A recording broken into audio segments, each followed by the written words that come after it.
Start, sir. So, good afternoon, ladies and gentlemen. Good afternoon to all those who joined us online as well.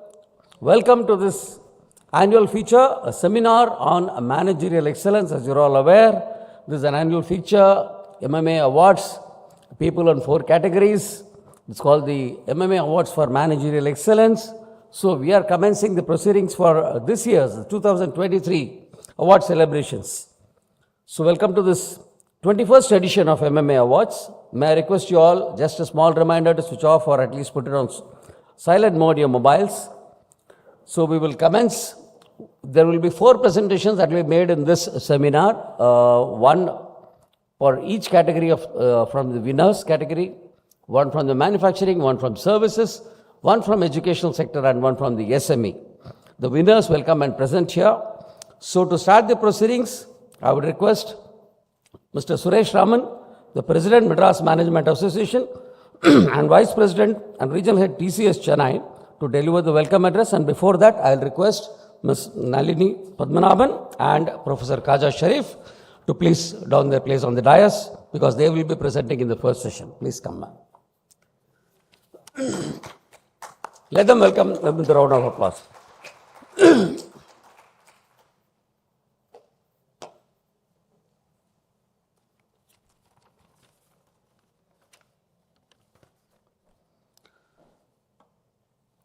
So, ladies and gentlemen, let's welcome President Madras Management Association, Mr. Suresh Raman. He is not new to this audience, however, his profile is also screened on the screen. So, may I request you to come and deliver the welcome address, please.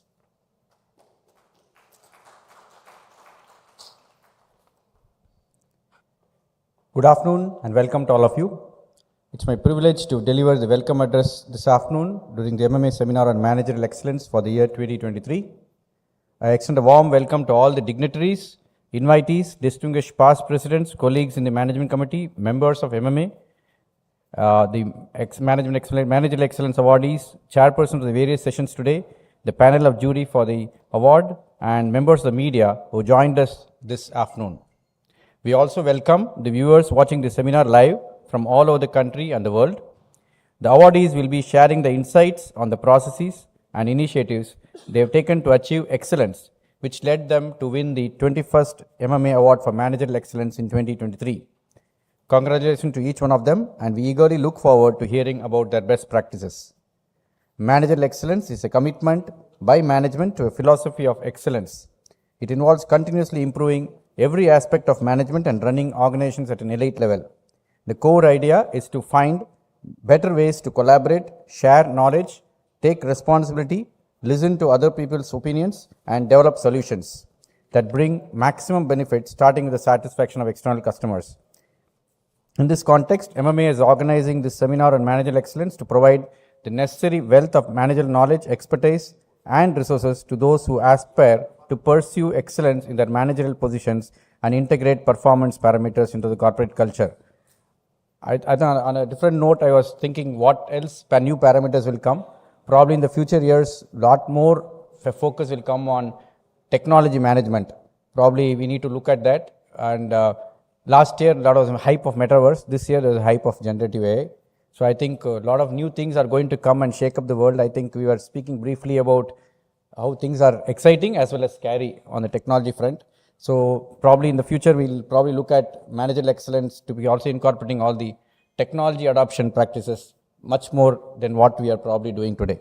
Once again, thank you and a very warm welcome to all of you for the 21st MMA Seminar on Managerial Excellence. Thank you. Thank you so much, sir, for setting the context this afternoon. Now move on to the most thrilling segment of the seminar, where the proud winners will deliver their presentations. You are all aware. I'm confident that those in attendance, and especially those watching us online, the entrepreneurs, corporate leaders, and online viewers will gain valuable insights from these presentations. But before we start the first presentation, here is a curtain raiser about the award itself. May I have the video, please?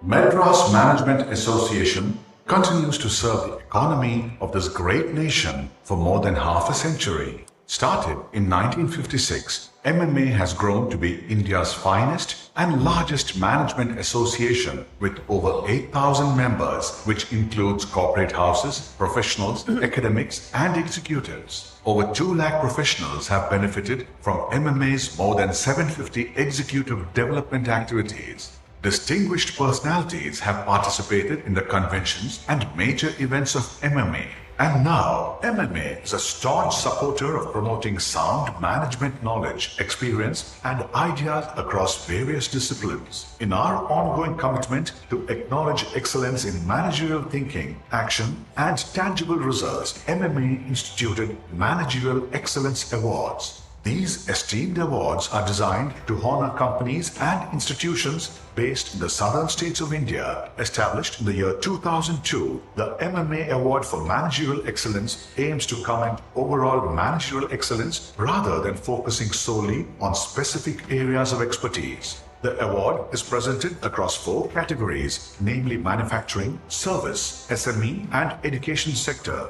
Over the past 21 years, the MMA Award for Managerial Excellence has recognized exceptional businesses and educational institutions that have surpassed expectations and achieved remarkable success in their respective fields. These recipients have made significant contributions and added immense value to the award's legacy.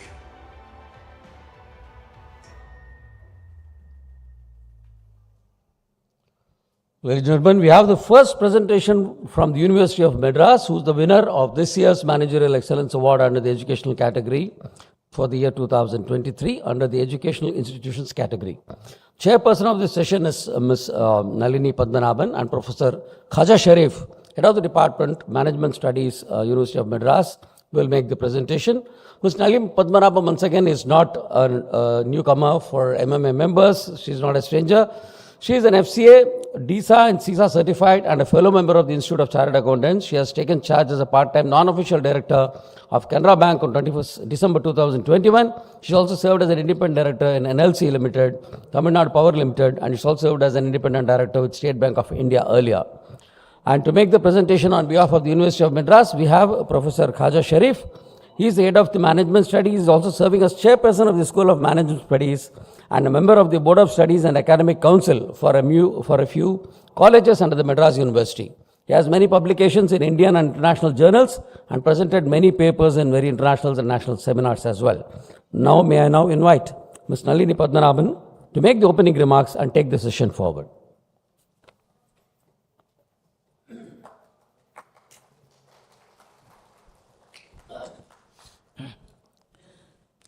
Good evening, ladies and gentlemen and esteemed guests.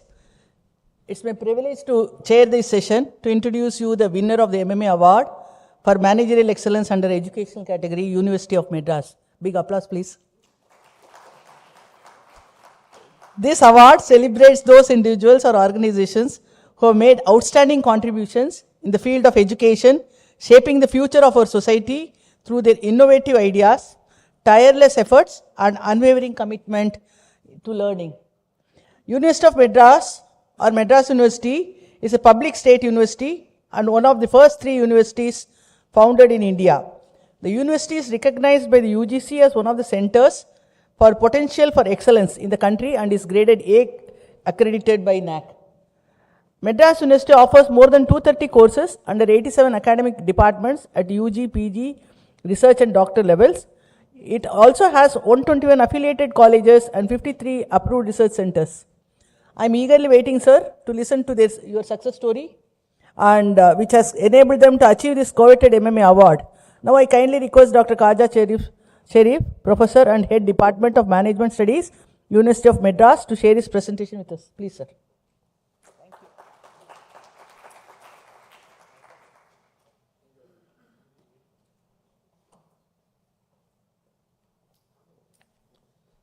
Thank you, Madam Nalini, for the nice introduction about the historical institution. What should I?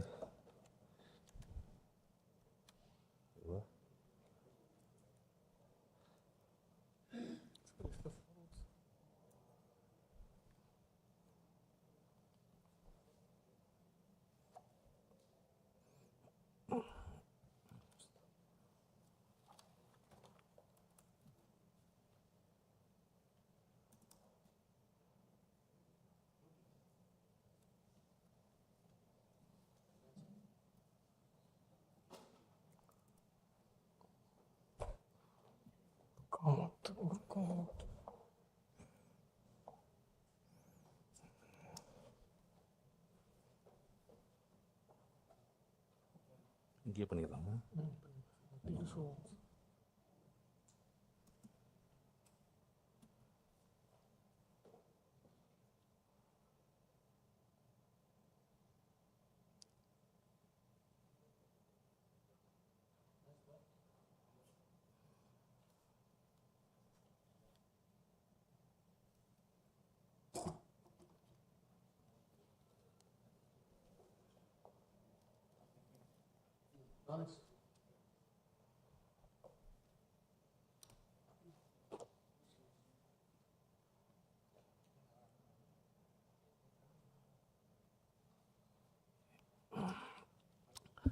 Thank you, Madam Nalini, for a nice introduction about our historic university, that is University of Madras.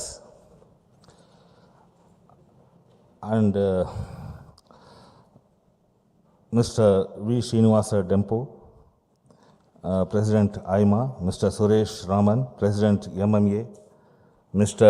Shenu Agarwal, MD CEO Ashok Leyland, Professor Dr. S. Gauri, sir, Honorable Vice Chancellor of University of Madras, in absentia, beloved Registrar of University of Madras, in absentia, my good friends and brother, Group Captain Vijay Kumar sir, ED, MMA, Mr. Mahalingam, Mr. Venkatraman sir, my former heads of Department of Management Studies, Dr. Balasubramanian sir, Dr. Tenmodi, Madam, Dr. R. Ramudan sir, my colleagues from Department of Management Studies, Dr. Arasu, Dr. Satya, Dr. Usha, Dr. Vanita, Dr. Joseph Raj sir, and distinguished members from the corporate world, special invitees, ladies and gentlemen, last but not the least, the people from media. Happy afternoon. Nice to meet you all. It's a great honor to represent the historic university, which has a history of more than 160 years. I'm here to represent that. It is not we, the people, who have been declared as winners.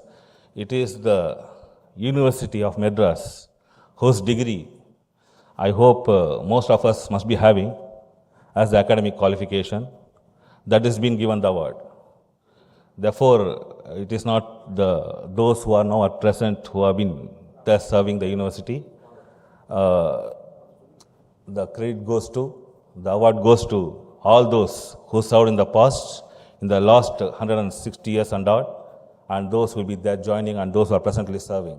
With this brief note, let me take pleasure in presenting the history of 167 years of University of Madras cannot be just be spelled out through few slides in the matter of some 20 or 30 minutes. I'm not planning I'm not planning because something is impossible, beyond impossible. Therefore, what I will do, I will obey the command of the group captain.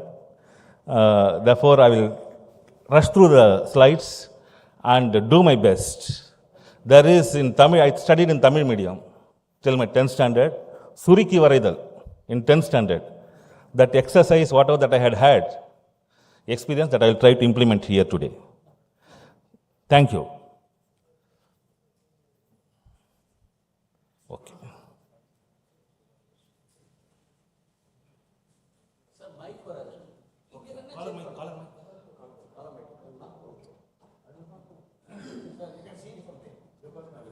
ரொம்ப கஷ்டமா இருக்கு.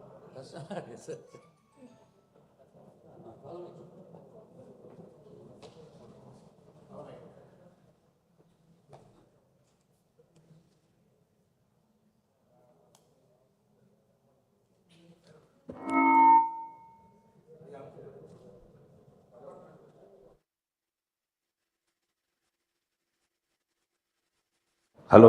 Yes. This is the emblem, which you can find it to be there in all the certificates, degree certificates. and it was established, this university, prestigious university. It is one among the 4 universities which were established during this time by Britain. This is one among, therefore, 1857 it was established. And the Department of Management Studies came into existence in the year 1955, even before the IIMs came into existence. Therefore, we are the pioneers. The universities, 4 universities. Therefore, we actually are the pioneers in the field of management studies. And our ex-officio member, that is our Honorable Vice Chancellor, sir, who is expected to be here at any time. He is one of the committee members. That is how we are connected, statutorily connected with the MMA.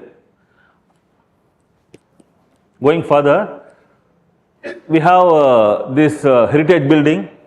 We cannot even, even remove one brick or add one more brick without the permission of the government, Heritage Department. This is Senate Hall. Therefore, it is the identity of the university.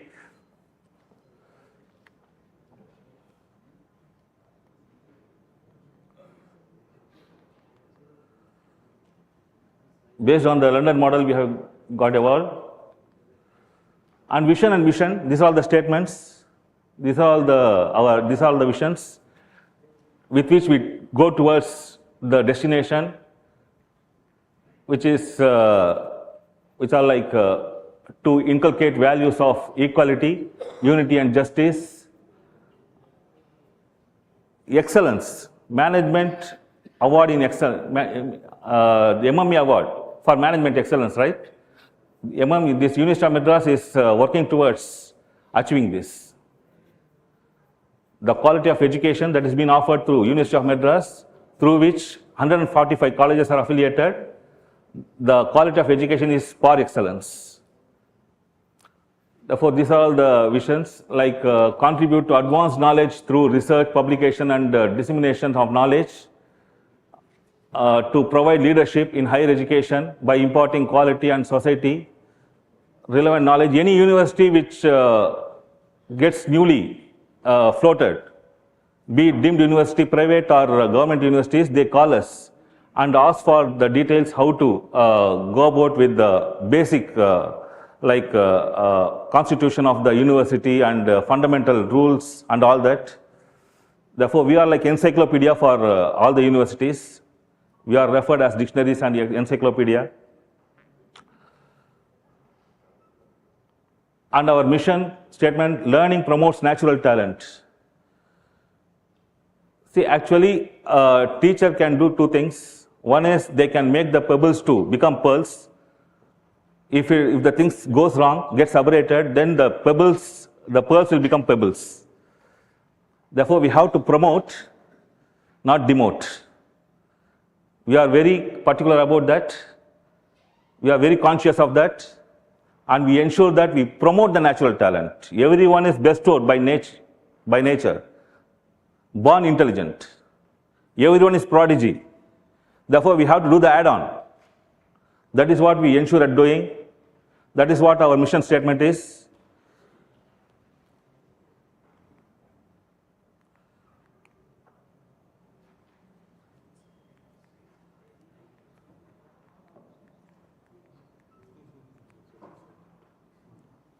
Yes. Our leadership, the Chancellor of our university is the Governor of Tamil Nadu. We are working, striving towards success for excellence with the noble guidance, able guidance of our Honorable Chief Minister and the Education Minister. And we have our leader, academic and administrative leader, that is our Honorable Vice Chancellor, sir. He is expected any time. Therefore, with their guidance, we are marching ahead, doing human service to the society. Our Vice Chancellor, mother of all universities, we have got 145 colleges affiliated to us and all the universities branched out from us. Our university is like a banyan tree. Achievements, Sarvapalli Radhakrishnan sir, V.V. Giri, Dr. Venkatraman sir, Dr. APJ Abdul Kalam sir, Dr. Neelam Sanjeev Reddy sir, they are all our former presidents.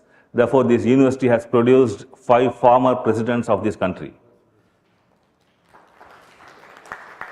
Two Nobel laureates, Sir C.V. Raman sir and Subramanian sir, Chandrasekhar sir.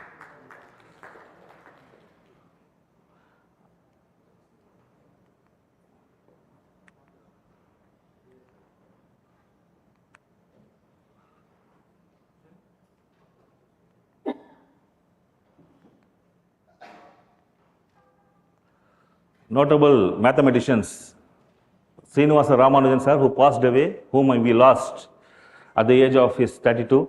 His manuscript is there still with us. His handwritten document on mathematical theorems are there in our library. Manuscript, his handwritten, not printed. Original handwritten copy is there in our library.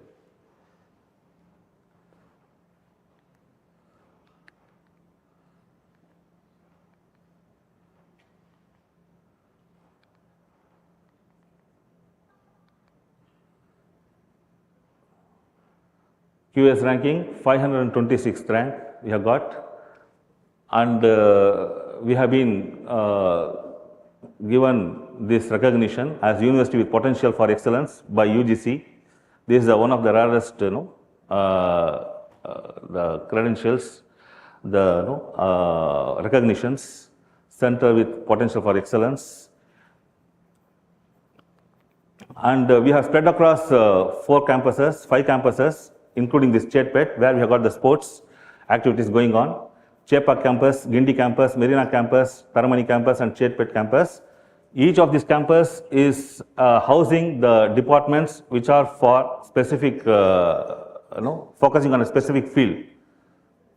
Those details which are there in the later slides.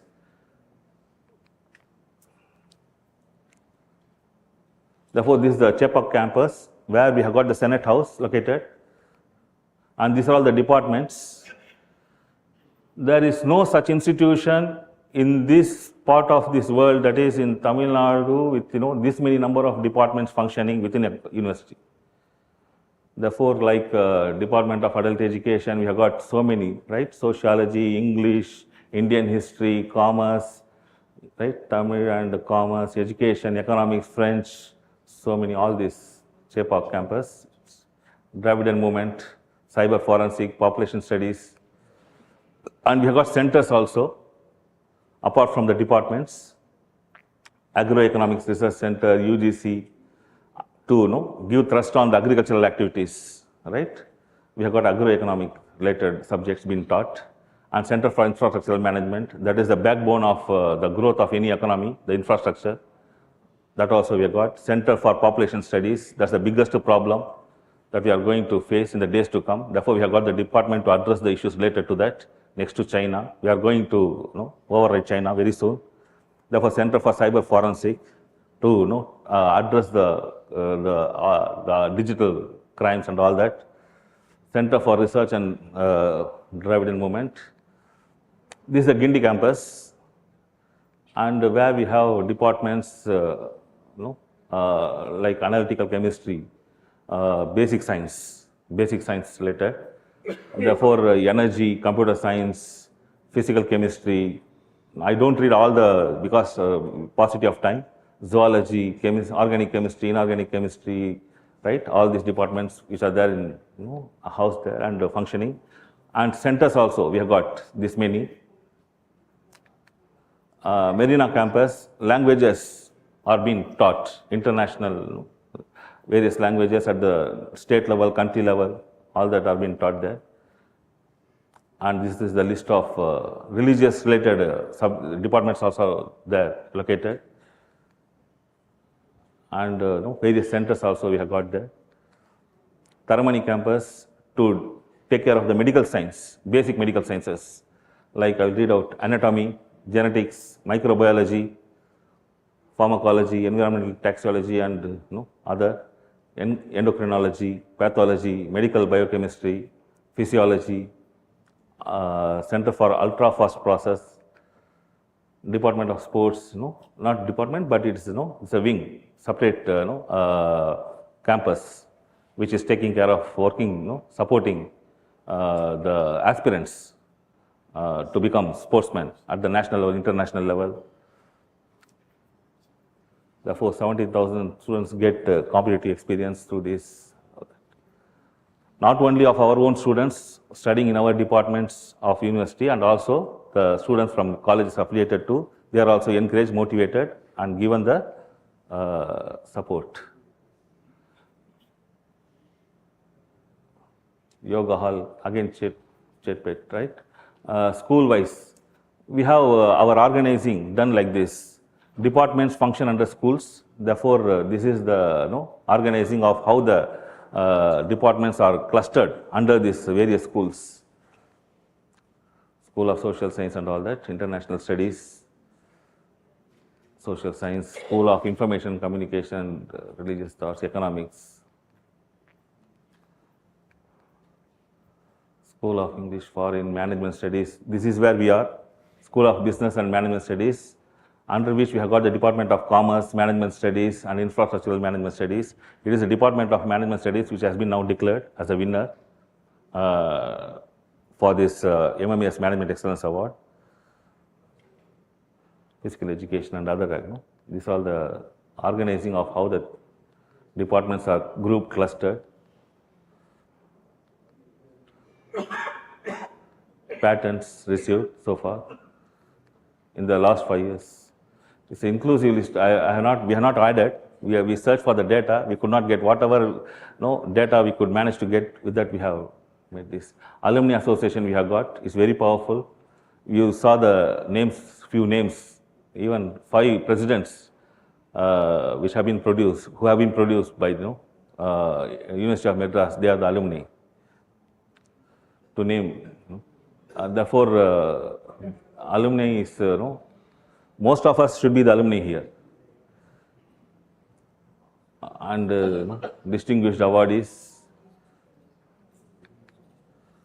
P.C. Reddy, Apollo Hospitals, P.C. Reddy, Indra Nui,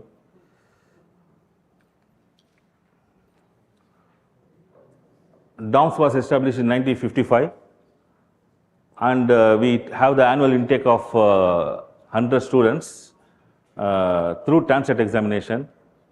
Let me place on record the fact that the admission of students in our department happens through this common entrance test conducted at the state level by Tamil Nadu government. That is what is called as TANSET. In that test, whoever gets 99.465, a few of our students have come here, 99.465, 99 and above, they are the people who get admitted here. We have the neck-to-neck competition between our university, our department, and Anna University. It happens quite often that the top ranker prefers to study in Madras University over Anna University. Healthy competition. They are all very good friends of us. Then we have executive MBA program, where the working professionals with 2 years of experience with UG qualification, they pursue their program. And this people from various embassies, like Korean embassy, they are presently the students. Top bureaucrats, they are presently the students. And top-notch CEOs from iconic organizations, they are all students here presently studying. And even from the ministries also, few of the ministers, their representatives are there studying here. And the credit goes to my HOD madam, Professor Dr. Tenmodi madam. When madam was the HOD before me, madam took the initiative and made it happen. Let us give a big hand to madam. It is because of madam's initiative that it happened, it materialized. And every HOD whoever comes there, they leave a stamp behind and they contribute in one way or other. Therefore, that way the department has been growing, scaling up, right? The great heights. Now we have got NRI students, various countries, we have got the statistics there. and 38 PhD students are presently pursuing their PhD.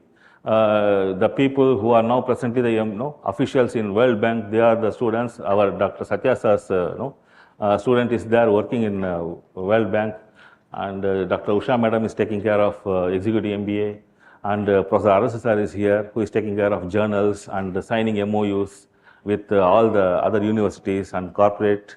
And we have students, they are all taking care of the placement related responsibilities. Therefore, it is like family culture. We don't call it as, Sir Venkatraman sir was referring to this fact as to know how the success story, the reason behind the success story, right? We work like a family. We work like relatives.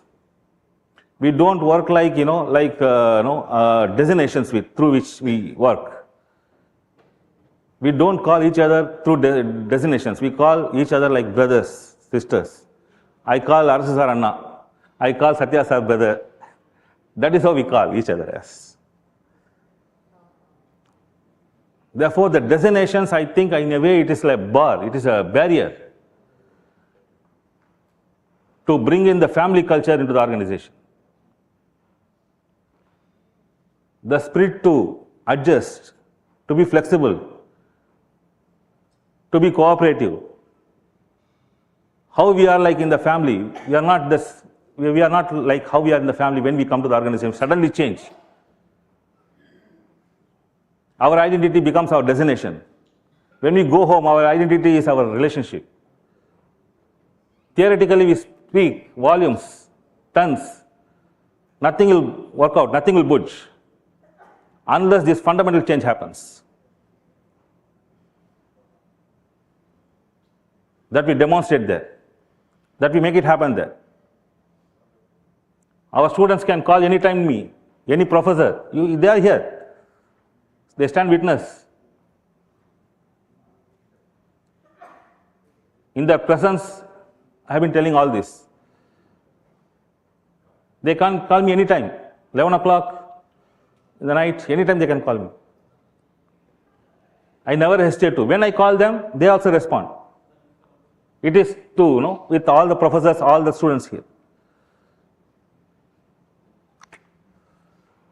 Therefore, the family culture, Hindu family business culture is very prominent here in our country. But that's not happening. I don't see any part of the world, this kind of business culture being in existence anywhere.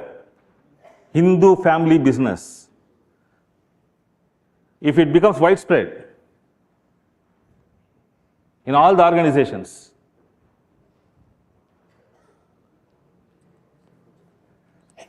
therefore, we have got the signal from Venkatraman sir to rush up. Therefore, I'll rush through the slides.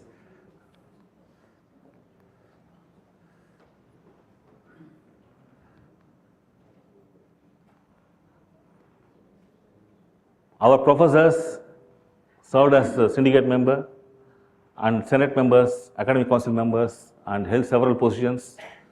Therefore, not only as academicians, we can do justice to our role as academicians. We have to wear the garb of being the administrators.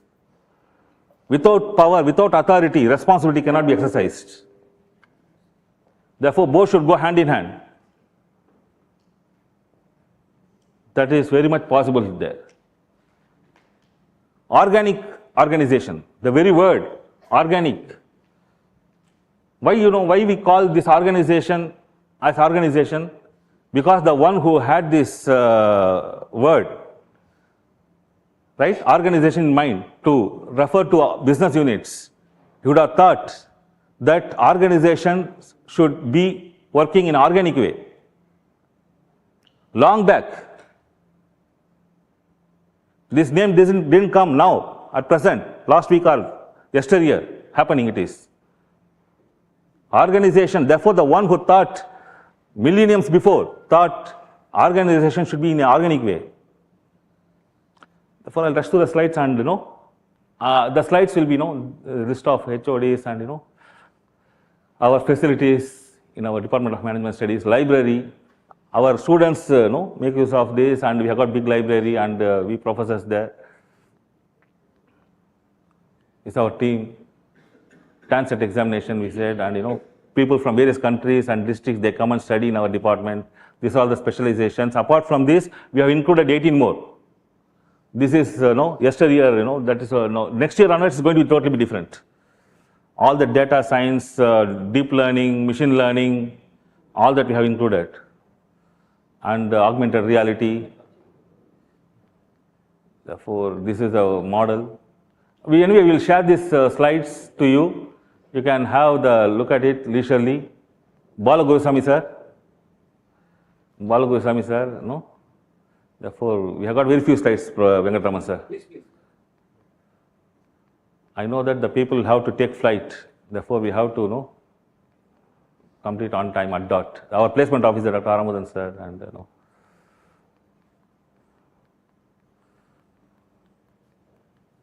it's not moving. Where the connect is? Okay. Our placement. Our students get placed before they get the degree. Therefore, they give their invitation card, for wedding invitation card, before they get the degree. Most of them get married before they get the degree, convocation. They come and attend the convocation with the spouses. At times with children also.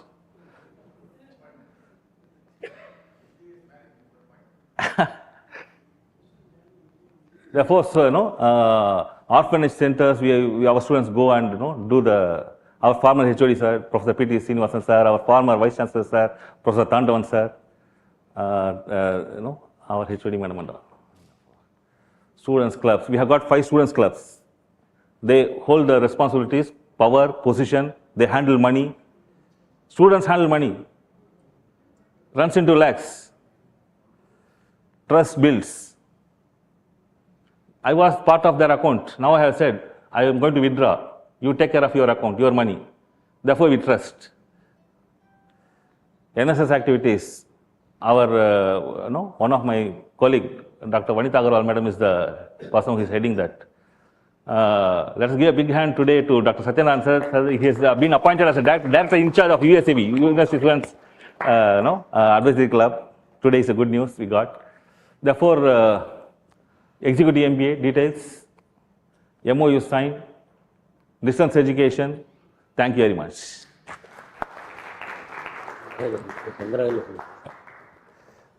Thank you, sir. Thank you for your excellent presentation, sir. It's indeed our pride to be part of Tamil Nadu Medicine, sir. Please.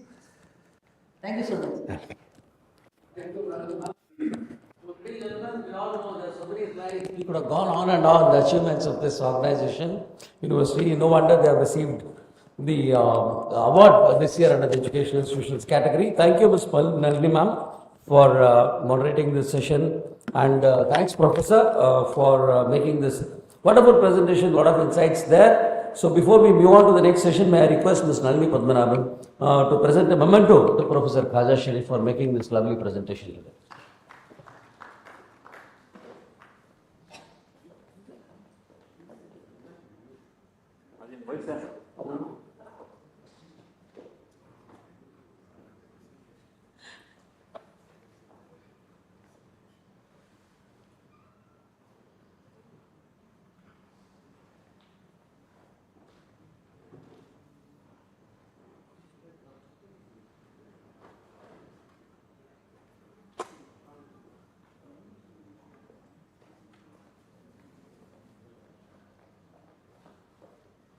So, ladies and gentlemen, let's give him a round of applause.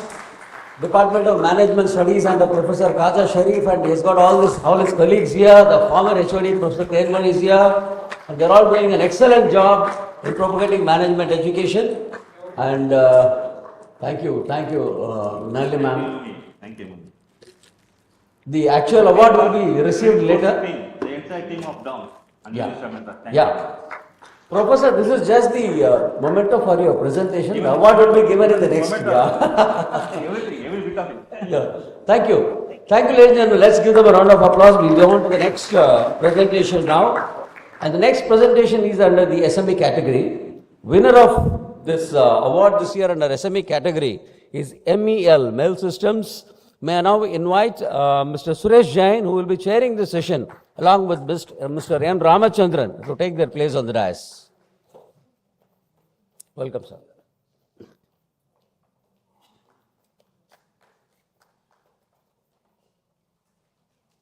Welcome. Please take it. Please sit. Ladies and gentlemen, Mr. Suresh Jain is the Managing Director, Kesar Gift Mart. He is the recipient of the Entrepreneur of the Year Award from Entrepreneur Council of India. Recently, Times of India brought out a book titled Trailblazers on 15 retail legends of Tamil Nadu, and Mr. Suresh has also featured in that. So this is a short, brief about him. To make the presentation on behalf of MEL Systems, today we have Mr. N. Ramachandran. He is the Managing Director of this wonderful company. He is an electronics graduate from MIT Chennai, and management studies he has done from IIFT School of International Management and faculty studies from Delhi University. Now may I invite Mr. Suresh Jain to deliver the opening remarks and take the session forward. Sir.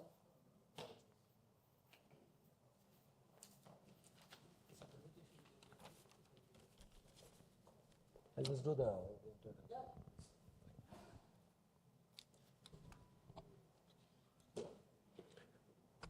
Good evening, all of you.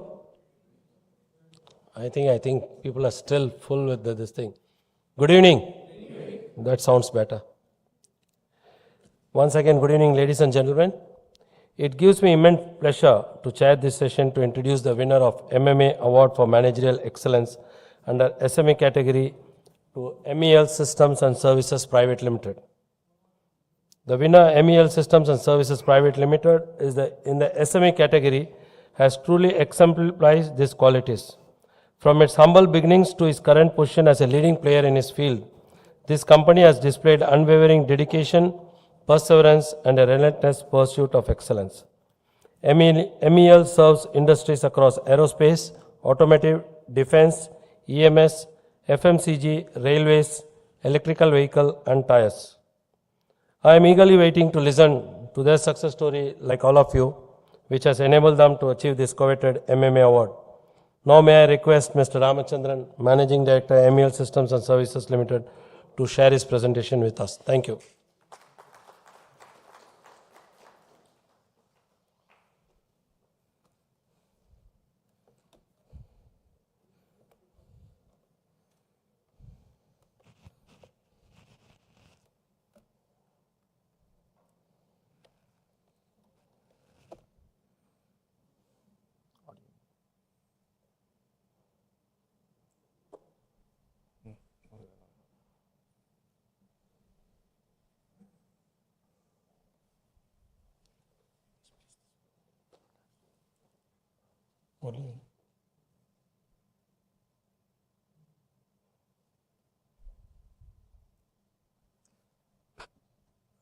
Good afternoon, everyone.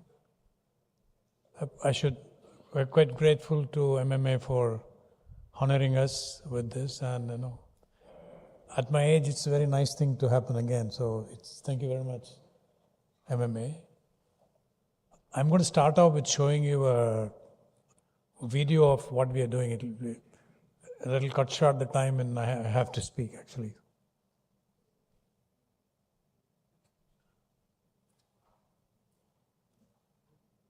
The business environment changing rapidly and organizations expanding across geographical boundaries, there is a constant need for companies to embrace new engineering and technology solutions. MELS, with its over 25 years of experience, enables organizations to stay ahead of time, delivering state-of-the-art solutions, and being a partner is its customers' growth story. We are headquartered in Chennai, India, having our design, development, assembly and testing facilities. To support our customers pan-India, we have our sales and support teams in most major cities of the country. MELS has three main business units: Agency, Industrial Automation, and Electronic Systems. Agency. We offer the best-in-class products and services from world leaders to organizations involved in electronics manufacturing, design, prototype, maintenance and repair, validation, including research labs and institutions. The products offered are in 4 business areas: electronics assembly and repair products, All electronic manufacturers require products for soldering, rework, and tools for electronics repair bench. MELS has been a pioneer in offering these solutions along with solder wire, solder paste and cleaning solutions catering to specialized applications. MELS also offers its own robotic soldering system, the SolderBot. The SolderBot is an easily programmable automated soldering system offering repeatable high-quality soldering with an integrated wire feeder and tip cleaner. The SolderBot enables configurable temperature and wire feeding length for different cycles and is also capable of point and drag soldering. Electronic test and measurement. We have been offering solutions for test and measurement for over 2 decades. These include solutions for power supply testing, programmable AC/DC loads, high pot testers and battery testers. In addition, MELS offers a complete range of testing solutions for electric vehicles and solar array simulators. Fiber optics, telecom and photonics. Our solution range includes a wide array of telecom test equipment, fiber optic sensors and interrogation system. We offer some of the best photonic research components and instruments for industries and research institutions. And, when it comes to curing, MELS offers industry-leading solutions for area and spot UV curing. Reliability test equipment. Be it electronics or automotive industries, reliability of the product is critical. To enable testing of reliability, MELS offers Halt-Haas chambers and vibration test systems from its principles, and customized functional and endurance test systems. Industrial automation. MELS has been offering turnkey solutions for process and discrete automation for over 2 decades. With over 1,000 projects executed over the years, our team understands the customer requirements and design suitable solutions, taking into account equipment efficiency, throughput, ergonomics and all international safety standards. The team at MELS have expertise in different engineering streams to offer mechanical, electrical, control systems and IT/OT solutions, becoming a one-stop automation solution provider. We work with a wide variety of industries offering solutions for bulk material handling, weighing and batching, packing and palletizing, and of line testing and special purpose machines. MELS also offers complete robotic and collaborative robot solutions for applications such as pick and place, machine tending, sorting, assembly, testing, dispensing, welding, and packing, complete with end effectors and auxiliary equipment, while handling all safety requirements.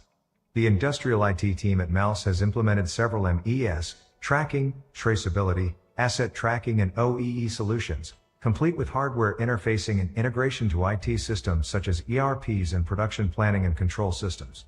With these expertise and combined with our capabilities in delivering IoT solutions, MELS can be your partner in your digital transformation and Industry 4.0 journey. Electronic systems. Having been in the electronics industry for over 25 years, we understand the need for functional testing of electronics very well.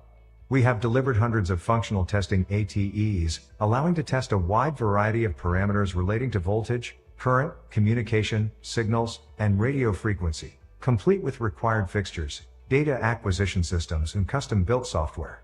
We configure our testers to customer-specific needs and deliver a fully integrated solution that is plug-and-play in a production environment, offering complete product traceability. MELS has also been catering to the defense and public sector units' requirements for customized rugged electronics and training simulators. We offer built-to-specifications electronics, complying to MELS standards along with required firmware and software. Over the years we have commissioned a number of operational and maintenance training simulators which include electromechanical components, simulation engine software and computer-based training. What is common in all our business offerings is our passion for new technology and constant drive to improve and deliver world-class solutions to our customers. Our quality and information security certifications reflect this. This has made us a preferred supplier to a number of our customers, both in India and worldwide. With experience across industries and backed by strong engineering and technology skills in multiple domains, we bring you the best-in-class solutions to enable you stay ahead of time.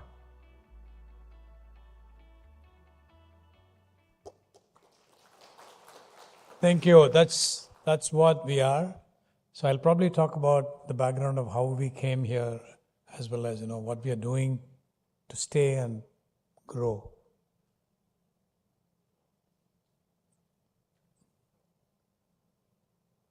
Just a quick introduction to who we are. We used to be called Murugappa Electronics Limited, and we were part of the Murugappa group earlier. We were part of the group, and in 95, the group decided to exit electronics. At that time in the group, we had 4 divisions, one in Pune called Amphitronics, and we had 3 divisions, one in Mysore, 2 in Chennai. And we actually sold off 3 divisions. At that time, the group received, consultancy from Arthur D. Little and McKinsey, and so they advised them to stick to their knitting. So they decided to exit electronics. And the group was very nice, and they offered me and Mr. Srinivasan, who's here, is my partner. The group offered this division, which was what we saw here, as a management buyout. So in 95, we took the division out, but the group was still nice. Initially, they invested 50% equity, and then later they kind of allowed us to buy them out. So today there's no group investment, but we are very closely working with the group. Mr. M.M. Murugappan is our mentor, and we are in very close touch with him. And so if I have to do a vote of thanks, definitely thanks to Murugappa Group and Mr. M.M. Murugappan for this to happen. It was really a great gesture, and probably in India, I don't think there is any parallel where an existing activity has been handed over to kind of grow the division. Really thanks to them, and of course thanks to my partner Srinivasan.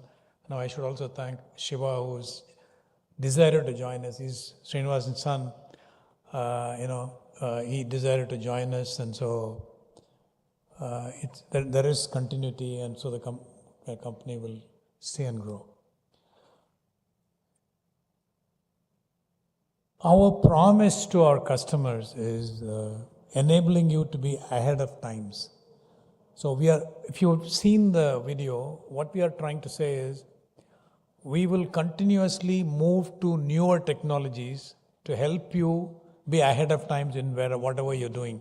If you are an engineering company, whatever you need as a technology, either digital transformation or robotics, we are there to help you to move ahead of times. So that's our promise.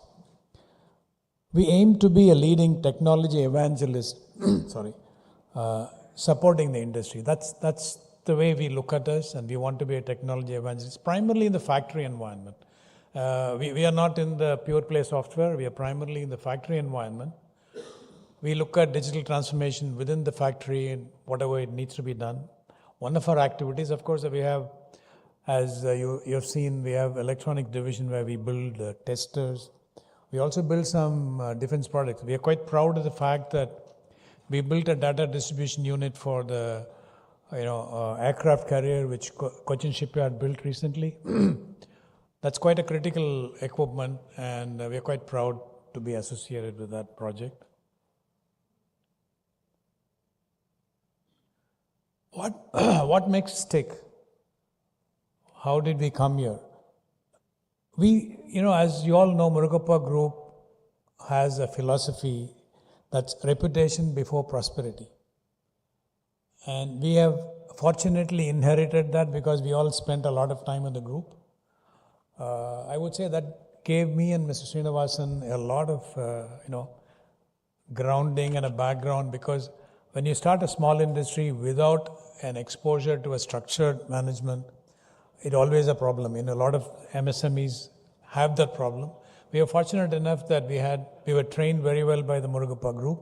So when we became a unit on our own, we had that background, and that's why it's been very helpful to us. So we follow that reputation before prosperity as our motto.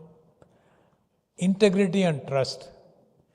Probably it's Greek in today's environment in India, these words, but still, we probably are, we want to continue and stick to these values. Customer focus. We've always been, whether we make money or not, in fact, many of our customers acknowledge the fact that even if there are a lot of problems, and then we would finish a project. We have multi-engineering skills, because you have seen that, whatever work we are doing is, we used to joke amongst ourselves that we are like nano GE. the kind of activities we have is a kind of a manager, but so that requires multi-engineering skills, which we have. Another important fact or quality we inherited from the group is cash is king. We have completely eliminated our long-term borrowing. Over a time, we work towards it. So as a company, we don't have any long-term borrowing. We are reasonably cash rich, but then we can do better, but we are reasonably cash rich. So that I and Mr. Srinivasan, we sleep 8 hours a night, so we don't have to worry about these kind of issues. And we are very good at systems.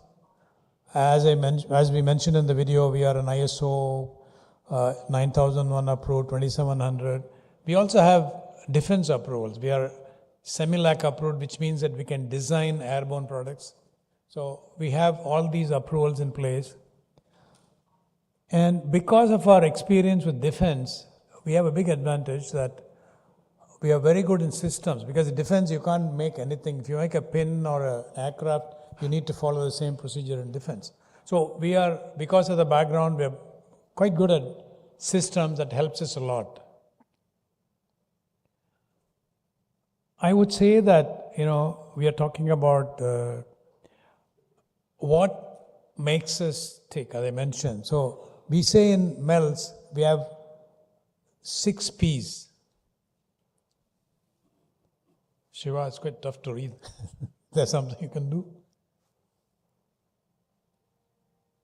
Oh yeah, it's fine, thank you.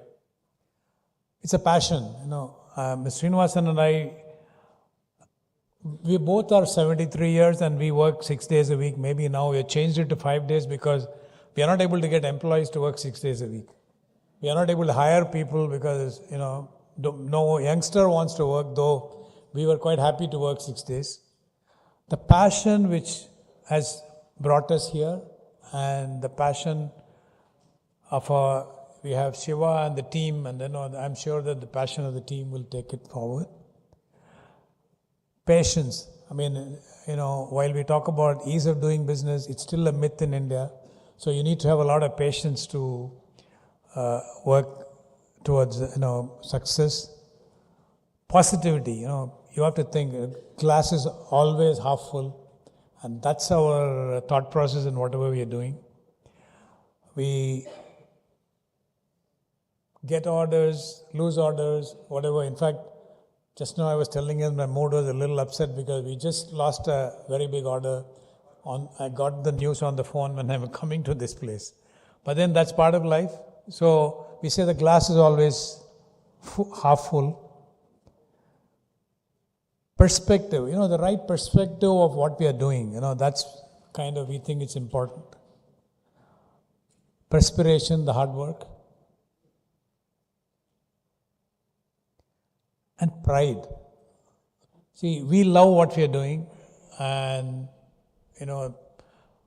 we like our company, we love it, and that's why it really motivates us to work even now. And all our people enjoy working in MELS.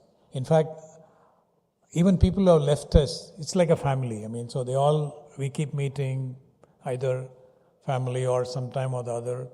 So it's the pride in what we are doing, and the pride in many of these things give us pride. I mentioned to you about a project we did for the defense, and there are many projects we have done for defense. That's a lot of pride in what we are doing, and we're also into cutting edge technology. That's very nice feeling. So that pride.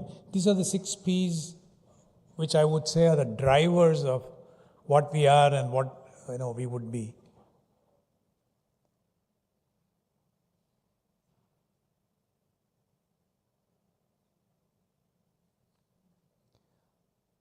Our biggest strength in MELS is the people.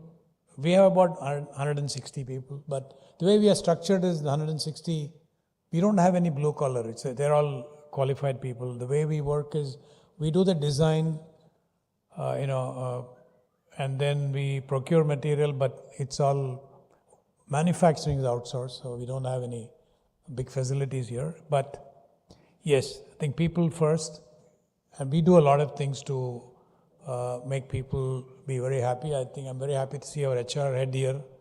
With two of our HR people are here in this group. And we do a lot of things. We call Melts as a family. We call ourselves Meltsians, and we call ourselves as a Melts family.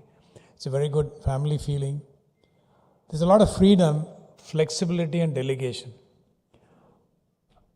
We don't, presently get too much involved, and I hope Shiva will agree that we don't interfere in whatever he is doing or other teams are doing. But we are definitely, a lot of delegation and a lot of flexibility, and so people enjoy this. That's a huge advantage in terms of we are a knowledge-based company, and in knowledge-based company, if people are not motivated, you don't move along. So to attract people and retain them, you need to give this kind of freedom and flexibility. We have an enjoyable work environment. So we conduct what we call a Kula Munch, which is periodically we just get the people to interact with us and talk about what they like and what they don't like. We have what we call a pot lunch periodically, where people bring food from home and we share the lunch. Annual days, sometimes, of course, after COVID, probably we didn't have many of these. We want to restart now. Otherwise, we used to kind of have some vacation outside Chennai as well.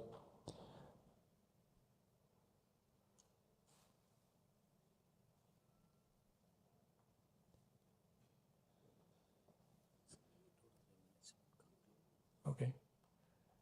Right. Now I think I've been told to talk like an insurance ad now. So let me kind of, finish. Okay. I think our core values, as I mentioned, ethics, integrity, respect, and honesty. Those are our core values, and I'm sure, those we will be able to continue in future. Yes, I think, how do we see keeping the sanity while running an SME? I think it's quite a tough job to be sane while running a MSME. I'm sure many people who run MSMEs will agree. And ease of doing business is still a dream in India, though of course we keep talking about moving up in the numbers and all that, but then for that you need adequate detachment. So I would say Srinivasan and I probably are, really, subscribe to the philosophy of Advaita and the consciousness. So we kind of think we are observers rather than, taking part sometimes when we get stressed out. And as I said, passion and sustained updating of knowledge. I think without that, MSMEs cannot survive. So that's something which we constantly try to do, and we're quite happy about it. What's the future for us? It's definitely going to be a technology focus. Looking for growing scalable businesses. In most of the businesses you have seen, they're not really scalable. Defense and all that, it's all one time and stuff. So we are looking for scalable businesses, and we want to try to look at growth in overseas markets. I think we are trying to open an office in the US and probably work on overseas projects. US is trying to get manufacturing back, Mr. Trump's thing. And so we have a lot to do in manufacturing. We thought that we will set up an office and move in and try to get some share of that business. We also try both organic growth and acquisitions. Leadership is like cooking. Same ingredients deliver different results depending upon the involvement of mind and the heart. I mean, two people's cooking is not going to be the same. So it's the same with leadership. Management excellence is the result of both mind and the heart, and an additional requirement of having to enjoy what you're doing. I think we have that formula in Melts, and I'm sure that we will continue to do well, and Shiva will take it places. And Jai Hind, and thank you very much.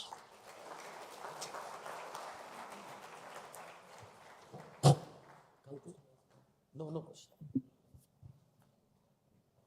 Thanks, Mr. Ramchandran. After they put me to chair the session, I knew they're all my good Rotary friends, himself and Shiv Kumar. So I'm very happy about it. And it was a wonderful presentation about your company and also the way you put forward the relationship you maintain with your employees. It was wonderful. And the other thing you were saying about the 6 P's. So all the 6 P's becomes the 7th P is the performance. Wonderful, and wishing you all the best, Mr. Ramchandran. Thank you. Thank you so much, Mr. Suresh. Thank you for sharing the session. May I now request you to hand over a memento to Mr. Ramachandran for making this wonderful presentation.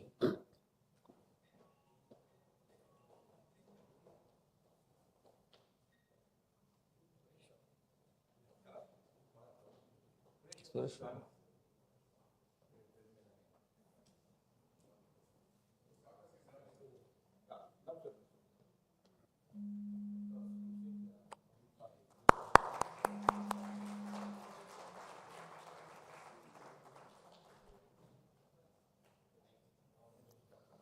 Thank you.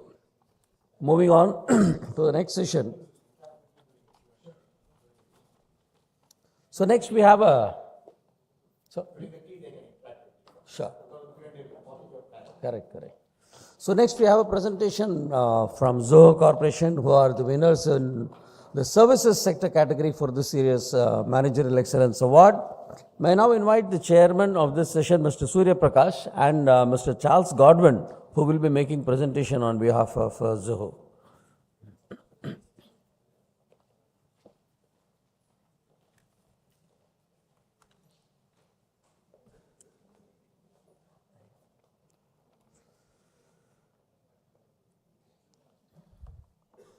So Mr. Surya Prakash is Executive Director of Pumpure Chemicals India Private Limited, and is also the Honorary Secretary of MMA. He is a second general entrepreneur, an alumni of BITS Pilani, and Executive Director who transformed Pumpure into one of the largest chemical manufacturing companies globally. And then to make the presentation today on behalf of Zoho, we have Mr. Charles Godwin, HR leader of the company. He is a HR professional with around 20 years of service, with in-depth experience in entire gamut of people, programs and processes from renowned IT industry.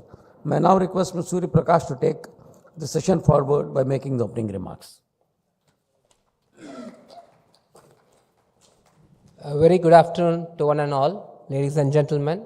It's my pleasure to introduce the winner of MMA Award for Managerial Excellence under Service category. This category recognizes outstanding contributions and achievements in the field of services, where organizations have demonstrated exceptional expertise and excellence. We are here to honor today Zoho Corporation, who has set the bar incredibly high. I think everyone in this room knows Zoho. They have not only met customer expectation but exceeded, leaving a lasting impression on their clients and the industry peers. This organization has consistently demonstrated innovation, professionalism, and unwavering commitment to delivering outstanding services. Zoho, the company product suites, covers a wide range of areas, including Zoho One, CRM, project management, finance, HR, and collaboration, and more. And definitely, I think it is one of the gems of India. I am eagerly awaiting to listen to their success story, which has enabled them to achieve this coveted MMA award. Now, I kindly request Mr. Charles Godwin P., HR Leader, Zoho Corporation, to share the presentation with us. Welcome, sir.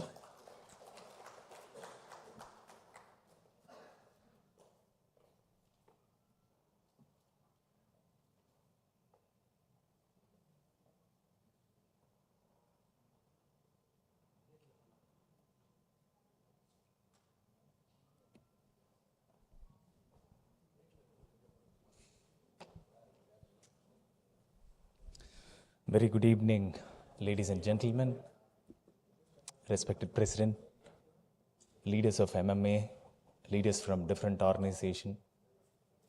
So nice to be here this evening to share the success story of the company Zoho.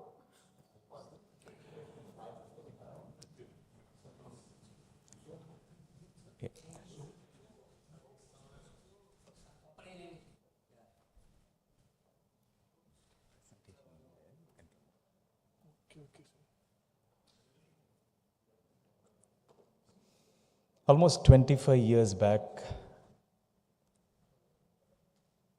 Padma Shri Dr. Sridhar Vembu from Tamil Nadu, from a smaller town, from Tamil medium, came to Chennai, did his engineering, went to different parts of the world, and he saw a nail cutter which was made in China. He saw a phone which was made in some other country, laptop made in China, watch made in some other country, and so on. A small dream, why not a small product from Tamil Nadu or from India? That's a small vision, small dream, my dear friends. Today it's been 25 years. A small, humble beginning reached the entire parts of the nations. Today, across the globe, we have about 85 plus million users using this product called Zoho. I'm proud to say the tagline of Zoho, made in India, made for the world. And I think that should be the vision of every organization here in our country, to create a big, big impact across the world, across the nations. Before COVID, you would have all known we had 3 centers in India, one in Chennai, the second center in the southern part of Tamil Nadu called Tenkasi, a small town, and the third center in Renigunda. Post-COVID, our lives have changed. A greater move by the leadership team, by the managers, with their support, we were able to create closely about 35 plus hub offices across the small villages in the state. For example, before that, I would like to share this. Before even our Prime Minister's announcement with regard to the lockdown in India, our CEO have been insisting this to our leadership team. Why not we let our employees go home and work from home? And before almost 21 days of our actual announcement, our employees have been asked to leave home. And after 2-3 days, our CEO gave the next announcement mentioning, if you are from other city, vacate your residence, vacate your apartment, go back to your native. And people started going back to their respective hometown, started settling down. And today we were able to create 35 plus hub offices, wherein if my native is in Nagarkoil, I have a closest office in the same town or the nearest town. It's not just impacting the people of Zoho. This helps us to really contribute and create an impact in their respective families. Not just with families, creating an impact in that particular region, in that particular community. For example, 10 years back from Chennai, when we started our facility in Tenkasi, close to the mountains, nobody thought we can build a larger team there. Managers, leaders from the organization, they were opening up to create an impact and make a difference even in a smaller town. And we have more than 1,000 plus employees working from Tenkasi, same vision which carries even now post-COVID. I would like to share now few inspiring stories which really touched me personally. How managers or leaders or each and every employee in the organization creates an impact. The flexibility and freedom which we have, which we enjoy. So many years back, roughly about 8 years back, one small boy, Abdul Alim, who came from North India to Tamil Nadu for his basic survival. He was working as a security guard, earning just very few thousands in the GST road. He hardly spends about 1,000 rupees for his regular need, staying in streets, sent back the remaining 2,000 or so to his parents month after month. After some time, he heard about Zoho. He joined our company for that same role, security guard. He was helping us in the main gate for quite some time. One fine evening, late evening, one manager had a casual conversation with him. He asked a simple question, "What is your name?" He said, "Abdul Alim." A smile on his face. That manager mentioned a comment, "I see a spark in your eyes." The second question he asked, "What is your background? Where are you from?" If I was there, I would have told, as a student or as a beginner or as a young boy, I would have told, I am from a rural background, sir. But this guy, Abdul Alim, said, "I am from the city. This is my background. I have learned HTML, C, C++ during my 9th grade. And today I'm working here as a security guard." To cut the story short, my dear friends, that same Abdul Alim who helped us in our main gate, today working as a senior software engineer in the same company called Zoho.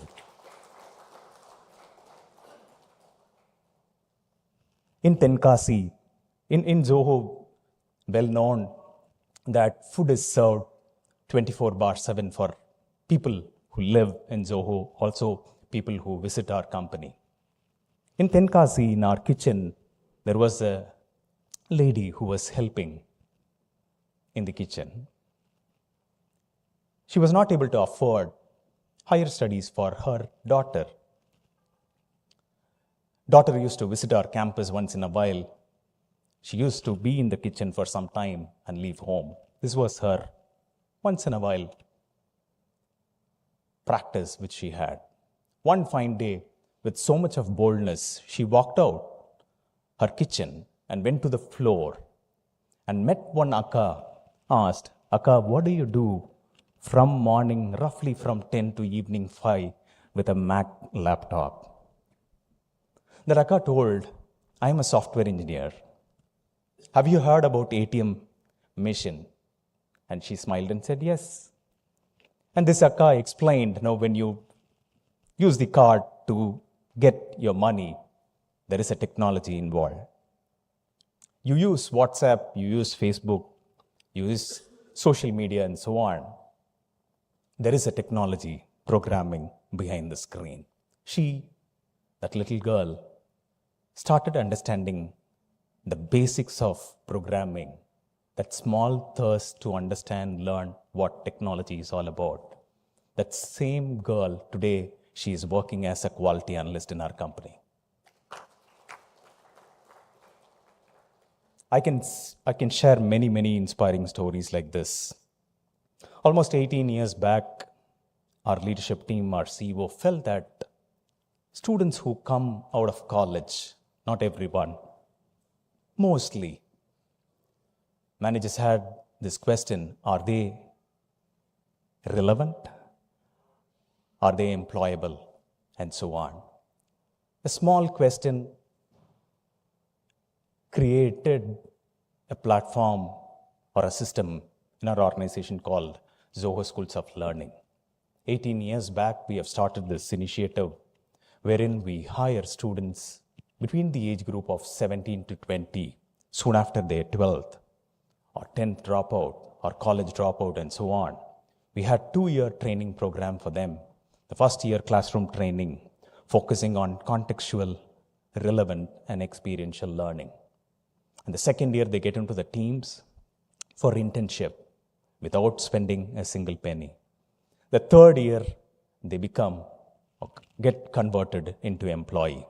An engineering guy or a student who comes from the regular traditional education system, after completing 4 years or 6 years of their college education, struggle to get a job in a country like India. These kids who come through Zoho Schools of Learning, right from day one for their learning, they get stipend. And the third year, the 25th month, they become employee and they are paid the same amount which an engineering guy gets.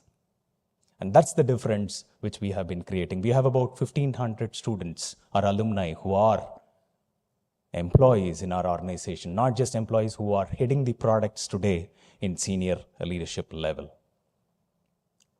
All these can happen only with the support of acceptance by the leadership team across the organization. Today, the core theme for this evening is managerial excellence in our respective organizations. The last inspiring story I would like to share before concluding. In GST Road, there was a departmental store.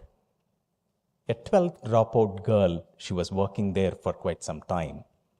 She got promoted from taking care of the stocks and so on. She got promoted to sit and take care of the finance of that small departmental store. One day, a couple from our company, the senior couple, both are working in our company as managers. They used to visit the department store almost a week after week. One fine day, they had a casual chat with a girl, asked a simple question: what is your background?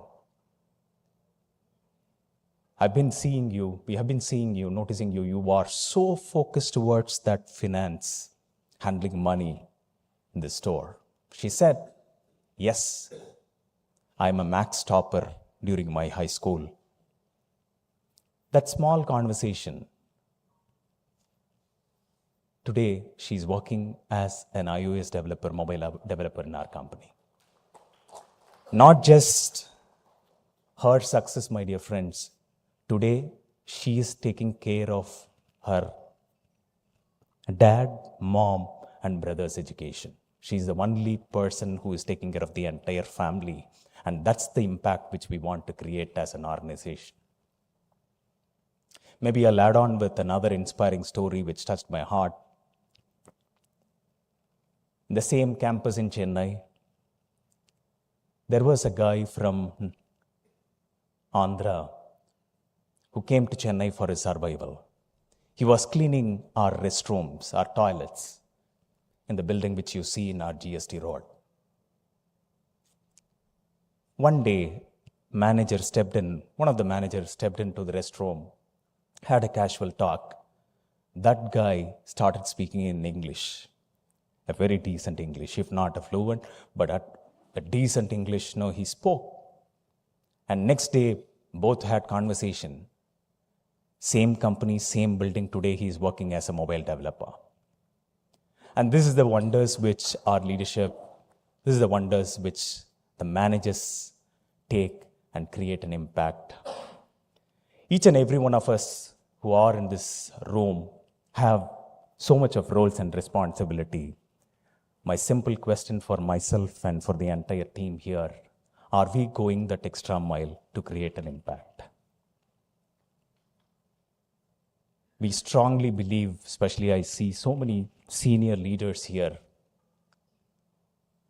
Today in our system, in our education system, in our life, career and so on, we used to think that life is a race.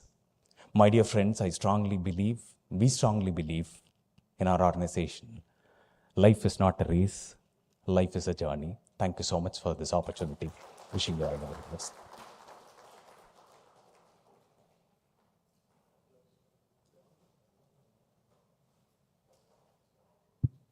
Very good presentation, and I think very inspiring. I think going the extra mile and making an impact to the people life, and it's amazing, Charles. Thank you very much.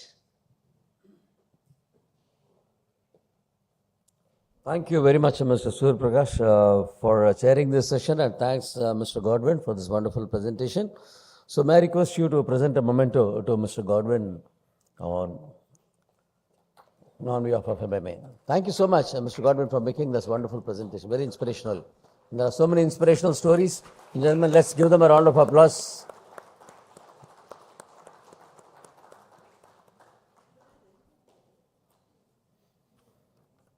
Thank you. So we have one more session to go, and you're aware that the last session that we will be seeing is a presentation from the manufacturing industry, a winner from the manufacturing industry.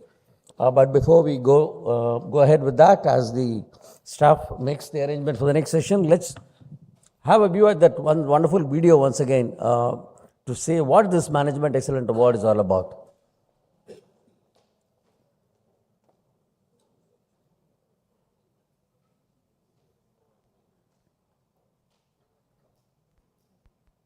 Association continues to serve the economy of this great nation for more than half a century. Started in 1956, MMA has grown to be India's finest and largest management association with over 8,000 members, which includes corporate houses, professionals, academics, and executives. Over 2 lakh professionals have benefited from MMA's more than 750 executive development activities.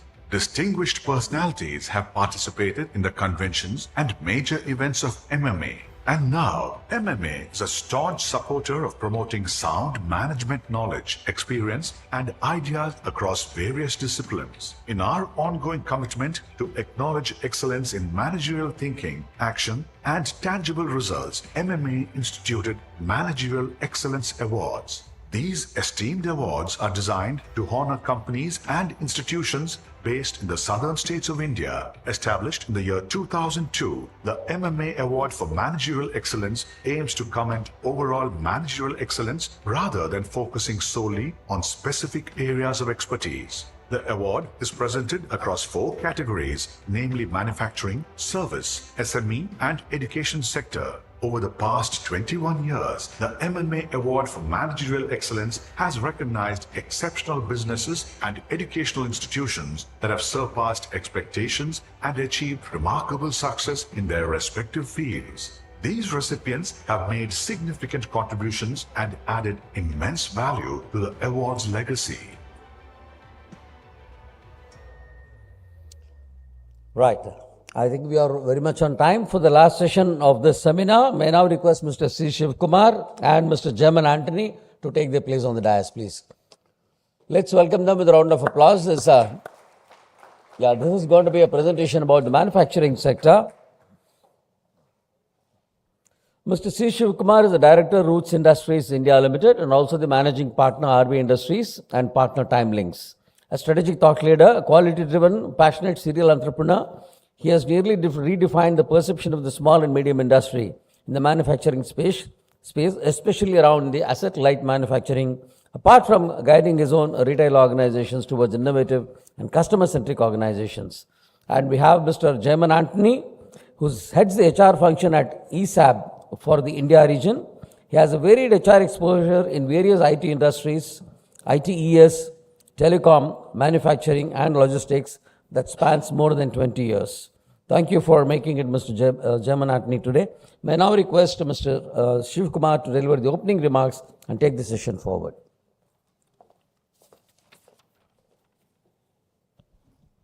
Thank you, Group Captain. Good evening. We had 3 excellent sessions, one from the education side, another one from the SME, and from the services. Thanks to each one of them for making it so interesting with small stories, keeping the audience intact, and making sure that even the last presentation goes well.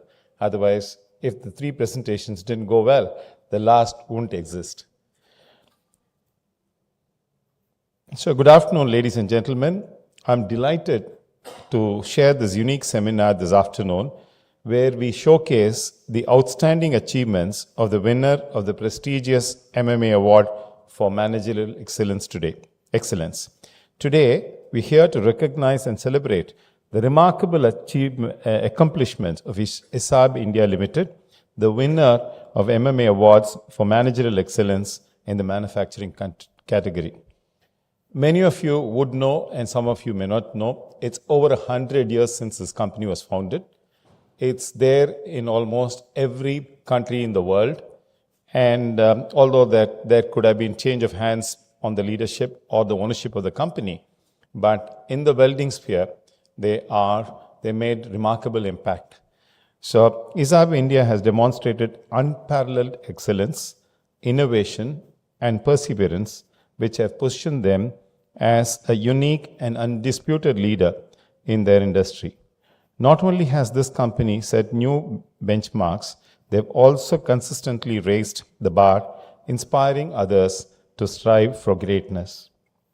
As I told you earlier, they're world leaders in the production of manual welding equipment, cutting equipment, automated and robotic welding solutions, cutting systems and filler metals with production, warehouse, sales, and service facilities across India. They're celebrating the 110 years since since when it was founded, and ISAB now serves a global market. They won several awards. This is not something new to them. Winning awards has been a phenomena that's been existing for many, many years. Let me talk to you just about one or two awards. In the year 2023, they won the CII Pinnacle Award for Manufacturing Excellence. And in the previous year, they have the special recognition. Besides that, in 2022, the best companies to work for, people-centric company. So the most preferred workplace, the best shared services team, and they won the CSR Times Award. In 2021, they've been winning a lot of HR awards, best corporate social responsibility. So these are great awards, and we have the HR man here. So I'm eagerly waiting to listen to the success story which has enabled them to achieve the coveted MMA award. I kindly request Jaimon Anthony, Head of HR at ISAB India, to share his presentation with us. Over to Jairam.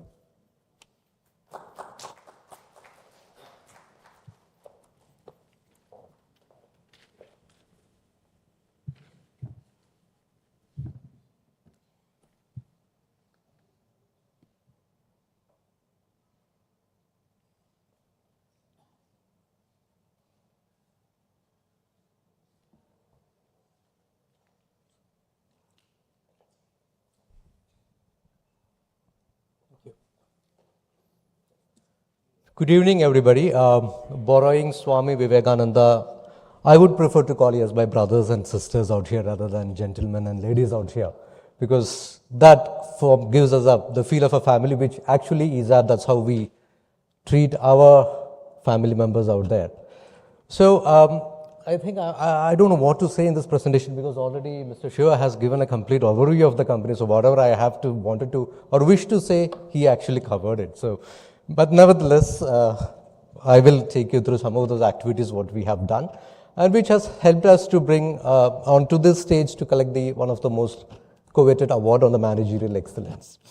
So ISAB is a pretty old company. It started in 1904, so it is close to around 119 years to be precise, and it started in Sweden.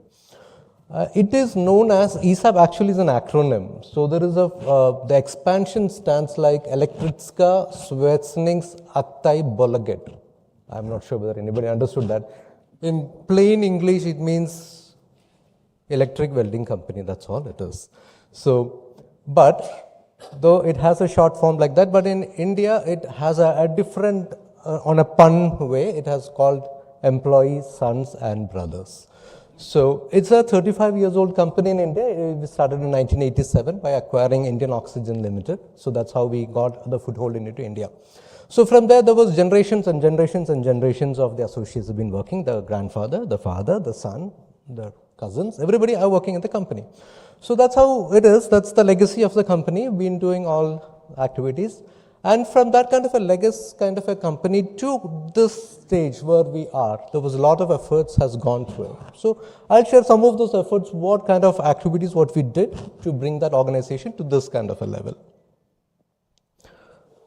So we say that history of ISAB is actually the history of welding. In fact, we brought welding to the world, most of the welding applications. So we have prestigious projects which have gone under the sea, it's gone to the space, and it's on the land. So we have covered all the parts of the world, and in the sense the earth as such. We do welding for submarines, we do welding for the ships, we do welding for the spaceships, even for Elon Musk spacecraft it was done by us. And we are also collaborating with NASA for all the products out there. So let me give a small brief about, a video about the organization. Just give me a moment.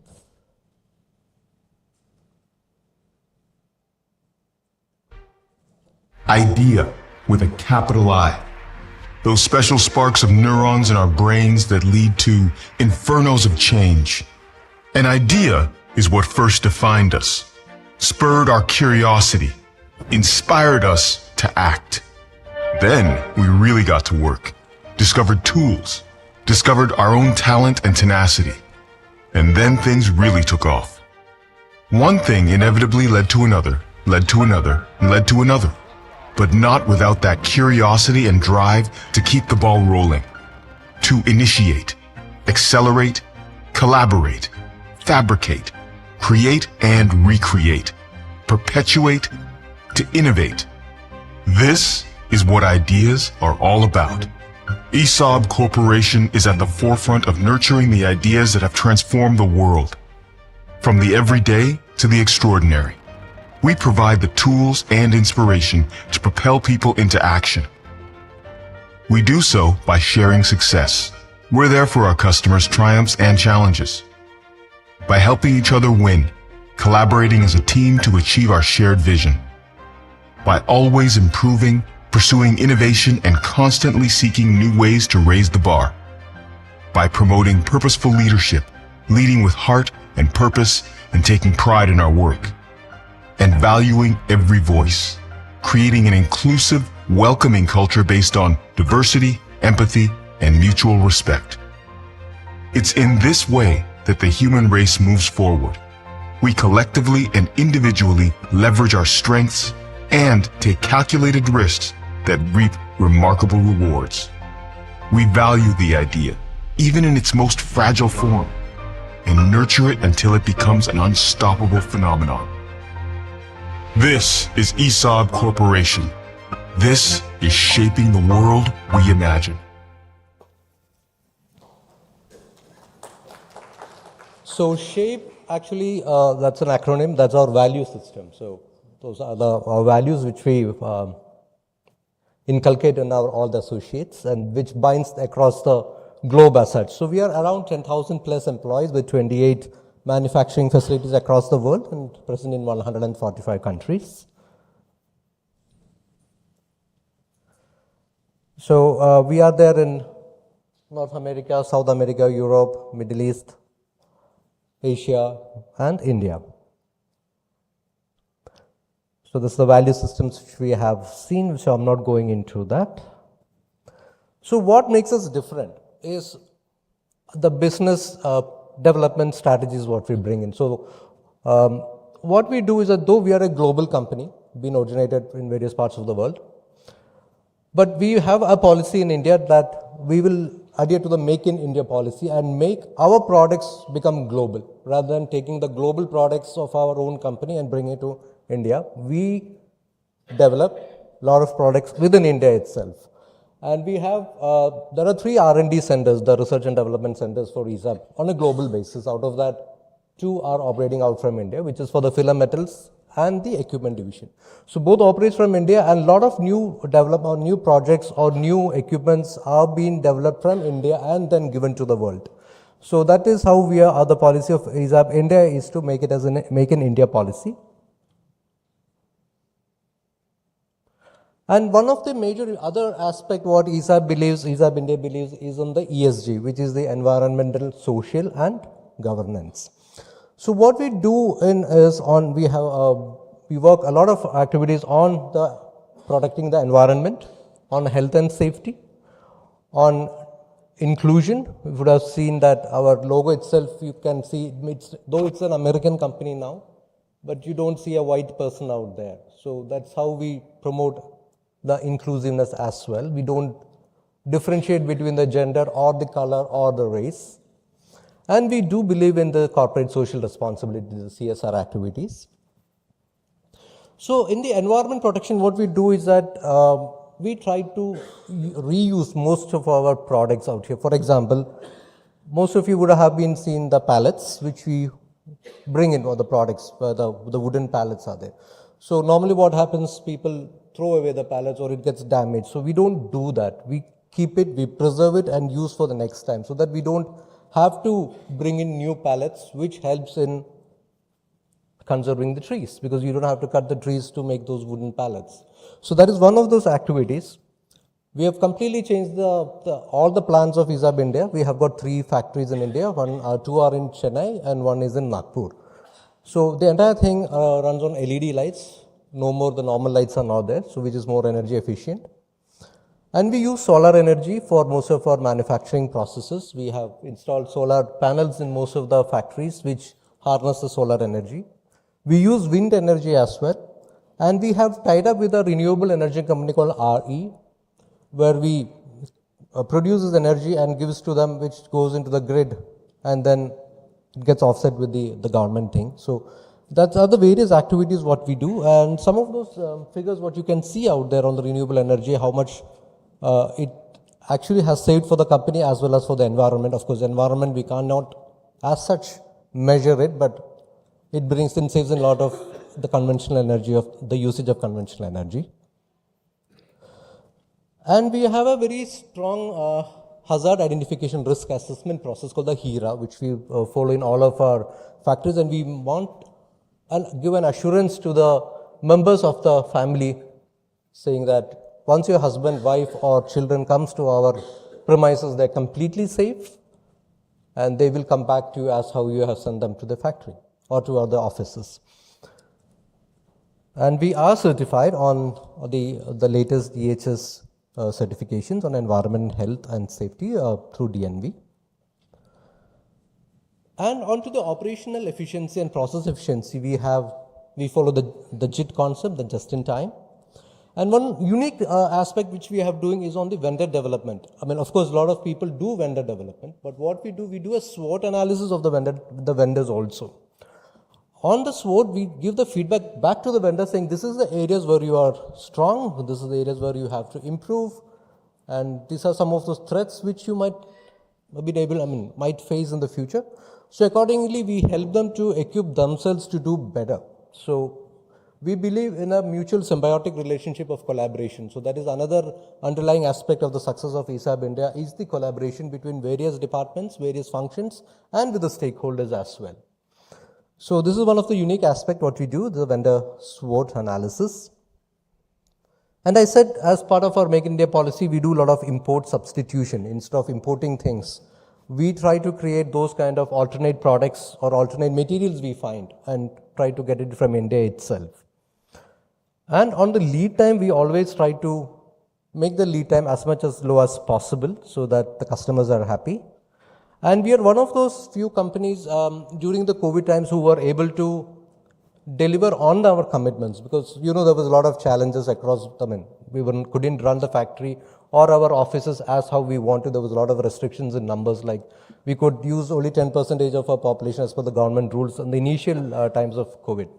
So what we did was, we was one of those first, we are proud to say that, one of the first companies in the Ambattur industrial estate. We operate from there to obtain the government permission to run the factory, and we help the nearby industries also to get the permission so that they can also run as well, rather than we alone making some money during that process.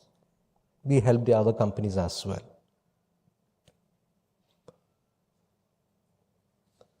So these are some of those activities which we did in bringing out the rejection rates down and on the cost of poor quality. So there are various initiatives which I don't want to keep elaborating on this on paucity of time, but these are some of those activities what we do in the company.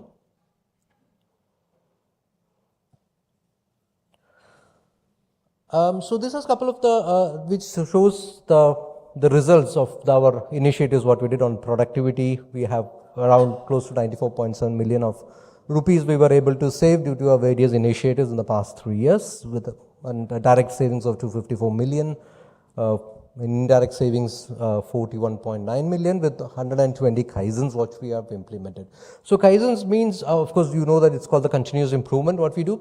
So we encourage our employees, and it's one of those aspects where there's a lot of empowerment happens to the grassroots level of an employee in ISAB. In the sense, we have a beautiful concept called FIFI, F-I-F-I, which is called fix it, find it and fix it. So if any associate, even if it is a contract employee or the managing director of the company, whoever goes onto the plant ground or if see any issues, that person can report it. Maybe if that person can do it by himself or herself, they can fix it also, or can take the responsibility of getting it done through the respective department wherever it has to be done. So that is one of a very unique aspect which we promoted, which has taken up pretty well by our employees. And if you look at, there were around 1,900 employees, cumulatively has participated in this FIFI.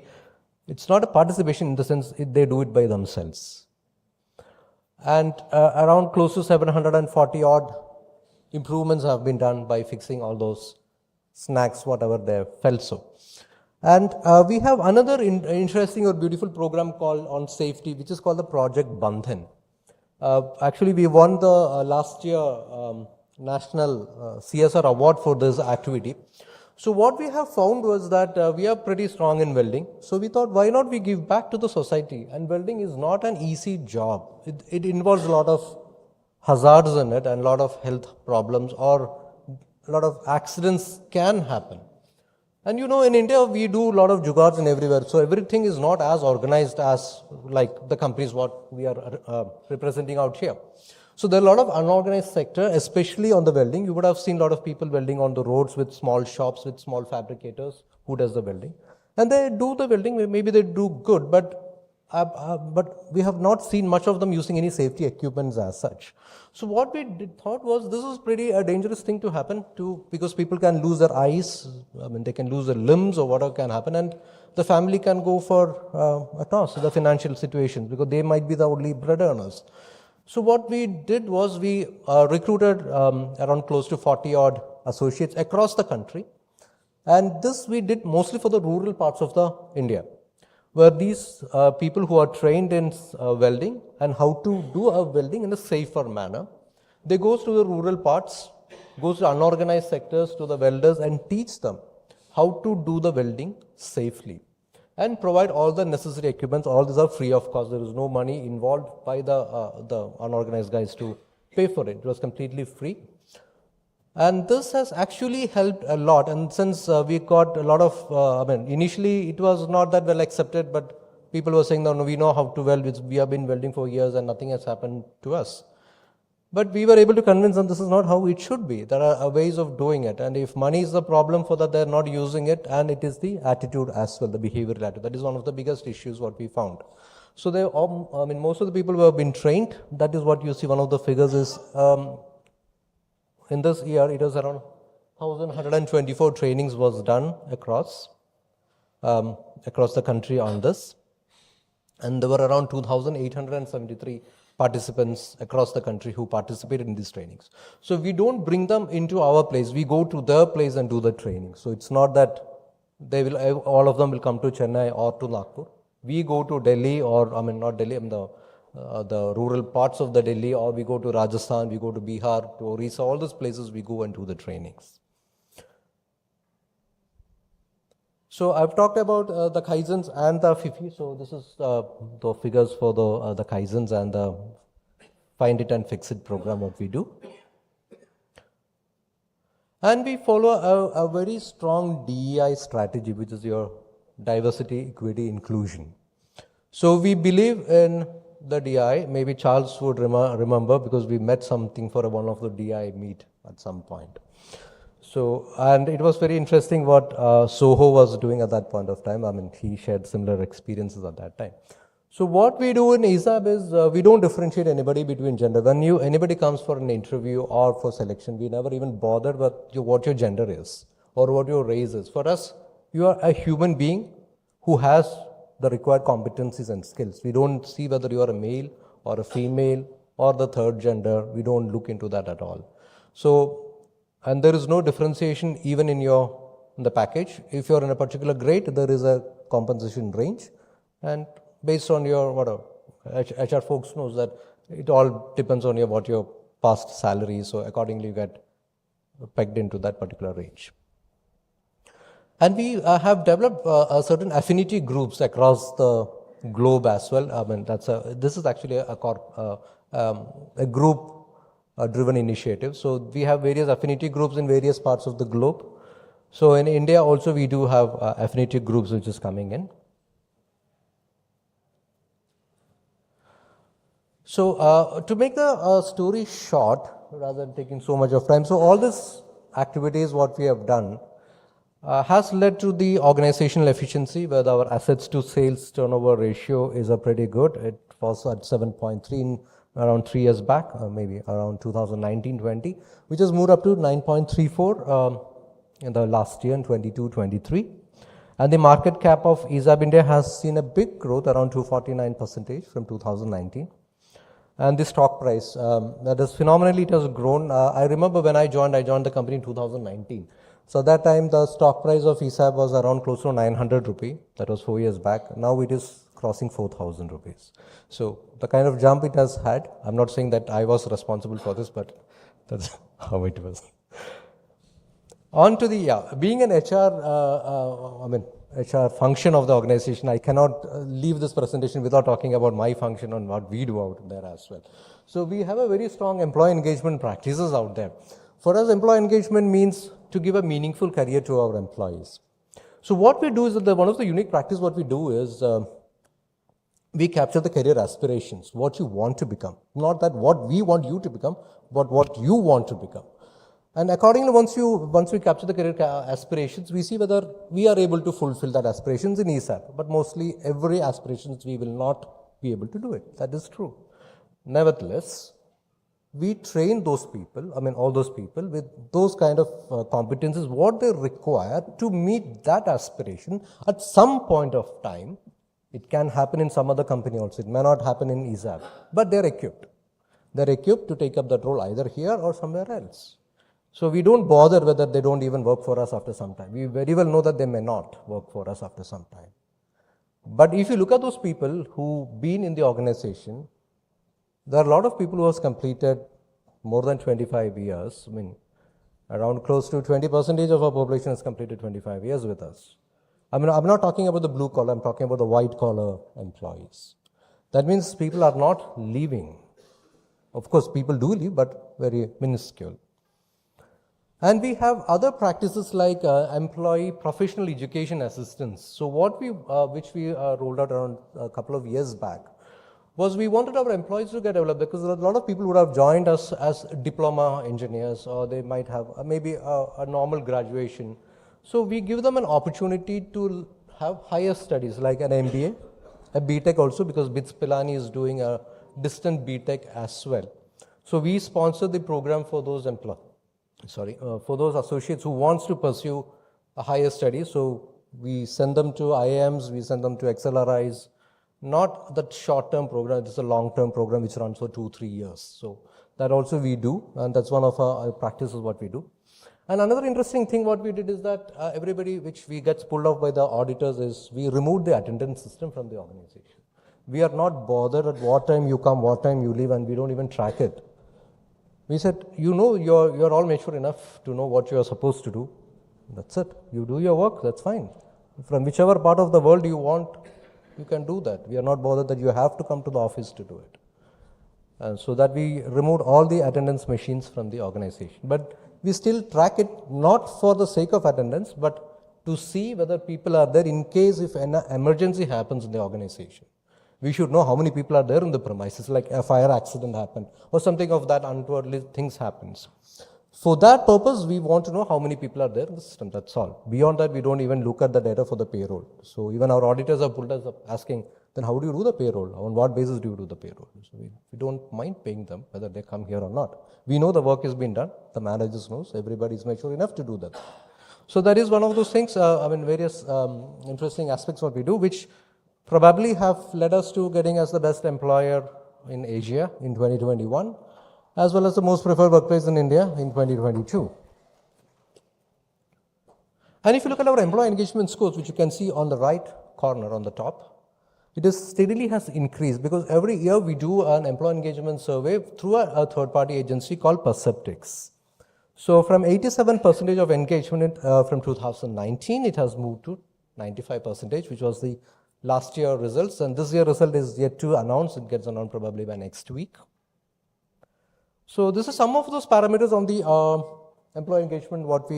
This is not the all, but this is some of the few, which I would like to showcase to you. Is on the clarity of direction, how the employees feels about the leadership team, how much of clarity they give to the organization, to the growth, the teamwork and collaboration, empowerment, career empowerment, trust index. That is one of the most important thing, is the trust index.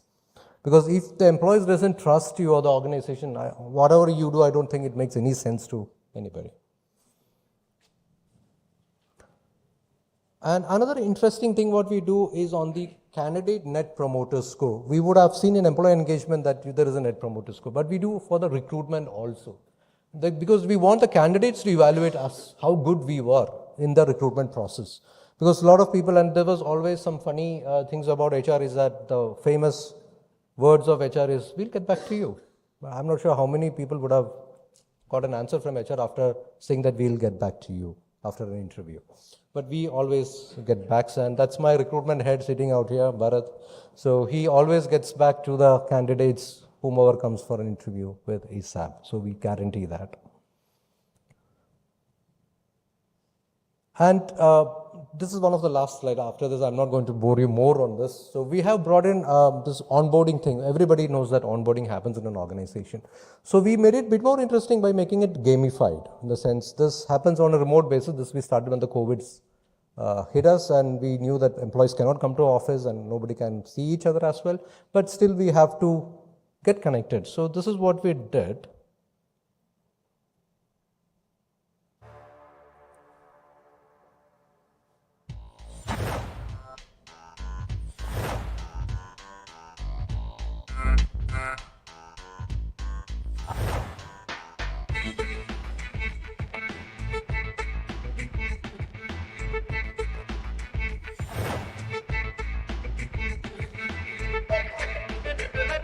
Good morning and welcome to ESAB. Walk to the large screen marked display number 2 and interact with it to learn more about our history and what we do. We really got to work, discovered tools, discovered our own talent and tenacity, and then things really took off.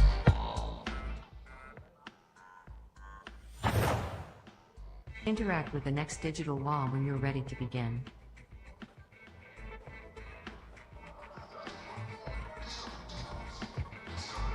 For shared success. H is for helping each other win. Shaping the world we imagine. Shaping our culture starts with defining our values.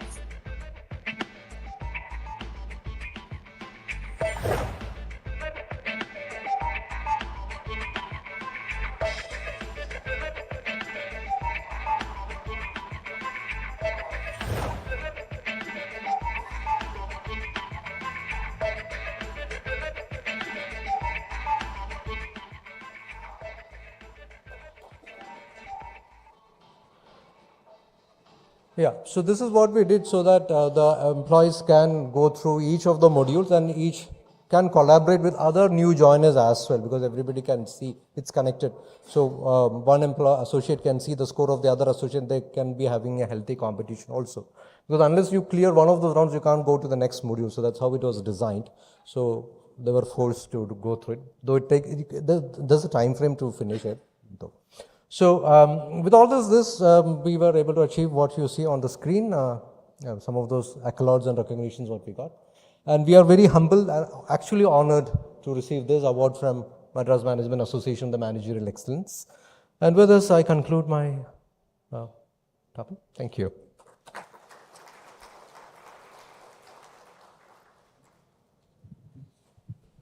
Thank you, Jerome. Hearty congratulations for winning one more award. I'm also in the sheet metal industry. ISAB is into cutting and welding, and there's something said in a lighter vein. In welding, if you do a wrong welding, you cut. If you do a wrong cutting, you weld. So they are both in welding and cutting. 19 years spread across the globe. Most important thing was touching upon ESG, which is going to be the most important factor for future business. And also your total employee involvement is seen by the way that you save inside the company, your recruitment process, your gaming induction and gaming onboarding.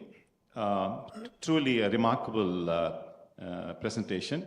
You've done 120 Kaizens, and the 121st Kaizen is to ensure that you finished on time. Thank you.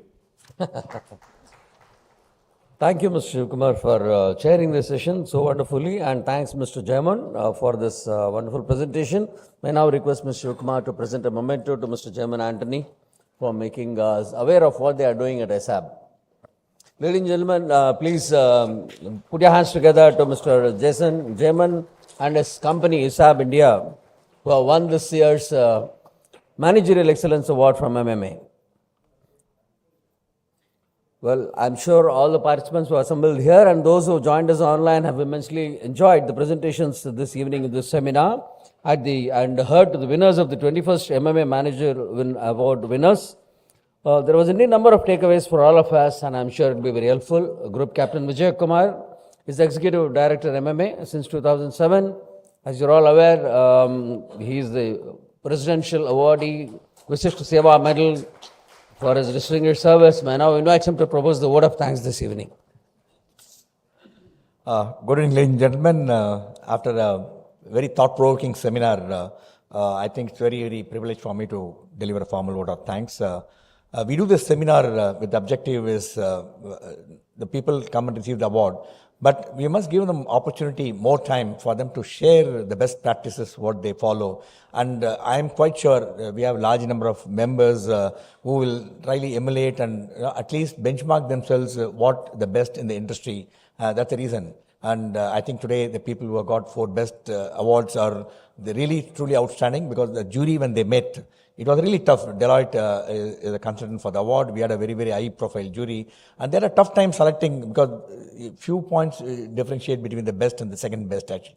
So we are indeed delighted because we have the people who came to come at 3 o'clock and listen to the seminar.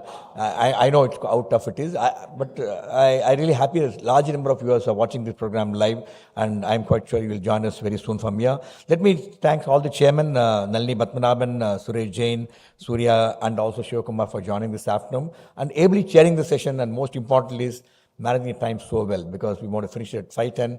Still, I got a couple of minutes to go. So that is what is the hallmark of MMA, our chairmen who really manage the session so well. I also would like to thank all the speakers who came forward and shared their insights, thought-provoking insights regarding their company from all the educational institutions. My dear friend Kaja Sharif, and we do a lot of work together. Mr. Ramachandran from Mel Systems, and Charles from Zogo, and Dr. Jasmine Anthony from ISAB. And I'm quite sure the takeaway must have been very, very good for each one of you. And they'll be the proud recipient of the awards very soon at this very place. And I'll all request you to join us for tea. And again, we assemble back here at 6 o'clock. I request you to come back by 5:55 so that we start the award function sharp at 6 o'clock. Thank you so much. Thanks to viewers. Please log out, and we'll get you again, remind you at 6 o'clock sharp for you to join back again. Thanks so much to each one of you being here this afternoon. Specific areas of expertise. The award is presented across 4 categories, namely manufacturing, service, SME, and education sector. Over the past 21 years, the MMA Award for Managerial Excellence has recognized exceptional businesses and educational institutions that have surpassed expectations and achieved remarkable success in their respective fields. These recipients have made significant contributions and added immense value to the award's legacy.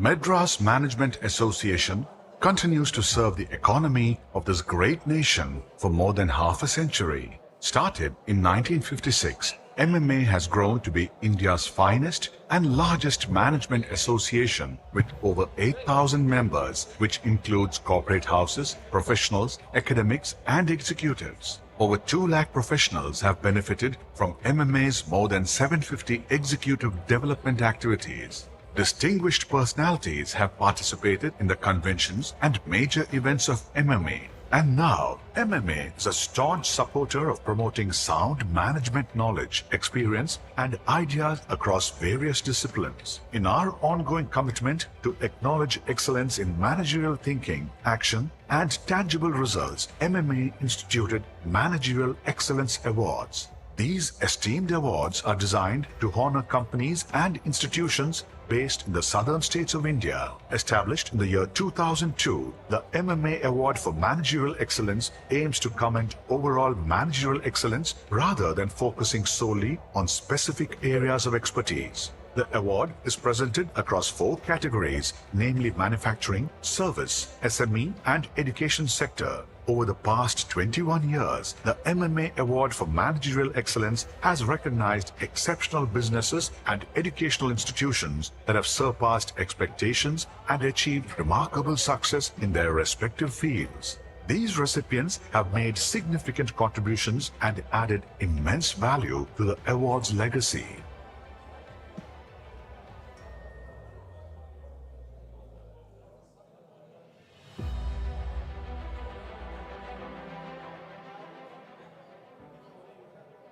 Madras Management Association continues to serve the economy of this great nation for more than half a century. Started in 1956, MMA has grown to be India's finest and largest management association with over 8,000 members, which includes corporate houses, professionals, academics, and executives. Over 2 lakh professionals have benefited from MMA's more than 750 executive development activities. Distinguished personalities have participated in the conventions and major events of MMA.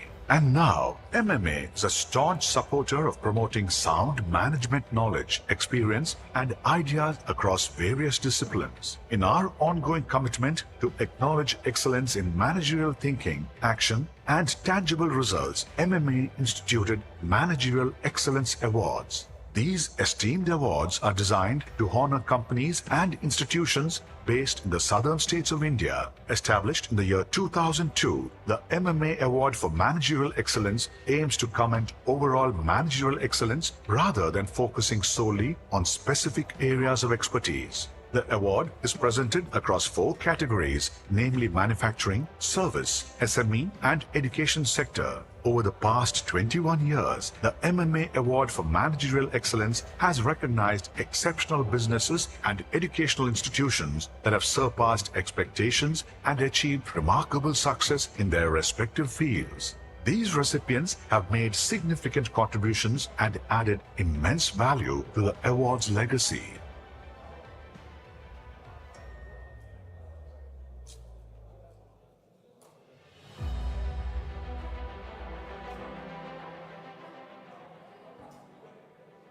Madras Management Association continues to serve the economy of this great nation for more than half a century. Started in 1956, MMA has grown to be India's finest and largest management association with over 8,000 members, which includes corporate houses, professionals, academics, and executives. Over 2 lakh professionals have benefited from MMA's more than 750 executive development activities.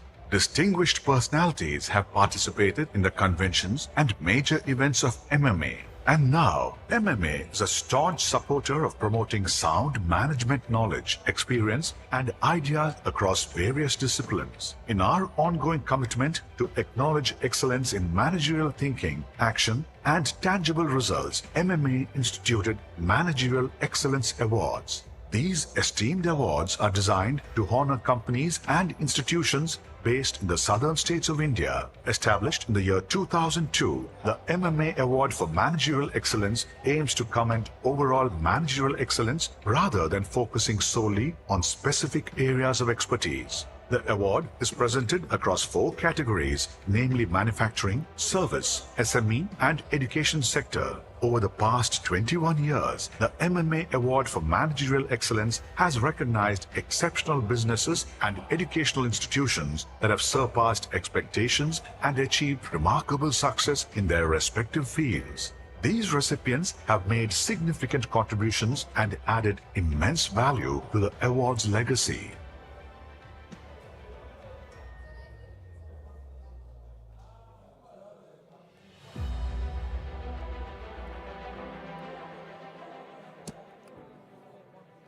Madras Management Association continues to serve the economy of this great nation for more than half a century. Started in 1956, MMA has grown to be India's finest and largest management association with over 8,000 members, which includes corporate houses, professionals, academics, and executives. Over 2 lakh professionals have benefited from MMA's more than 750 executive development activities.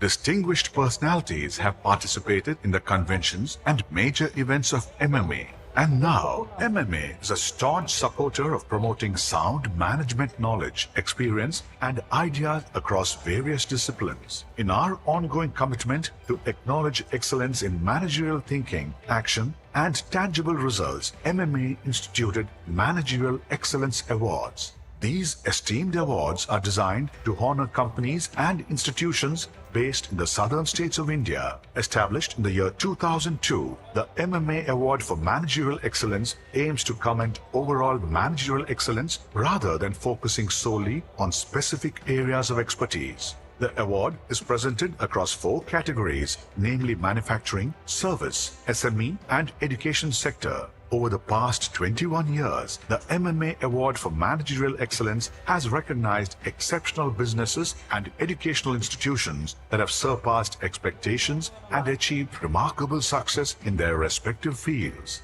These recipients have made significant contributions and added immense value to the award's legacy.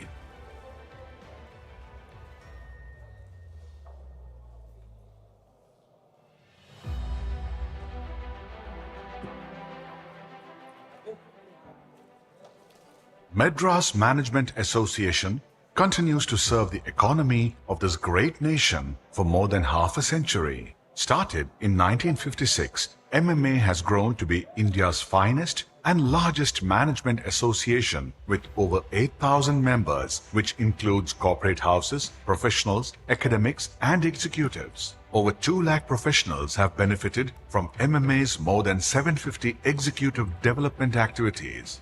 Distinguished personalities have participated in the conventions and major events of MMA. And now, MMA is a staunch supporter of promoting sound management knowledge, experience, and ideas across various disciplines. In our ongoing commitment to acknowledge excellence in managerial thinking, action, and tangible results, MMA instituted Managerial Excellence Awards. These esteemed awards are designed to honor companies and institutions based in the southern states of India. Established in the year 2002, the MMA Award for Managerial Excellence aims to comment overall managerial excellence rather than focusing solely on specific areas of expertise. The award is presented across 4 categories, namely manufacturing, service, SME, and education sector. Over the past 21 years, the MMA Award for Managerial Excellence has recognized exceptional businesses and educational institutions that have surpassed expectations and achieved remarkable success in their respective fields. These recipients have made significant contributions and added immense value to the award's legacy.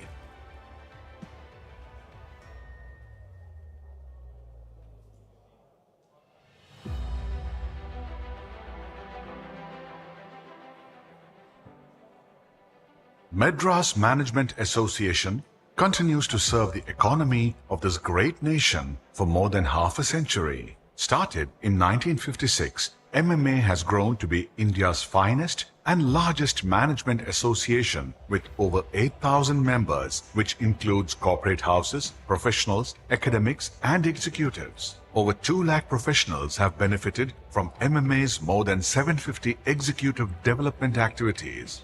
Distinguished personalities have participated in the conventions and major events of MMA. And now, MMA is a staunch supporter of promoting sound management knowledge, experience, and ideas across various disciplines. In our ongoing commitment to acknowledge excellence in managerial thinking, action, and tangible results, MMA instituted Managerial Excellence Awards. These esteemed awards are designed to honor companies and institutions based in the southern states of India. Established in the year 2002, the MMA Award for Managerial Excellence aims to comment overall managerial excellence rather than focusing solely on specific areas of expertise. The award is presented across 4 categories, namely manufacturing, service, SME, and education sector. Over the past 21 years, the MMA Award for Managerial Excellence has recognized exceptional businesses and educational institutions that have surpassed expectations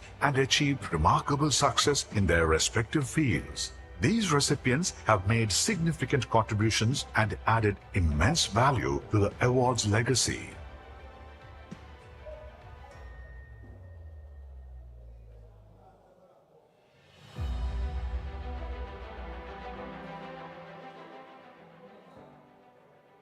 Madras Management Association continues to serve the economy of this great nation for more than half a century. Started in 1956, MMA has grown to be India's finest and largest management association with over 8,000 members, which includes corporate houses, professionals, academics, and executives. Over 2 lakh professionals have benefited from MMA's more than 750 executive development activities. Distinguished personalities have participated in the conventions and major events of MMA.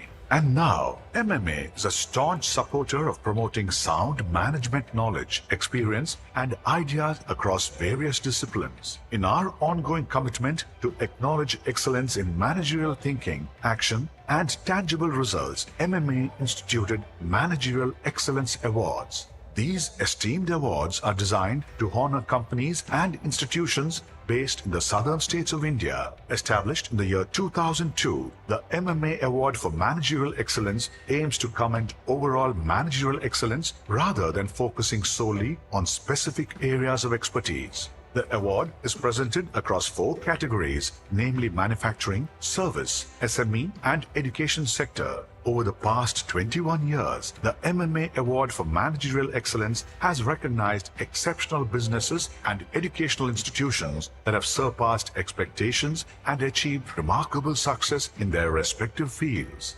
These recipients have made significant contributions and added immense value to the award's legacy.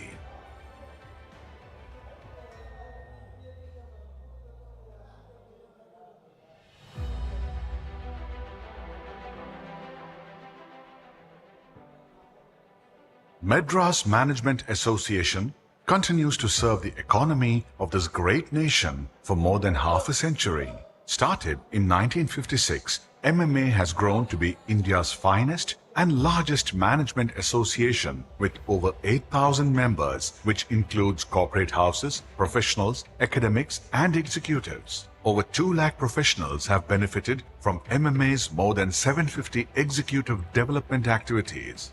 Distinguished personalities have participated in the conventions and major events of MMA. And now, MMA is a staunch supporter of promoting sound management knowledge, experience, and ideas across various disciplines. In our ongoing commitment to acknowledge excellence in managerial thinking, action, and tangible results, MMA instituted Managerial Excellence Awards. These esteemed awards are designed to honor companies and institutions based in the southern states of India. Established in the year 2002, the MMA Award for Managerial Excellence aims to comment overall managerial excellence rather than focusing solely on specific areas of expertise. The award is presented across 4 categories, namely manufacturing, service, SME, and education sector. Over the past 21 years, the MMA Award for Managerial Excellence has recognized exceptional businesses and educational institutions that have surpassed expectations and achieved remarkable success in their respective fields. These recipients have made significant contributions and added immense value to the award's legacy.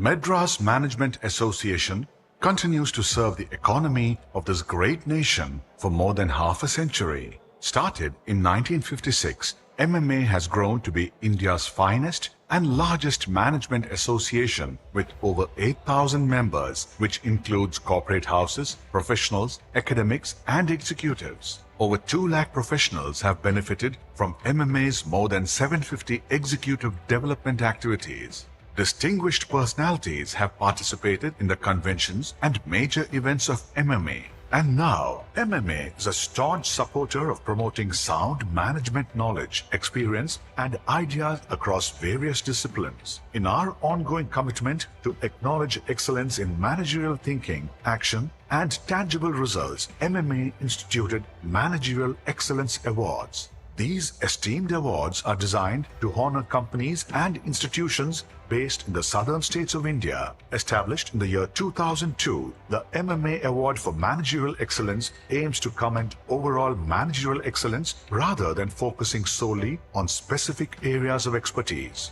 The award is presented across 4 categories, namely manufacturing, service, SME, and education sector. Over the past 21 years, the MMA Award for Managerial Excellence has recognized exceptional businesses and educational institutions that have surpassed expectations and achieved remarkable success in their respective fields. These recipients have made significant contributions and added immense value to the award's legacy.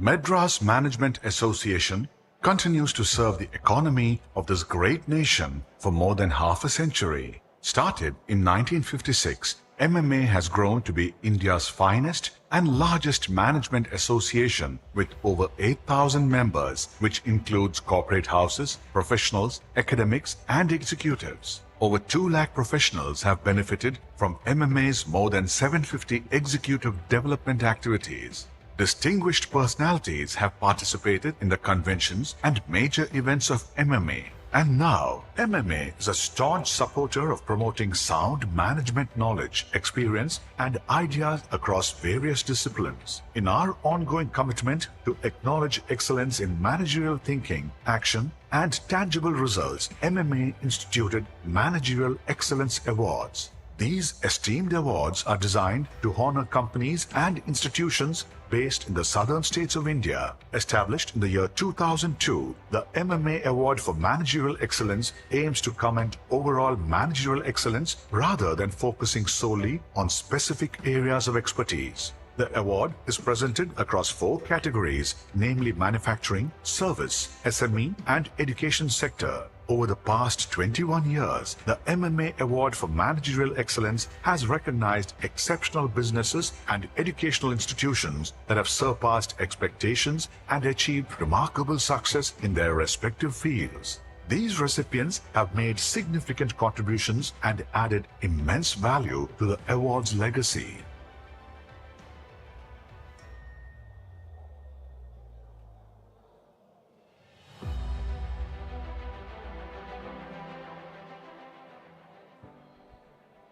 Madras Management Association continues to serve the economy of this great nation for more than half a century. Started in 1956, MMA has grown to be India's finest and largest management association with over 8,000 members, which includes corporate houses, professionals, academics, and executives. Over 2 lakh professionals have benefited from MMA's more than 750 executive development activities. Distinguished personalities have participated in the conventions and major events of MMA. And now, MMA is a staunch supporter of promoting sound management knowledge, experience, and ideas across various disciplines. In our ongoing commitment to acknowledge excellence in managerial thinking, action, and tangible results, MMA instituted Managerial Excellence Awards. These esteemed awards are designed to honor companies and institutions based in the southern states of India. Established in the year 2002, the MMA Award for Managerial Excellence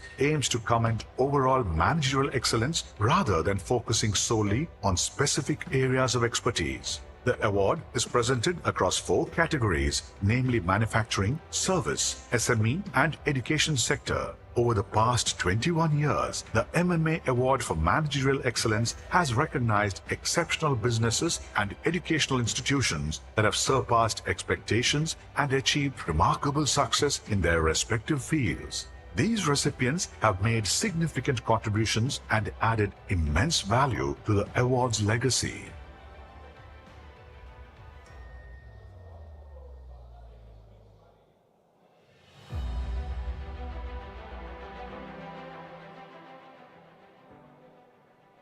Madras Management Association continues to serve the economy of this great nation for more than half a century. Started in 1956, MMA has grown to be India's finest and largest management association with over 8,000 members, which includes corporate houses, professionals, academics, and executives. Over 2 lakh professionals have benefited from MMA's more than 750 executive development activities. Distinguished personalities have participated in the conventions and major events of MMA. And now, MMA is a staunch supporter of promoting sound management knowledge, experience, and ideas across various disciplines. In our ongoing commitment to acknowledge excellence in managerial thinking, action, and tangible results, MMA instituted Managerial Excellence Awards. These esteemed awards are designed to honor companies and institutions based in the southern states of India. Established in the year 2002, the MMA Award for Managerial Excellence aims to commend overall managerial excellence rather than focusing solely on specific areas of expertise. The award is presented across 4 categories, namely manufacturing, service, SME, and education sector. Over the past 21 years, the MMA Award for Managerial Excellence has recognized exceptional businesses and educational institutions that have surpassed expectations and achieved remarkable success in their respective fields. These recipients have made significant contributions and added immense value to the award's legacy.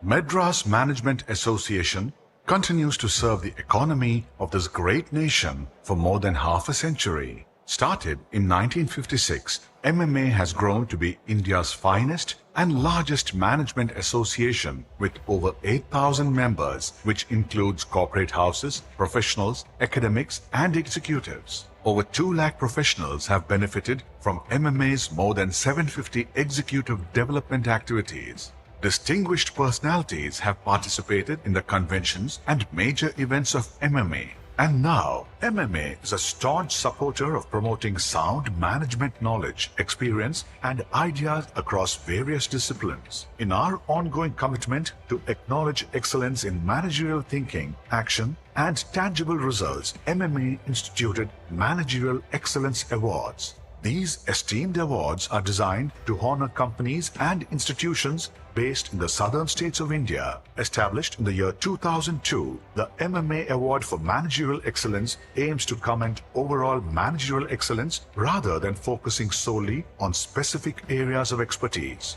The award is presented across 4 categories, namely manufacturing, service, SME, and education sector. Over the past 21 years, the MMA Award for Managerial Excellence has recognized exceptional businesses and educational institutions that have surpassed expectations and achieved remarkable success in their respective fields. These recipients have made significant contributions and added immense value to the award's legacy.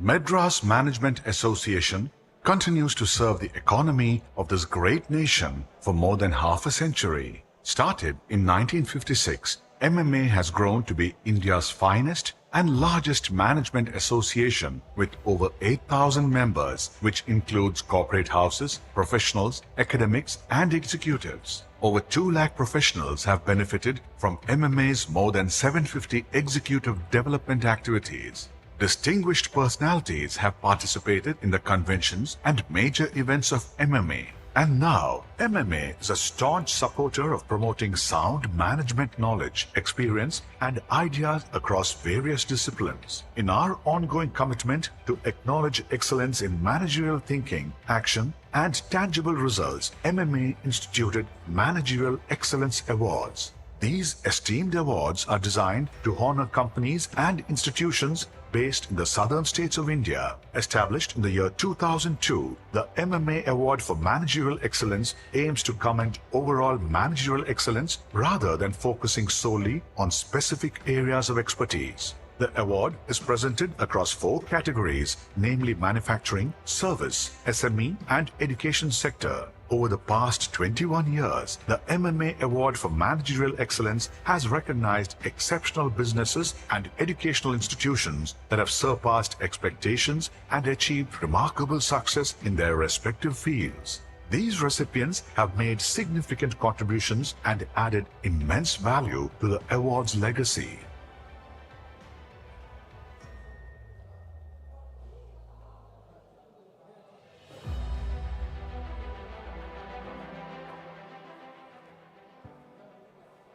Madras Management Association continues to serve the economy of this great nation for more than half a century. Started in 1956, MMA has grown to be India's finest and largest management association with over 8,000 members, which includes corporate houses, professionals, academics, and executives. Over 2 lakh professionals have benefited from MMA's more than 750 executive development activities. Distinguished personalities have participated in the conventions and major events of MMA. And now, MMA is a staunch supporter of promoting sound management knowledge, experience, and ideas across various disciplines. In our ongoing commitment to acknowledge excellence in managerial thinking, action, and tangible results, MMA instituted Managerial Excellence Awards. These esteemed awards are designed to honor companies and institutions based in the southern states of India. Established in the year 2002, the MMA Award for Managerial Excellence aims to commend overall managerial excellence rather than focusing solely on specific areas of expertise. The award is presented across 4 categories, namely manufacturing, service, SME, and education sector. Over the past 21 years, the MMA Award for Managerial Excellence has recognized exceptional businesses and educational institutions that have surpassed expectations and achieved remarkable success in their respective fields. These recipients have made significant contributions and added immense value to the award's legacy.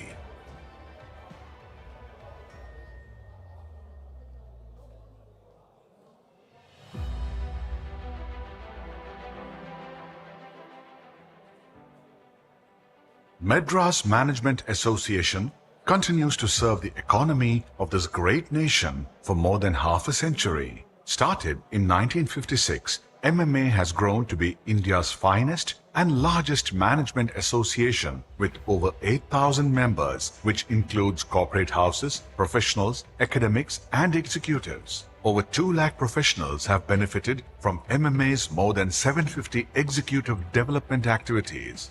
Distinguished personalities have participated in the conventions and major events of MMA. And now, MMA is a staunch supporter of promoting sound management knowledge, experience, and ideas across various disciplines. In our ongoing commitment to acknowledge excellence in managerial thinking, action, and tangible results, MMA instituted Managerial Excellence Awards. These esteemed awards are designed to honor companies and institutions based in the southern states of India. Established in the year 2002, the MMA Award for Managerial Excellence aims to commend overall managerial excellence rather than focusing solely on specific areas of expertise. The award is presented across 4 categories, namely manufacturing, service, SME, and education sector. Over the past 21 years, the MMA Award for Managerial Excellence has recognized exceptional businesses and educational institutions that have surpassed expectations and achieved remarkable success in their respective fields.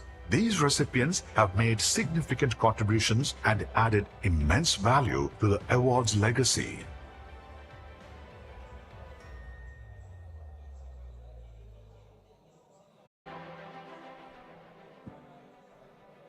Madras Management Association continues to serve the economy of this great nation for more than half a century. Started in 1956, MMA has grown to be India's finest and largest management association with over 8,000 members, which includes corporate houses, professionals, academics, and executives. Over 2 lakh professionals have benefited from MMA's more than 750 executive development activities. Distinguished personalities have participated in the conventions and major events of MMA. And now, MMA is a staunch supporter of promoting sound management knowledge, experience, and ideas across various disciplines. In our ongoing commitment to acknowledge excellence in managerial thinking, action, and tangible results, MMA instituted Managerial Excellence Awards. These esteemed awards are designed to honor companies and institutions based in the southern states of India. Established in the year 2002, the MMA Award for Managerial Excellence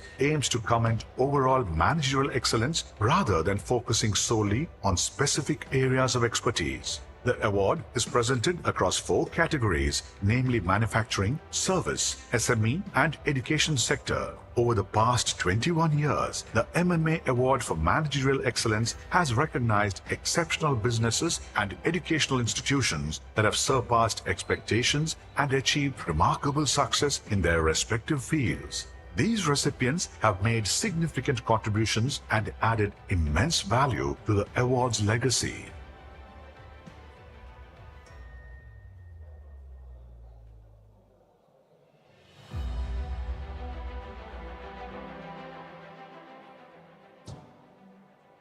Madras Management Association continues to serve the economy of this great nation for more than half a century. Started in 1956, MMA has grown to be India's finest and largest management association with over 8,000 members, which includes corporate houses, professionals, academics, and executives. Over 2 lakh professionals have benefited from MMA's more than 750 executive development activities. Distinguished personalities have participated in the conventions and major events of MMA. And now, MMA is a staunch supporter of promoting sound management knowledge, experience, and ideas across various disciplines. In our ongoing commitment to acknowledge excellence in managerial thinking, action, and tangible results, MMA instituted Managerial Excellence Awards. These esteemed awards are designed to honor companies and institutions based in the southern states of India. Established in the year 2002, the MMA Award for Managerial Excellence aims to comment overall managerial excellence rather than focusing solely on specific areas of expertise.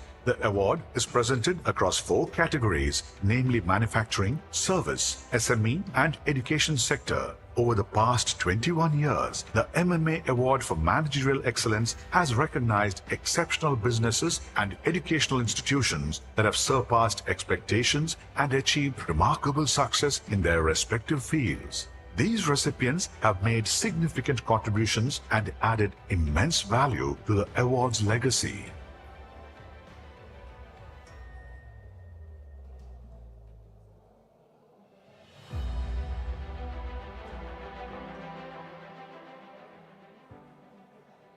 Madras Management Association continues to serve the economy of this great nation for more than half a century. Started in 1956, MMA has grown to be India's finest and largest management association with over 8,000 members, which includes corporate houses, professionals, academics, and executives. Over 2 lakh professionals have benefited from MMA's more than 750 executive development activities.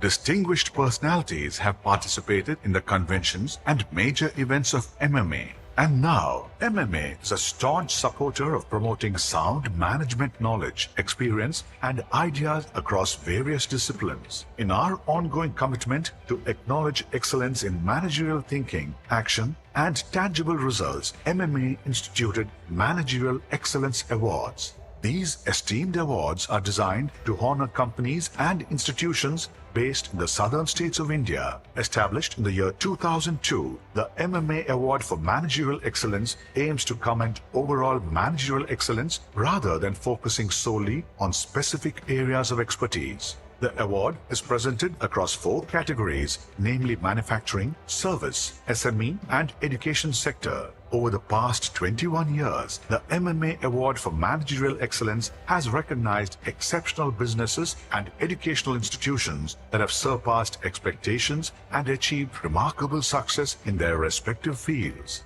These recipients have made significant contributions and added immense value to the award's legacy.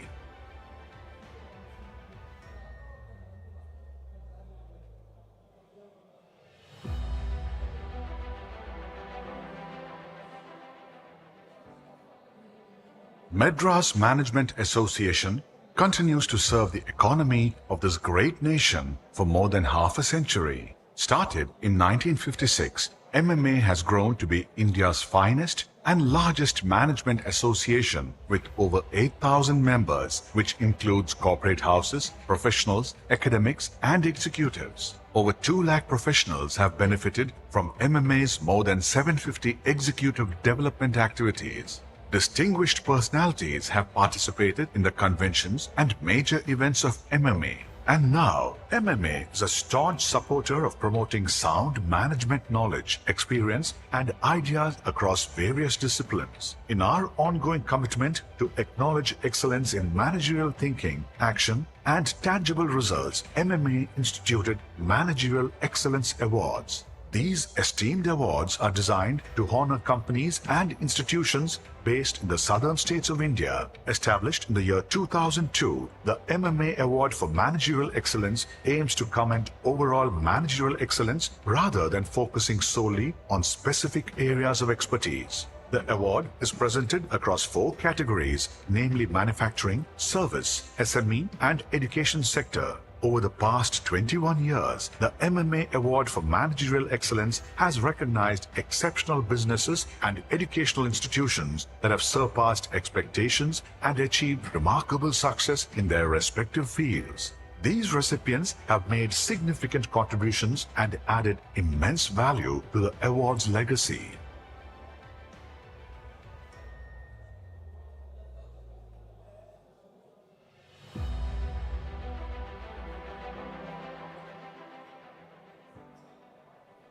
Madras Management Association continues to serve the economy of this great nation for more than half a century. Started in 1956, MMA has grown to be India's finest and largest management association with over 8,000 members, which includes corporate houses, professionals, academics, and executives. Over 2 lakh professionals have benefited from MMA's more than 750 executive development activities. Distinguished personalities have participated in the conventions and major events of MMA. And now, MMA is a staunch supporter of promoting sound management knowledge, experience, and ideas across various disciplines. In our ongoing commitment to acknowledge excellence in managerial thinking, action, and tangible results, MMA instituted Managerial Excellence Awards. These esteemed awards are designed to honor companies and institutions based in the southern states of India. Established in the year 2002, the MMA Award for Managerial Excellence aims to commend overall managerial excellence rather than focusing solely on specific areas of expertise.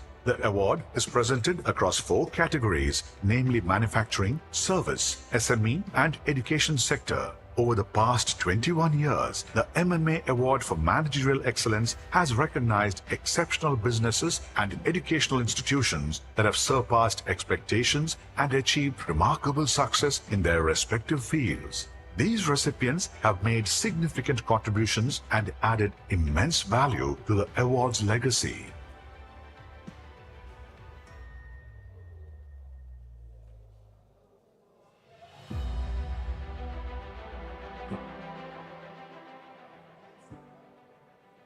Madras Management Association continues to serve the economy of this great nation for more than half a century. Started in 1956, MMA has grown to be India's finest and largest management association with over 8,000 members, which includes corporate houses, professionals, academics, and executives. Over 2 lakh professionals have benefited from MMA's more than 750 executive development activities. Distinguished personalities have participated in the conventions and major events of MMA. And now, MMA is a staunch supporter of promoting sound management knowledge, experience, and ideas across various disciplines. In our ongoing commitment to acknowledge excellence in managerial thinking, action, and tangible results, MMA instituted Managerial Excellence Awards. These esteemed awards are designed to honor companies and institutions based in the southern states of India. Established in the year 2002, the MMA Award for Managerial Excellence aims to commend overall managerial excellence rather than focusing solely on specific areas of expertise. The award is presented across 4 categories, namely manufacturing, service, SME, and education sector. Over the past 21 years, the MMA Award for Managerial Excellence has recognized exceptional businesses and educational institutions that have surpassed expectations and achieved remarkable success in their respective fields. These recipients have made significant contributions and added immense value to the award's legacy.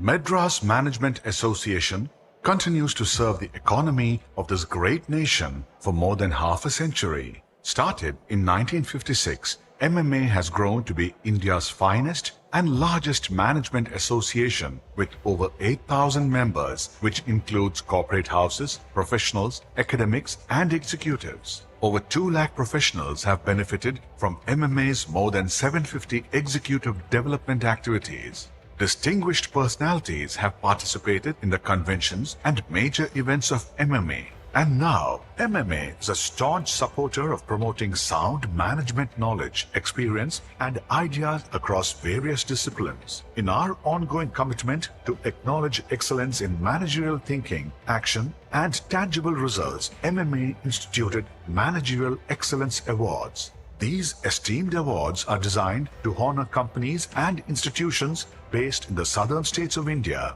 Established in the year 2002, the MMA Award for Managerial Excellence aims to commend overall managerial excellence rather than focusing solely on specific areas of expertise. The award is presented across 4 categories, namely manufacturing, service, SME, and education sector. Over the past 21 years, the MMA Award for Managerial Excellence has recognized exceptional businesses and educational institutions that have surpassed expectations and achieved remarkable success in their respective fields. These recipients have made significant contributions and added immense value to the award's legacy.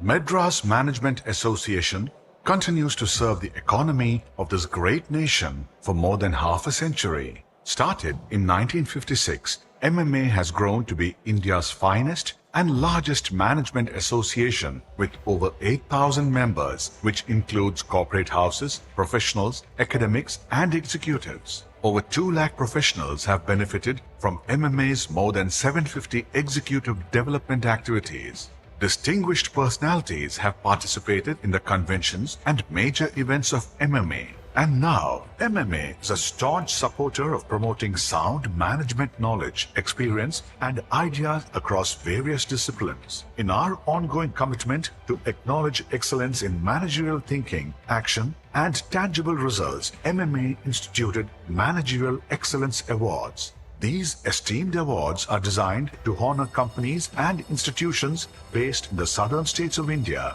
Established in the year 2002, the MMA Award for Managerial Excellence aims to commend overall managerial excellence rather than focusing solely on specific areas of expertise. The award is presented across 4 categories, namely manufacturing, service, SME, and education sector. Over the past 21 years, the MMA Award for Managerial Excellence has recognized exceptional businesses and educational institutions that have surpassed expectations and achieved remarkable success in their respective fields. These recipients have made significant contributions and added immense value to the award's legacy.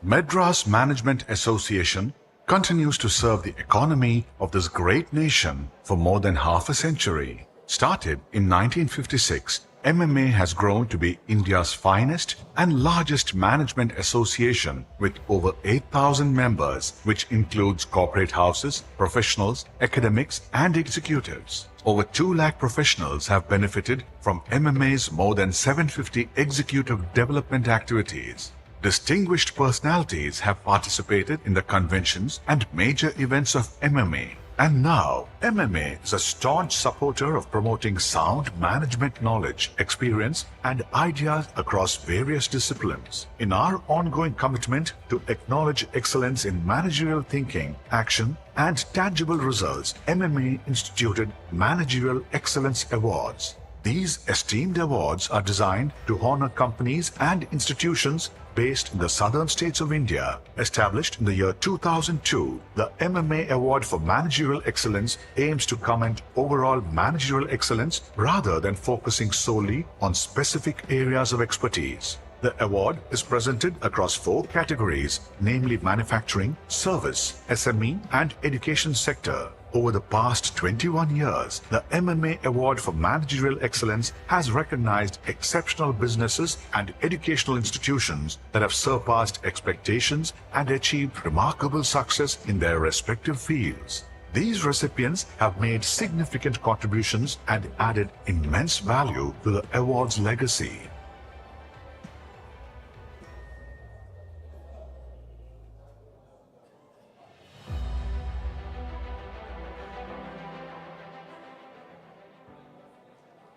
Madras Management Association continues to serve the economy of this great nation for more than half a century. Started in 1956, MMA has grown to be India's finest and largest management association with over 8,000 members, which includes corporate houses, professionals, academics, and executives. Over 2 lakh professionals have benefited from MMA's more than 750 executive development activities. Distinguished personalities have participated in the conventions and major events of MMA. And now, MMA is a staunch supporter of promoting sound management knowledge, experience, and ideas across various disciplines. In our ongoing commitment to acknowledge excellence in managerial thinking, action, and tangible results, MMA instituted Managerial Excellence Awards. These esteemed awards are designed to honor companies and institutions based in the southern states of India. Established in the year 2002, the MMA Award for Managerial Excellence aims to comment overall managerial excellence rather than focusing solely on specific areas of expertise. The award is presented across 4 categories, namely manufacturing, service, SME, and education sector. Over the past 21 years, the MMA Award for Managerial Excellence has recognized exceptional businesses and educational institutions that have surpassed expectations and achieved remarkable success in their respective fields. These recipients have made significant contributions and added immense value to the award's legacy.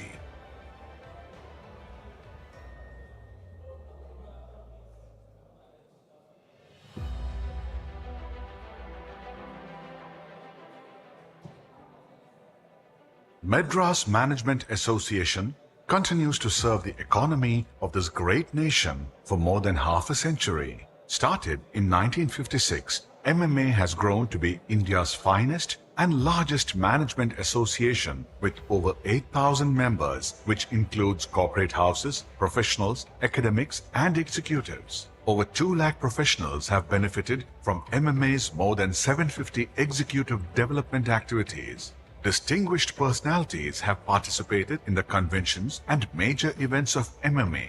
And now, MMA is a staunch supporter of promoting sound management knowledge, experience, and ideas across various disciplines. In our ongoing commitment to acknowledge excellence,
Good evening, ladies and gentlemen. A very warm welcome to all of you, and a welcome to all those who joined us online as well. After a break, as you all know, we had a seminar where we had presentations by the winners, and after that, I welcome you all after a break. So this is the 21st MMA Awards for Managerial Excellence as a part of our 67th MMA Annual General Meeting, which is going to follow immediately after this. Just a gentle reminder, may I request all of you to keep your mobile phones on silent mode. And now we commence the proceedings. Ladies and gentlemen, put your hands together as I welcome the dignitaries to the dais. Mr. Suresh Raman, President, Madras Management Association. Mr. Ashish Gupta, Research Officer, Konrad Adenauer Stiftung. Mr. T. Kadir, Partner, Deloitte. Mr. Shinu Agarwal, Managing Director and CEO, Ashok Leyland Limited. May I commence? And Mr. Srinivas V. Dimpo, President, IMA and Chairman, Dimpo Group of Companies. Mr. Mahalingam, Partner Director, TSM Group of Companies, and Group Captain Vijay Kumar. May I request all the dignitaries to take the place on the dais, please.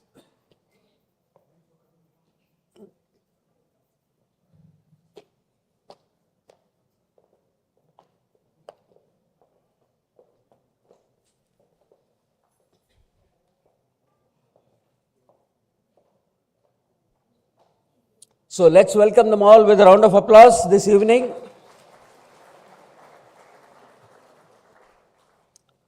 All good things begin with the divine blessings.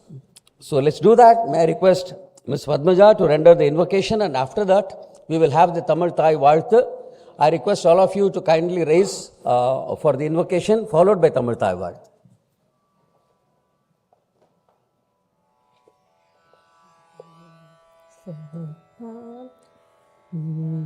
Gananata, Gananata, Gananata, Gananata, Mushikavahana, Jaya Gananata, Sharanam, Sharanam, Gajanana, Sharanam, Sharanam, Gajanana.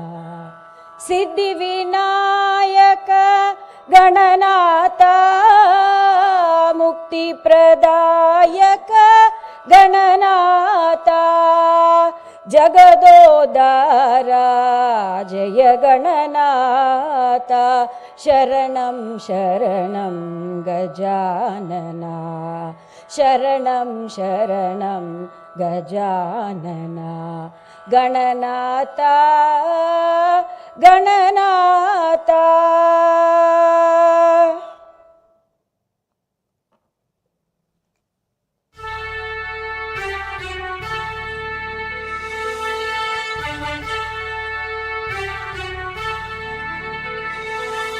நீராறும் கடலுடுத்த நிலமடந்தை கெழிலொழுகும் சீராறும் மதனமென திகழ்வரத கண்டனிதில் எக்கணமும் அதில் சிறந்த திராவிடனல் திருநாடும் தக்க சிறு பிறை நுதலும் தரித்தனரும் திலகமுமே திலக வாசனை போல் அனைத்துலகும் இன்பமுற எத்திசையும் புகழ் மணக்க இருந்த பெரும் தமிழனங்கே தமிழனங்கே உன் சீரிழமை திறம் வியந்து செயல் மறந்து வாழ்த்துதுமே வாழ்த்துதுமே வாழ்த்துதுமே.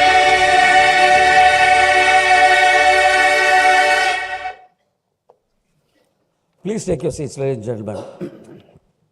Thank you, Ms. Padmaja, for that excellent rendition. As a token of our appreciation, may I request the chief guest to present a floral bouquet to Ms. Padmaja, please.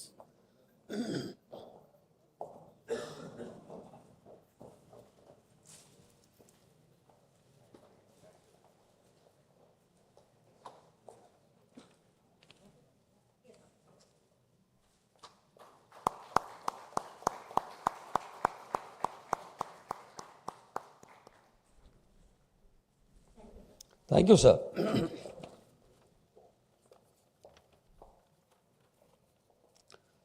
Mr. Suresh Raman is the President, Madras Management Association, and Vice President and Regional Head, TCS Chennai.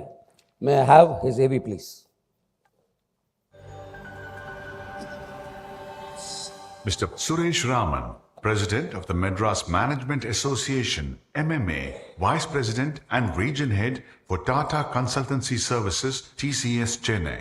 He manages TCS's largest delivery center with over 98,000 associates. His focus areas are to provide right experience for customers and associates, facilitate talent transformation into digital technologies, promoting diversity, provide agile and sustainable infrastructure, cost optimization, besides working closely with region stakeholders across government, industry associations and communities. May I now call upon Mr. Suresh Raman to deliver the welcome address. Good evening to all of you. It's indeed my privilege to deliver this welcome address during this MMA Awards function and the 67th AGM.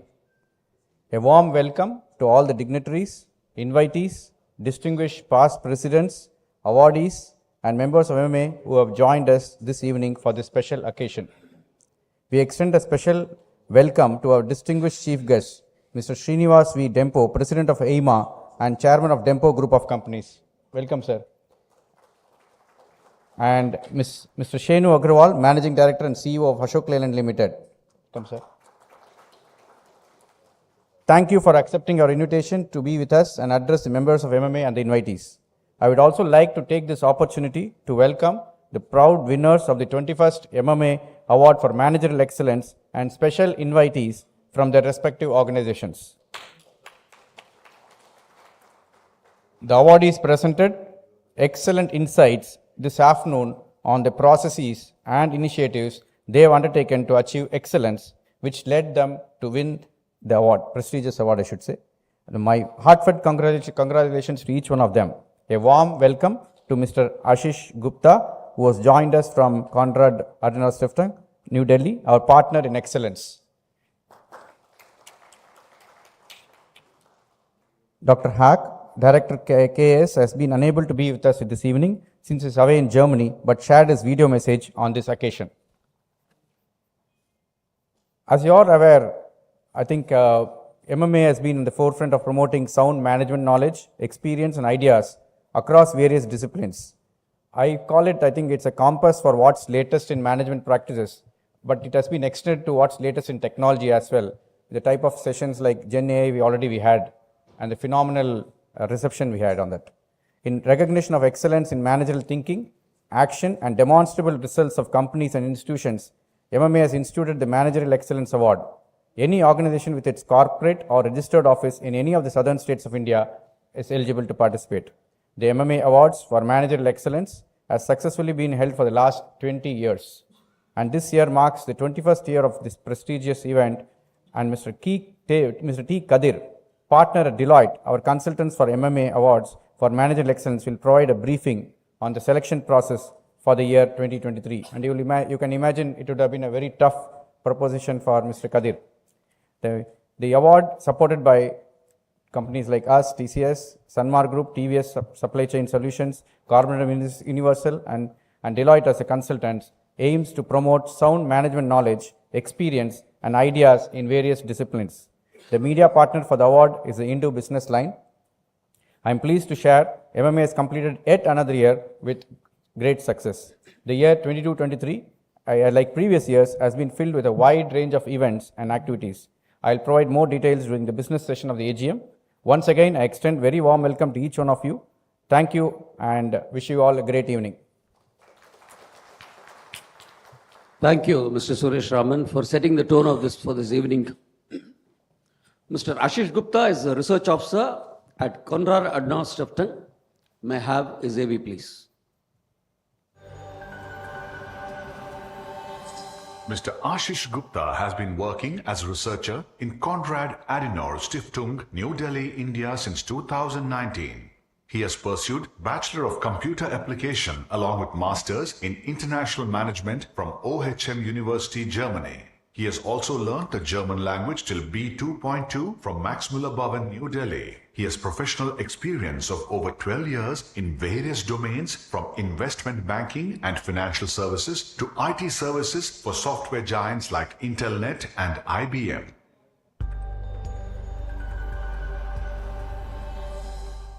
May I now request Mr. Ashish Gupta to deliver the felicitation address. Thank you so much. Dear esteemed dignitaries, honorable guests, ladies and gentlemen, dear friends and family of MMA.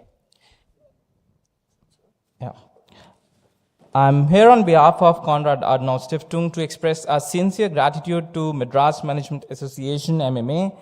It is an honor and a privilege to be present here at the 67th Annual General Meeting. The journey we have embarked upon with the Madras Management Association has been nothing short of extraordinary. From the very beginning, MMA has been an invaluable ally, sharing our vision of promoting effective leadership and management practices in our respective communities. It is this shared commitment that has nurtured a strong and enduring bond between our organizations. We are proud to have MMA as a partner for over 3 decades. Together, we have not only strengthened the civil society in India, but also contributed to the development of a democratic and prosperous nation. Our partnership began in 1989, and since then we have worked together on a wide range of projects, including the MMA Caste Leadership Academy, which has trained over 1,000 young leaders from across India, the study on the state of democracy in India, which was published in 2010, that had helped raise awareness on the challenge faced by Indian democracy. Over the years, the MMA Association has consistently demonstrated its dedication to fostering excellence in the realm of management. They have tirelessly organized conferences, seminars, and workshops to empower professionals, in turn shaping the future of management. Their steadfast commitment to promoting knowledge sharing and professional developments aligns perfectly with our own goals at KAS. The MMA Association has acted as a catalyst for a positive change, providing a platform for industry leaders, experts, and scholars to come together and exchange ideas. The wealth of knowledge and expertise that MMA brings to the table is truly inspiring. Through their meticulously curated events and initiatives, they have enriched the lives of countless individuals, equipping them with the tools necessary to thrive in a rapidly evolving business landscape. We at Konrad Adenauer Stiftung are grateful for the unwavering support and cooperation we have received from Madras Management Association, together we have witnessed the transformational power of knowledge and the impact it can have on individuals and communities alike. Through our joint endeavors, we have had the privilege of empowering leaders, fostering innovation, and contributing to the overall growth of the management field. Today, as we express our gratitude, we also acknowledge the remarkable individuals who have played an instrumental role in fostering this enduring partnership. The visionary leadership of MMA Presidents, Group Captain Vijay Kumar and his dedicated team, and the volunteers who have worked tirelessly behind the scenes. Each and every one of them has contributed to the success of this collaboration. The passion, dedication, and unwavering commitment to excellence have set an example for all of us to follow. Madras Management Association, I thank you for your indispensable partnership and the transformative impacts you have made on the management landscape. We are forever grateful. Now I would request the audiovisual team to play the video message from Dr. Adrian Hack, Director to CAS India, who could not be present here with us due to some prior commitments at our headquarters in Berlin. Ladies and gentlemen, distinguished guests, warm greetings from Delhi. When you will see this video, I will be in Germany due to commitments in our headquarters, and therefore I'm not able to make it to Chennai today. Let me use this opportunity to wish you all the best for today's event, and also to thank Group Captain Vijay Kumar and his entire team for their outstanding work.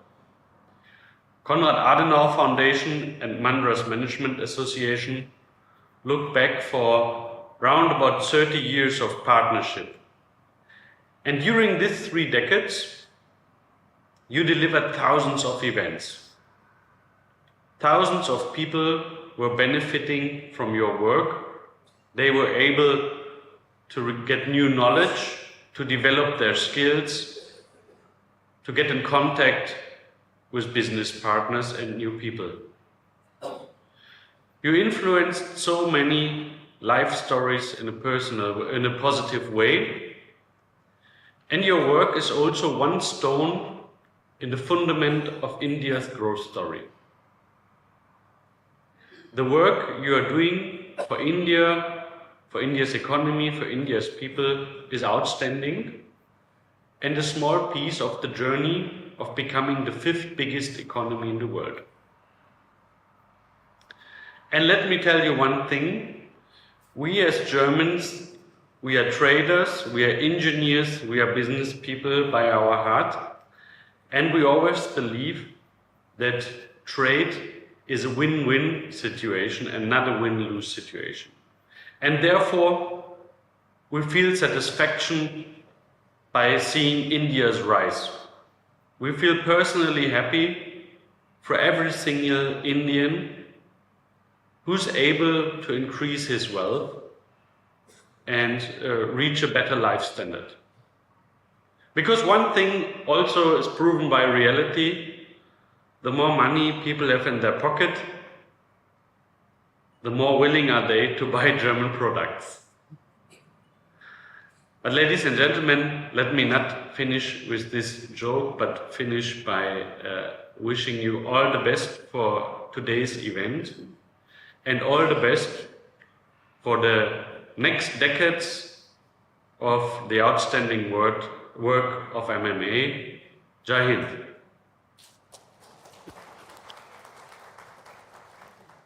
Thank you. Thank you so much. Thanks to you, Ashish, for making it here. Thanks to Mr. Adrian for that wonderful address. Ladies and gentlemen, Group Captain R. Vijay Kumar is Executive Director, Madras Management Association. May I have his AV, please.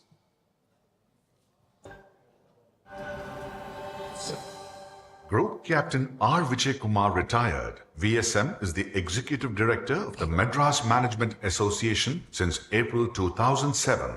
He was awarded the Vishisht Seva Medal by the President of India for distinguished service of very high order. Under his dynamic leadership, MMA has won the AIMA's Best Management Association in India for 13 times in a row, including the National Excellence Award for the year 2021-22. Good evening, ladies and gentlemen. Oh, sorry. He's also the editor of the popular monthly digital magazine, The Business Mandate. May I now invite him to brief the audience about the special issue of Business Mandate. Thank you, Venkat. Once again, good evening, ladies and gentlemen. MMA is proud to present the in-house news digital magazine for the management fraternity and Business Mandate. It is with great privilege that I've been served as an editor of this Business Mandate for the past 16 years in a row and consecutively without any break. And while our association is still young, it is immensely gratifying to witness the growth and recognition of Business Mandate as an eagerly anticipated business magazine of MMA in this part of the country. The accomplishment is a testament to the hard work and dedication of the team MMA, each member playing a vital role in achieving the milestone. All the production in-house, including designing, including embedded video, all including articles, everything edited is all done in-house. During the MMA annual general meeting at the award function, we are delighted to release the special issue of the digital magazine focusing on managerial excellence. This issue features the collection of captivating articles designed and provided valuable insight to our readers. At this momentous occasion, I kindly request our esteemed guest, Mr. Dempo and also Mr. Shenu Agarwal, to honor us by officially releasing the digital magazine, Business Mandate. We are indeed grateful to you for your presence and eagerly anticipate your feedback after reading this magazine, which has already been delivered to your inbox. May I have the AV, please? We are also showing a thing how the digital magazines are going to be very useful to you. AV, please.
Ladies and gentlemen, that is the Business Mandate for you.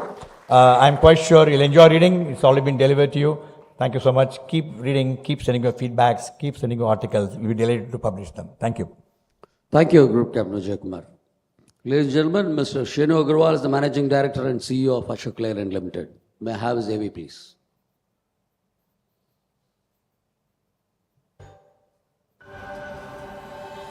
Mr. Shenu Agarwal, Managing Director and CEO, Ashok Leyland Limited. Mr. Shenu Agarwal joined Ashok Leyland in December 2022 as its Managing Director and CEO. He is responsible for driving technology development, growth, and future strategy for the company towards achieving its vision to be among the top 10 commercial vehicle players globally. Mr. Agarwal comes from Escorts Kubota Limited, where as president he was in charge of agri and construction equipment businesses. A recipient of several awards, Mr. Agarwal is a mechanical engineer from NIT Kurukshetra and an MBA from Duke University, North Carolina. May I now invite Mr. Shenu Agarwal to deliver the special address, please.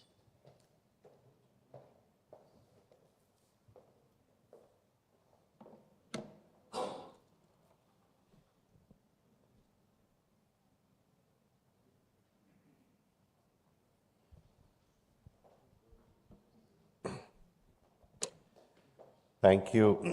Thank you for having me here. Good evening, ladies and gentlemen.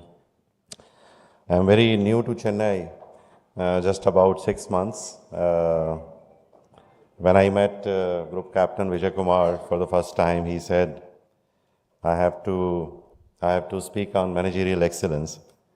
And I was hoping that I'll find a lot of students of management here. So I prepared a few slides, but I find lots of gurus of management here. So pardon me if it sounds like I'm preaching to the choir. But still, I'll go ahead and just share my thoughts, some of my thoughts on this subject with you. I mean, people like me are not the gurus or researchers or authors of management philosophies. We are just practitioners.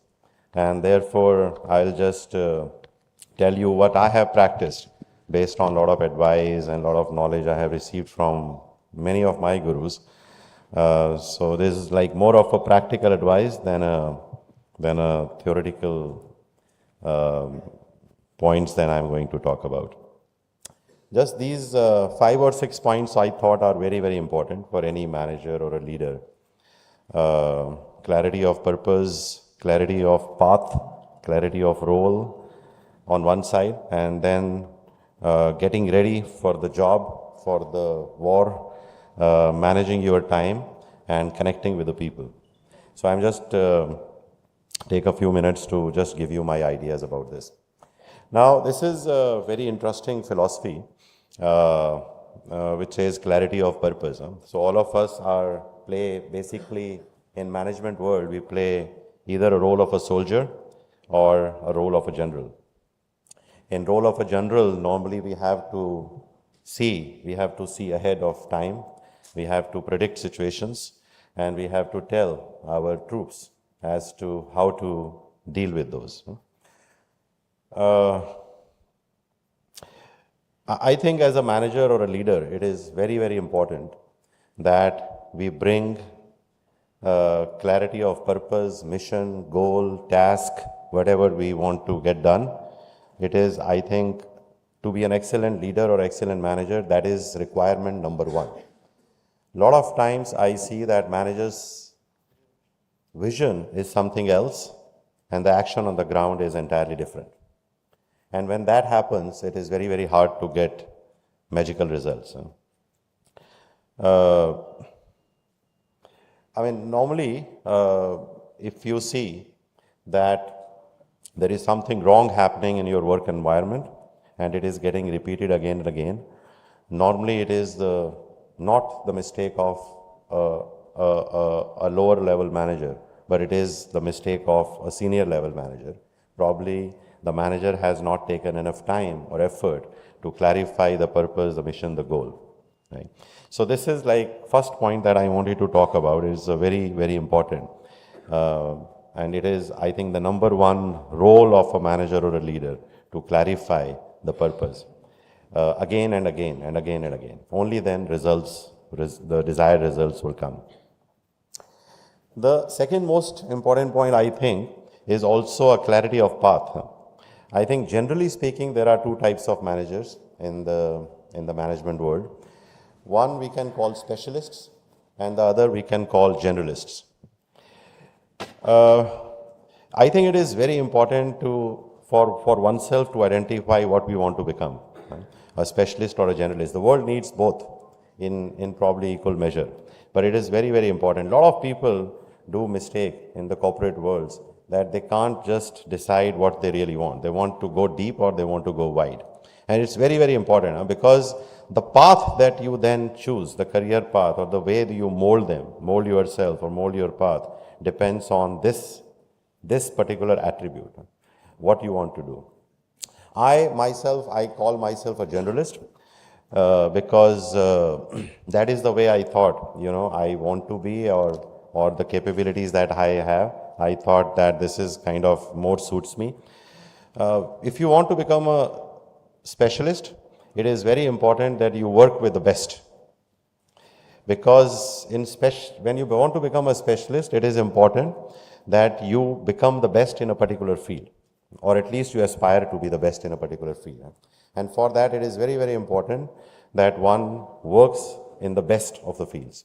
If you want to become a generalist, it is not so important to work with the best, but it is more important to try different challenges, right? And therefore do different things.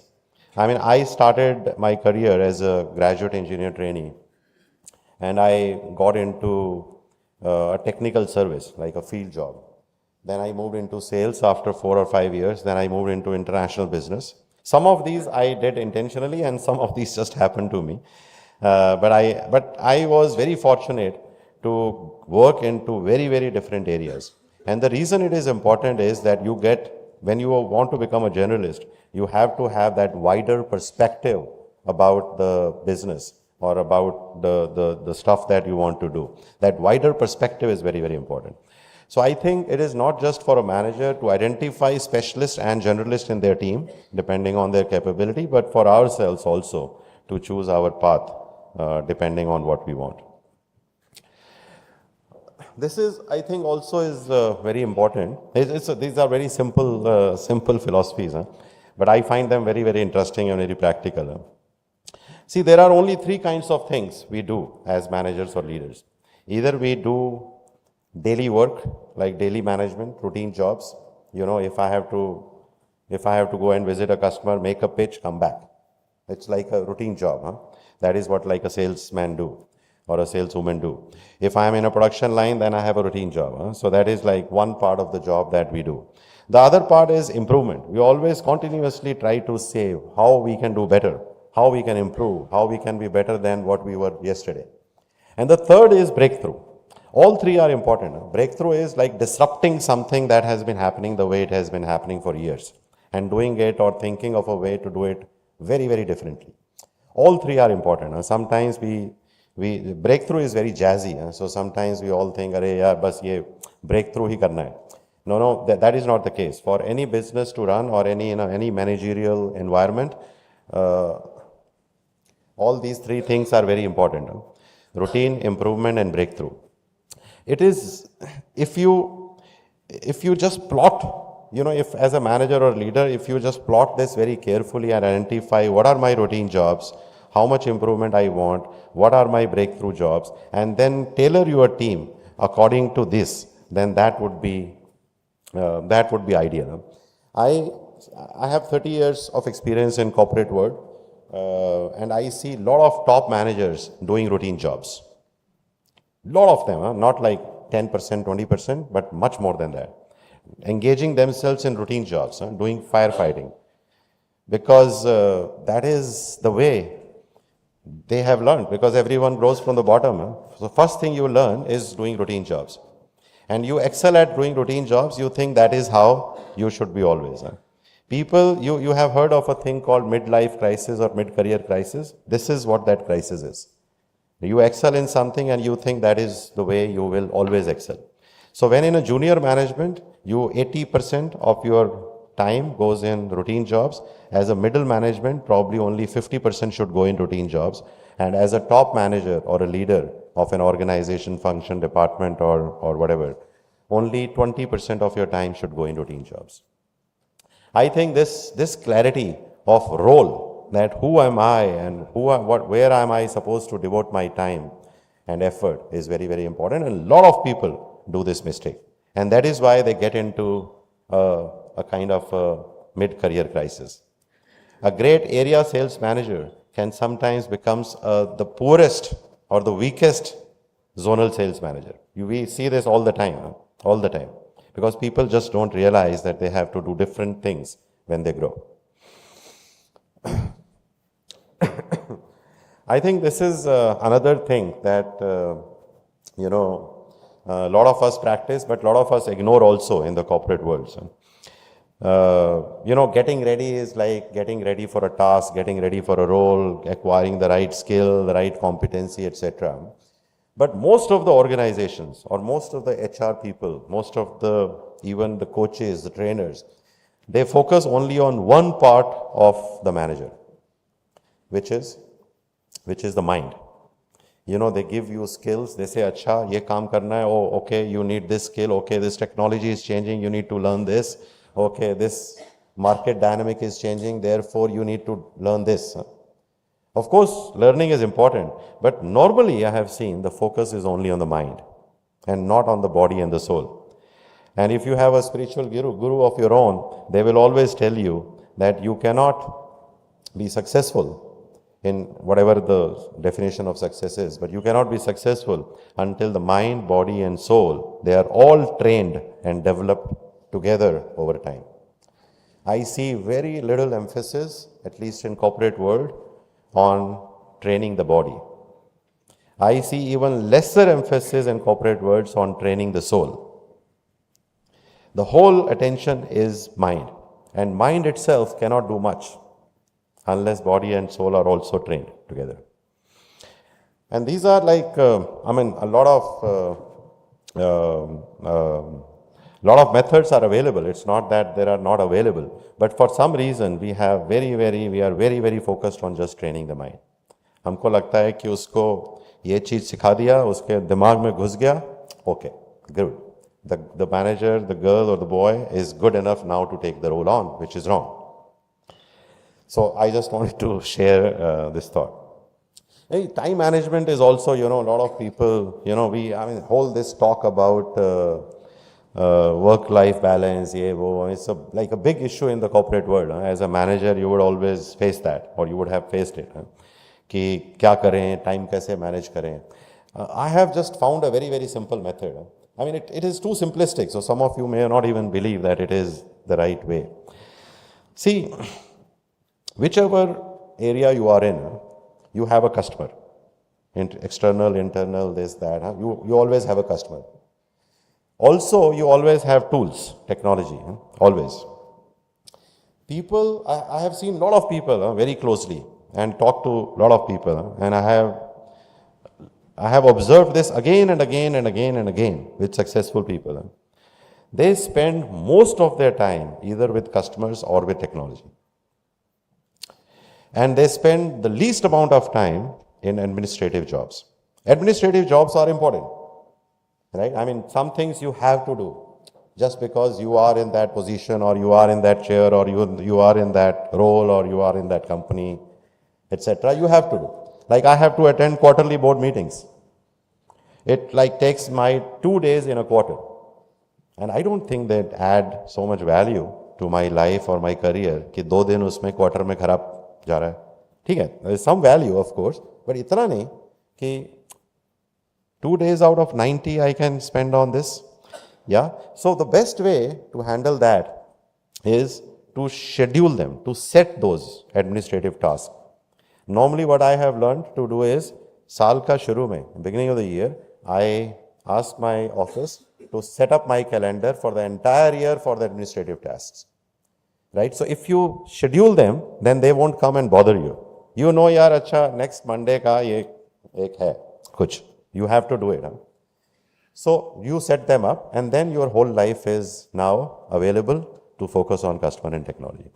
But I have really found it useful. I spend a lot of time traveling outside. Not in my office, but traveling outside with customers, with other stakeholders, with people who are developed, with our engineers in our R&D center. We have a beautiful R&D center. If you want to come and visit, you're most welcome. You can let me know. But that is where a manager or a leader should spend most of the time. More importantly, all administrative tasks, you should schedule them in advance. As much advance as possible. 3 months, 6 months, 1 year, 2 years, whatever is possible, you schedule them so that they don't come to bother you and take away your time from customers and technology. Just last bit. There are a lot of learnings, of course, but I just selected 5 or 6 in the limited time I have. This is, again, one more issue. Ultimately, whether it is personal life or corporate life or anything else, we have to deal with people. We have to connect with them, at certain level, in certain way, and align them to like one goal, one thinking, so that we can work together and achieve something together or achieve something big. Mostly in organizations, there is a lot of emphasis on this thing called smartness, this thing called intelligence, this thing called, oh, this guy is really, really bright. He can find solutions to the biggest or the most complex of the problem. And you see, I'm not saying intelligence is not required. Intelligence is very, very important. But in most of the situations, intelligence does not work. Most of the situations. Actually, I have seen that sometimes if you are like more intelligent मतलब ऐसा नहीं कि IQ ज़्यादा है. More intelligence is like you apply too much of a mind into solving a problem, that problem gets more and more complex. You know, so this whole emphasis, even in the corporate world, on emotional quotient is very, very little. We hardly talk about this. We are very, very shy in talking about these things. Intelligence quotient में हमें कोई शर्म नहीं होता. We talk so much about it. But believe me, I have been 30 years in the corporate. I have been involved in some major decision makings with people's lives, careers, money, resources, all this. And 90%, 80% at least of the decisions are not made with logic. You know, so I think this is also very, very important. I think it is also very important because you have to connect with people. Connecting with people is very, very important. Building a team together that connects with each other and that looks at the problem in the same way, that works together to find a solution, that helps each other find a path, is more important than just applying mind to a particular problem individually. Yeah, so I thought this is also like one of the points I will mention. This is just my last 30 seconds. I think managerial excellence is nothing but personal excellence also, in many ways. Only people who are personally excellent can be managerially excellent, right? If you have like a lot of issues personally, very, very difficult to excel in some other environment because you are you.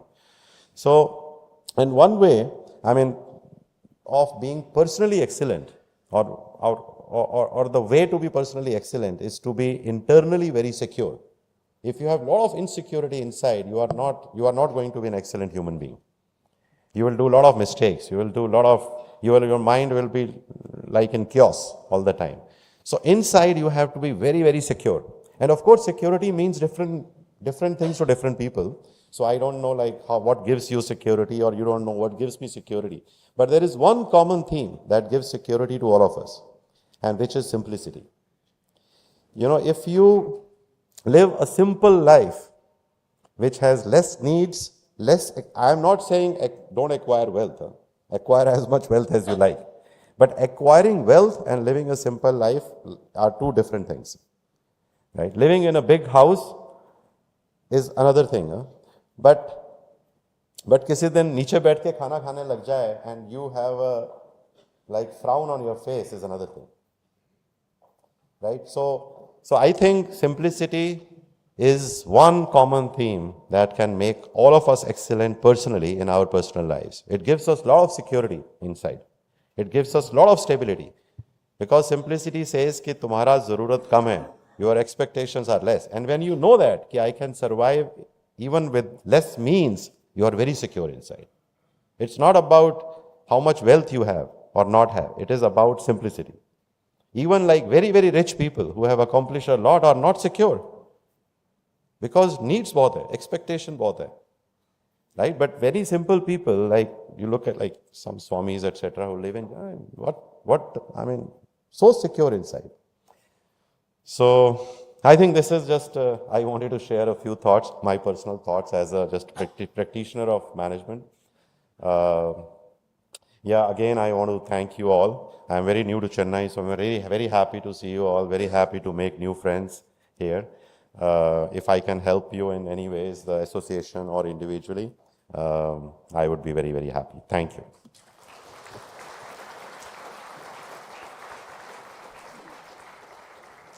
Thank you, Mr. Agarwal. A lot of takeaways there leading to managerial excellence. Presentation of awards to the winners of 21st MMA Awards for Managerial Excellence for the year 2023 is the highlight of this evening. And the process of adjudication was facilitated once again this year by Deloitte, the consultants for the award. Mr. Tri Kadir is a partner Deloitte. May I have his AV, please?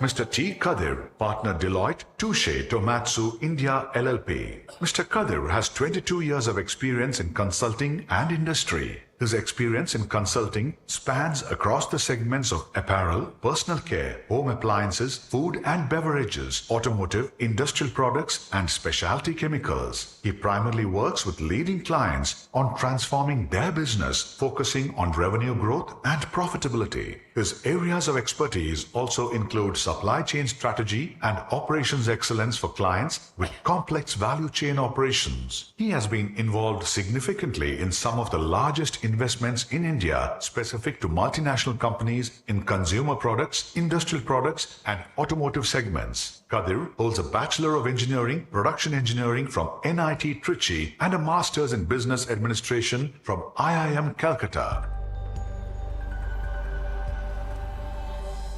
Mr. Kadir, may I now request you to brief the audience about the MAM award process? Sure. Thank you.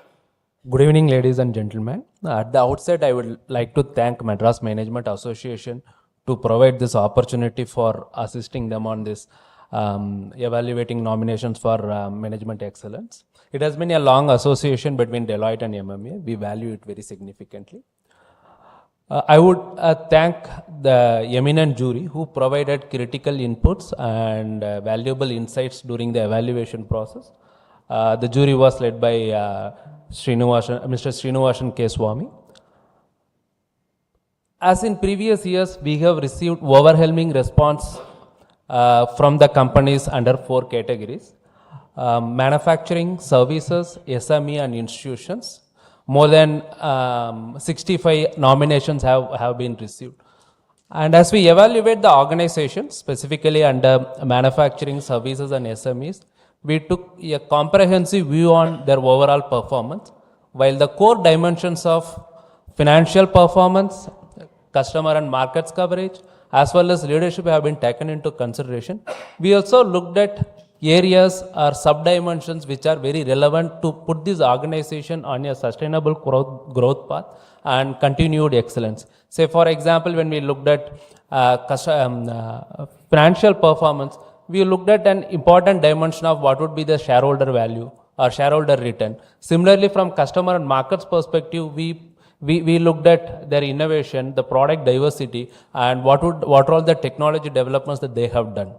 On leadership perspective, while the leaders drive the organization towards a sustained performance, we also looked at actually how the leaders contributed to the industry and public policy making.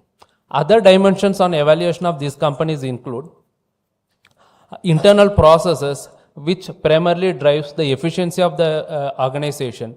And we also looked at the critical elements from social responsibility, including the focus dimensions like environmental sustainability and governance initiatives.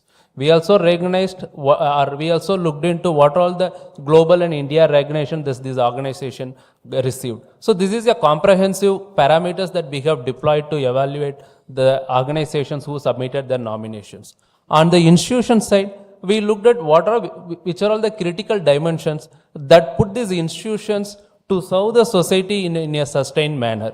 For example, some of the key dimensions we have taken into considerations include teaching and learning, the diversity, both from students and faculty part. We also looked at from a faculty perspective, what is their research and professional service qualifications, what are all the credibilities and cadence that they have achieved.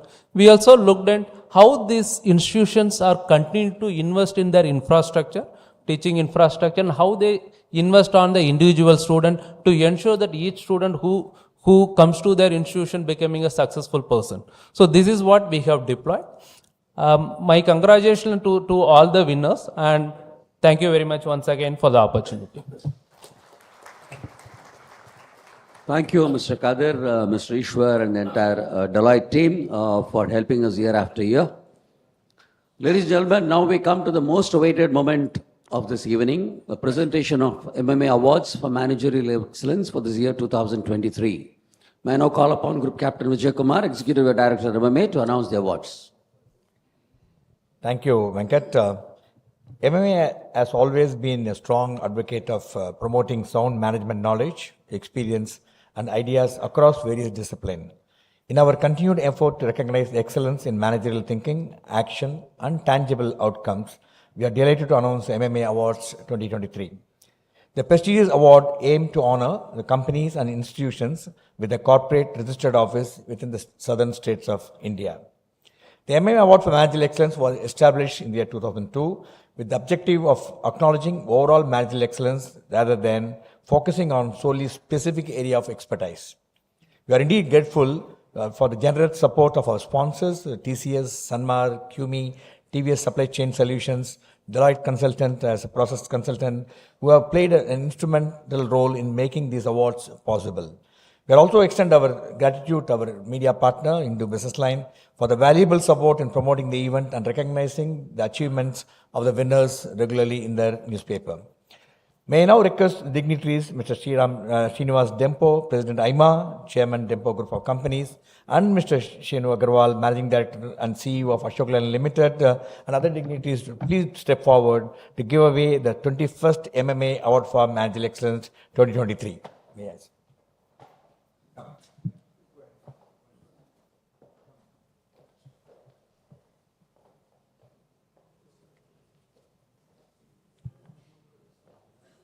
Let me, the winner under the manufacturing sector, the award goes to ESAB Limited. The award will be received by Jagannath Profile. May I have the AV, please?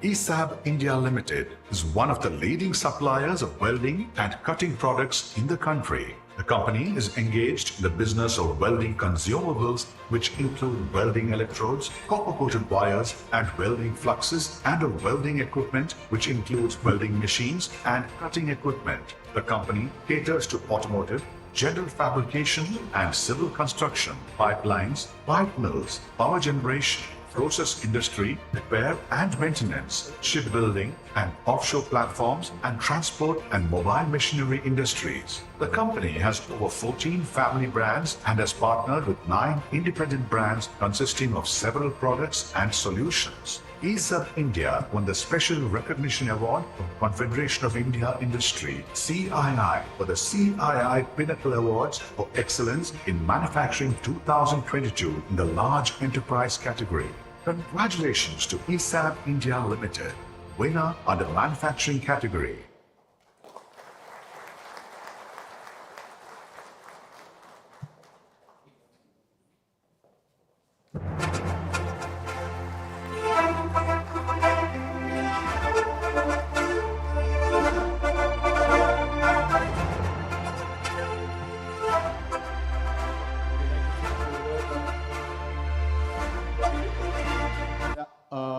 Let me introduce myself. I'm Jagannathan Palle. I'm the Vice President of ESAB India, heading the operations.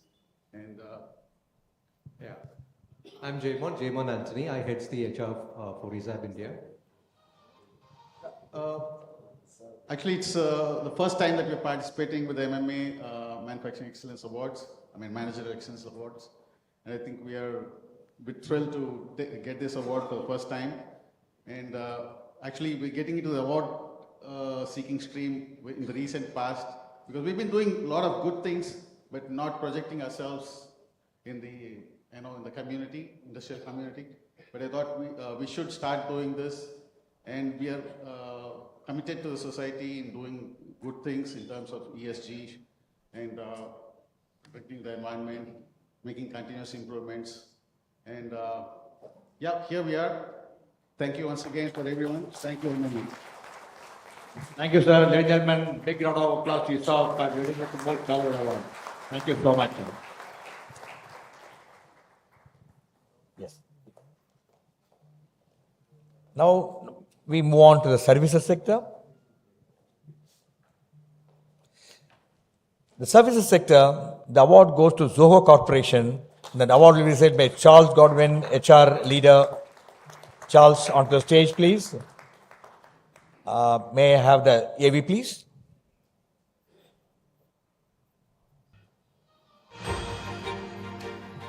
Zoho Corporation, founded in 1996, has grown to become a leading global provider of software as a service (SaaS) for businesses. Zoho is headquartered in Chennai and has operations in 14 countries. The company has over 90 million users located in 180 countries. The company's product suite covers a wide range of areas, including Zoho One, all-in-one suite, Zoho CRM, Zoho Projects, Zoho Books, Zoho People, Zoho Workplace, and more. The company offers solutions across the functions of sales, marketing, finance, legal, IT, etc. It also provides IT management software, Manage Engine, focusing on identify and access, enterprise service, security, operations, analytics, and app development. Congratulations to Zoho Corporation, winner under services category.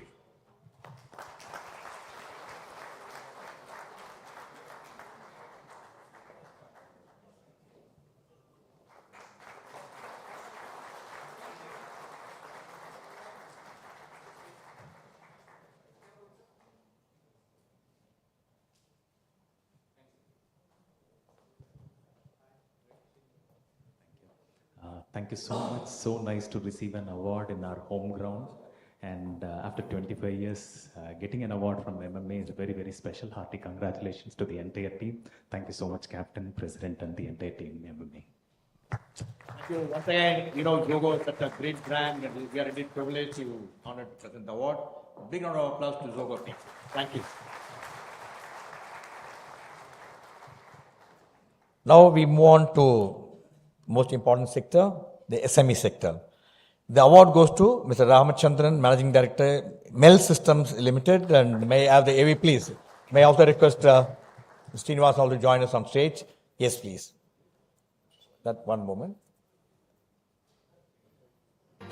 Mel Systems and Services Private Limited. Mel's is an engineering and technology solutions company providing cutting-edge products and technologies to the leading industries over the last 25 years. Mel's has partnered with international companies to deliver the best-in-class products and services to global organizations. The company serves industries across aerospace, automotive, defense, EMS, FMCG, railways, electrical vehicle and tires. Major products and services include ATEs, automated test equipment, custom test rigs, data acquisition systems, airborne, shipborne, tank-mounted products, operation and maintenance simulators, control panels, MCC and PLC panels, build-to-print products, obsolescence management, ruggedization, software development and robotics and automation systems. Congratulations to Mel Systems and Services Private Limited, Mel's, winner under SME category.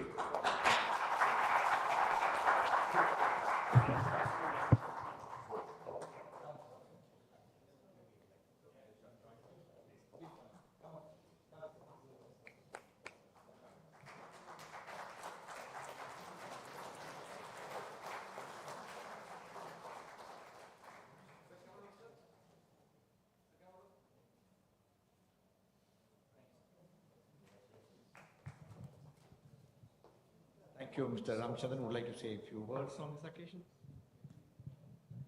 Good evening. We are quite grateful to MMA to recognize MSME unit. I am at my age a little bit used to be biased. I thought organizations like MMA or CII always are big boys club. And I'm quite happy that MMA has now provision to acknowledge the contribution of MSME in a big way.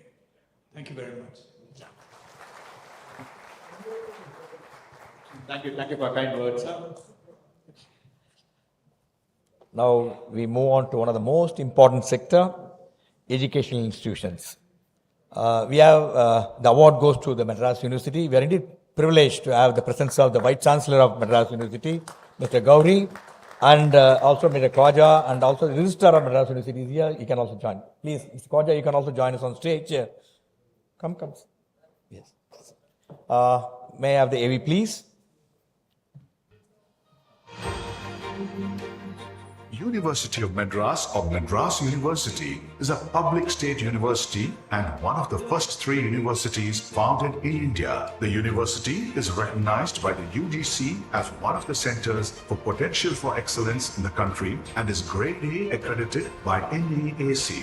Madras University offers more than 230 courses under 87 academic departments at UG, PG, research and doctoral levels. It also has 121 affiliated colleges and 53 approved research centers. Key courses offered by Madras University includes Arts and Humanities, History, Science, Commerce and Business, Social Sciences, Law, Medicine and Health Sciences, Languages, Institute of Distance Learning. Congratulations to University of Madras, winner under Education category.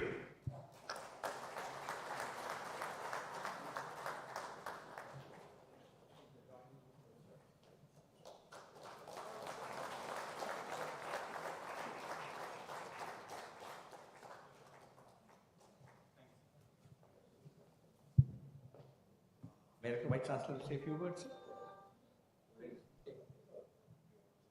Please, sir. Please. Few words. Good evening. We are very delighted and honored to receive this wonderful award. The first time as the head of the Department of the Management Studies, Professor Kaja says, the first time in the history of the University of Madras, this award has been received. We wholeheartedly thank the Madras Management Association, and they have explained on what different factors, different institutions have been evaluated, and we have been selected. I thank you. At the same time, I used to share that this is the second oldest university in the country. In 1857, September, it was started after the University of Calcutta was established, and thereafter the third university in the country was the University of Bombay. So all the port towns were selected by the Britishers at the time. So it was serving as the mother university of all the southern states once upon a time. And recently we have got the award, QS ranking, world ranking, that's called cordially Simon World Ranking from London-based world ranking agency that is established a ranking system. And last year we were the 547th top university in the world. And this year we have been given the 526th in the top universities in the world. And in the country, in India, we are the 12th institution, the top institution as per the QS ranking. And the 12th is, in the sense, all IITs are ahead. One Delhi University is the central university. The next was the Anna University, it's a technical university. So among the state-owned arts and science universities in the country, we are the first and the top university. And this is one ranking, and very, very happy to have it, and hope this will be a boost to the Department of Management Studies and the faculty members. This is not only the job of the Vice Chancellor, but all the faculty members in the management department, the students.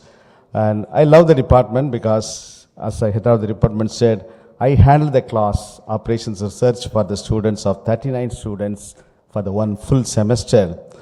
And that may be a coincidence, not the reason like this. I know all the students. So in this way, the Department of Management Studies is doing a wonderful job in the university. Hope this will boost them to achieve much more excellence in future. Thank you very much for the consideration.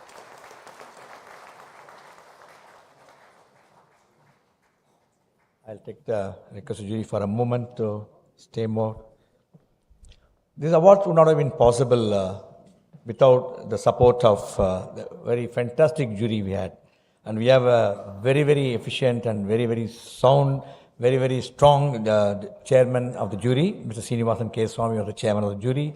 We had Ananda Session, MD of Skumi, Then Suresh Raman is another part of the thing. And we also had Gangapriya Chakravarti, is the Managing Director of Business Solutions India. Professor Ashwin Mangalingam for the education, he represented IIT Madras.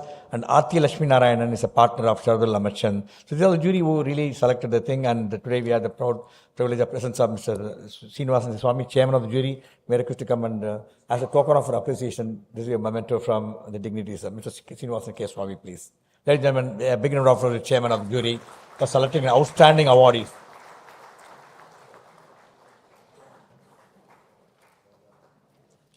Yeah.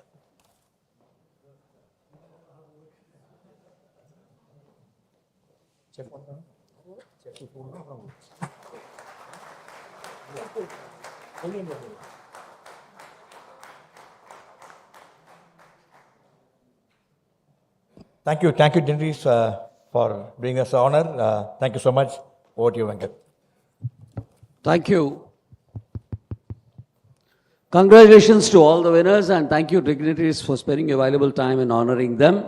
Ladies and gentlemen, Mr. Srinivas V. Dempo is the President IMA and Chairman Dempo Group of Companies. May I have his AV please?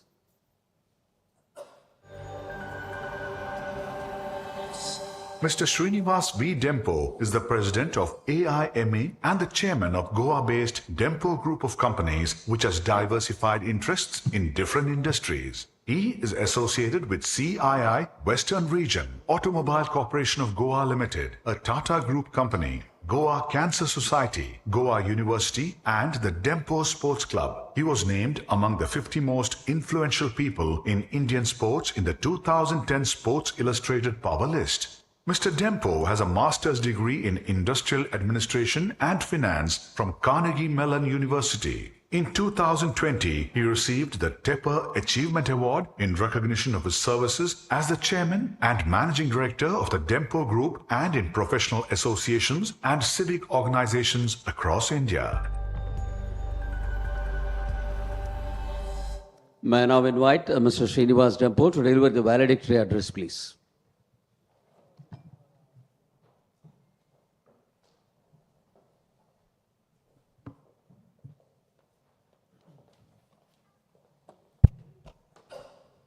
Very good evening to all of you, and I would like to first compliment Mr. Shenu Agarwal for the wonderful presentation that he gave today. I was telling him that, for the first time, and I liked it, there were no complex management jargons. These were simple lessons of life which one can learn and has a very deep impact when you actually go and listen to a speaker like him. My friend Mr. Suresh Raman, who I meet in Delhi for the IMA programs, the very capable Captain Vijay Kumar, I think you've made a world of a difference. And when we talk about leadership, there's a fine example of Captain Vijay Kumar as to how he has continuously demonstrated MMA's supremacy in the management field. Mr. Mahalingam, who is going to take over very shortly the reins of MMA, and other dignitaries on the dais, members of MMA and my dear friends. At the outset, a big thank you, and I get greetings from IMA. It's really great to see a rocking local management association. I have seen MMA's work. I don't know how many of you know that MMA was born 1 year ahead of IMA. And MMA was one of the founding members of IMA. It's also a very strange coincidence. You are celebrating your 67th year, and IMA has 67 local affiliated associations. So something great about MMA, which has complemented the work that IMA does. I'm told that you are doing brilliant work in so many facets of management, which is really helping IMA in this part of the country to further, the purpose of management excellence in the country. I'm told that you all have programs for Startup Connects. You do more than 750 programs in a year, which is commendable. You have recently started a studio to record management lectures. I think these are all firsts in many of the local associations that I visited. I haven't seen this kind of work.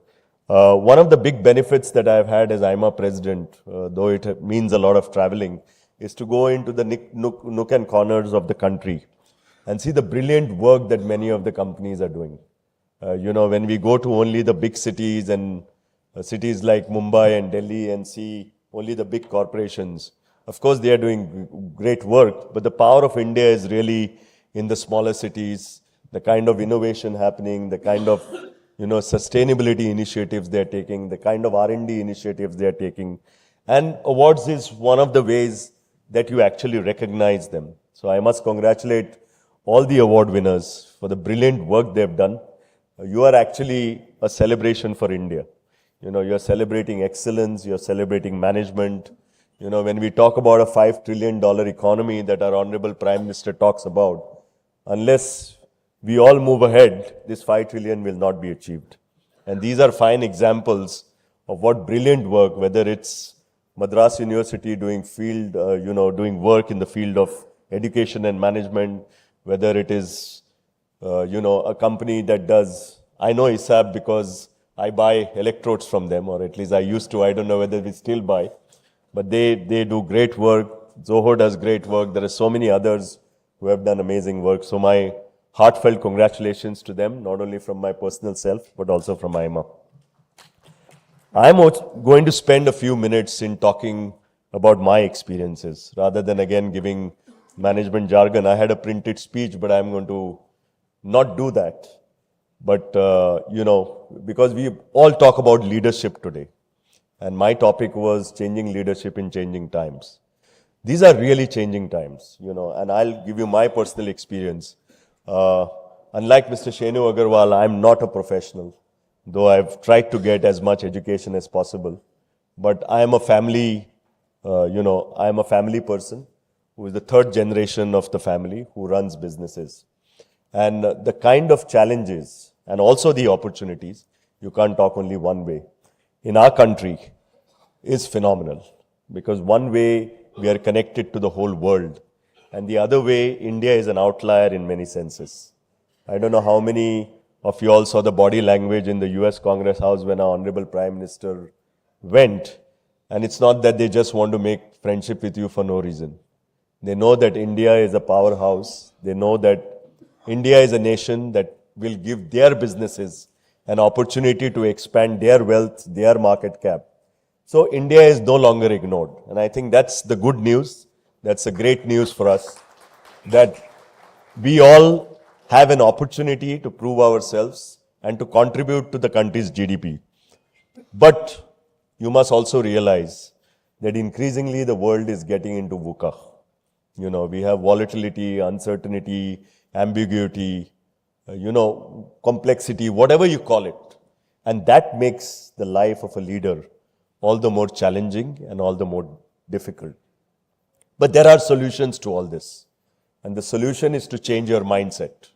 While keeping all the basics that Mr. Agarwal informed about clarity of purpose, clarity of role, human interaction, vision building, all these are given, and these will never change at any point of time. But a leader today has to react differently in different situations. No longer you are his lordship in the company. You have to believe in shared leadership. You have to take your people with you, and I think Mr. Agarwal talked about it in some sense. Today, the lines of hierarchy are slowly disappearing.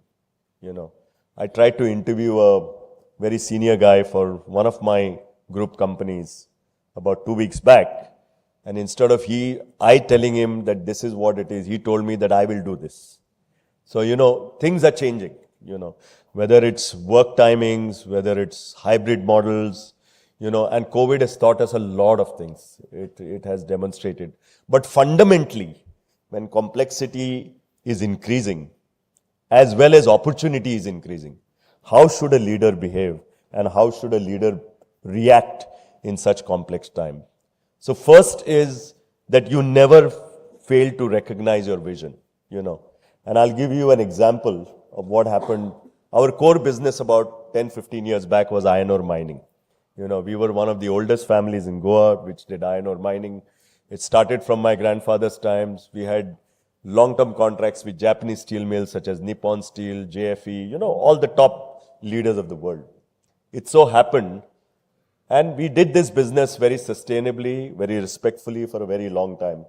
It just happened that China changed the rules of the game. And what was $30 became $130. What it also meant, it is challenged our values and morals. Because there were competitors coming in overnight. They were bypassing all the rules and regulations. And they said that, look here, if your cost of ore is $20 and we can sell at $130, they abolished all these long-term contracts and they went to China and sold in the spot market.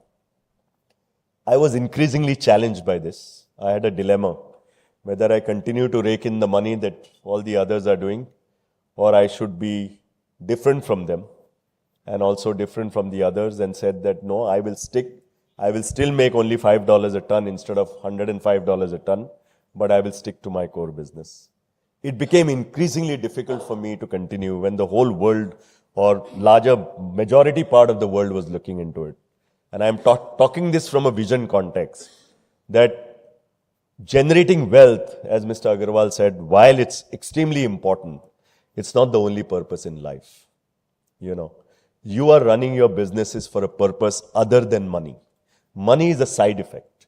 So what it challenged me to do is sell this business of mine. Though it was my identity in a lot of ways, it's like Tata's group selling Tata Steel tomorrow. It was iron ore mining. The family was known for two things, mining and football. Football still continues, but mining has disappeared. And why did I do it? Because it challenged my ethics and morals and the vision that the founders had set up. So I did sell the business at the most profitable time, but in 3 years, mining closed in Goa. Not that I was a visionary, not that I foresaw what was coming, but I stuck to my core values and beliefs. And I said that I will not move away, though the opportunity and the chance of making much more money was, I could see it in front of my eyes. But I said, that's not my main purpose. My main purpose was to deal with my customers, as Mr. Agarwal talked, that, and the customers weren't happy in the environment that was happening, or your traditional customers. So that's why I sold, and the rest was, as luck would have it, in 3 years, because of illegalities in mining in Goa, the government took a firm stand and closed mining. Till today, after 11 years, mining has not started in Goa. Now they are taking initiatives. They are running an auction and a transparent bid process. I think very large companies are bidded. Some of them have got the leases. So this is lesson number one, that whatever you may challenge by the VUCA world, please don't forget your beliefs and your values. You have to build those beliefs and values, and you have to sustain them. The second is changing Indian entrepreneur mindset. And I was talking to your president a few hours back before this. I said that one needs to look at a bigger mindset. How do you do that? Because we all run family businesses, or many of us run family businesses, and it's not easy to run businesses. I do salute all of you for running your businesses in such challenging and competitive times. But when I said changing mindset, when I took over the business, it was largely a family-operated business. It was largely a family-controlled business. And I said that if I control 6 areas of operations, or 6 sectors which we operate in, I'm not doing justice to those businesses. Of course, the ancestors had their own way of dealing. Times were different. When I realized that technology, the other stuff that we talk about, geopolitics, everything comes together on you, either you need to build professionalism within your organization, take that risk and go ahead. Okay?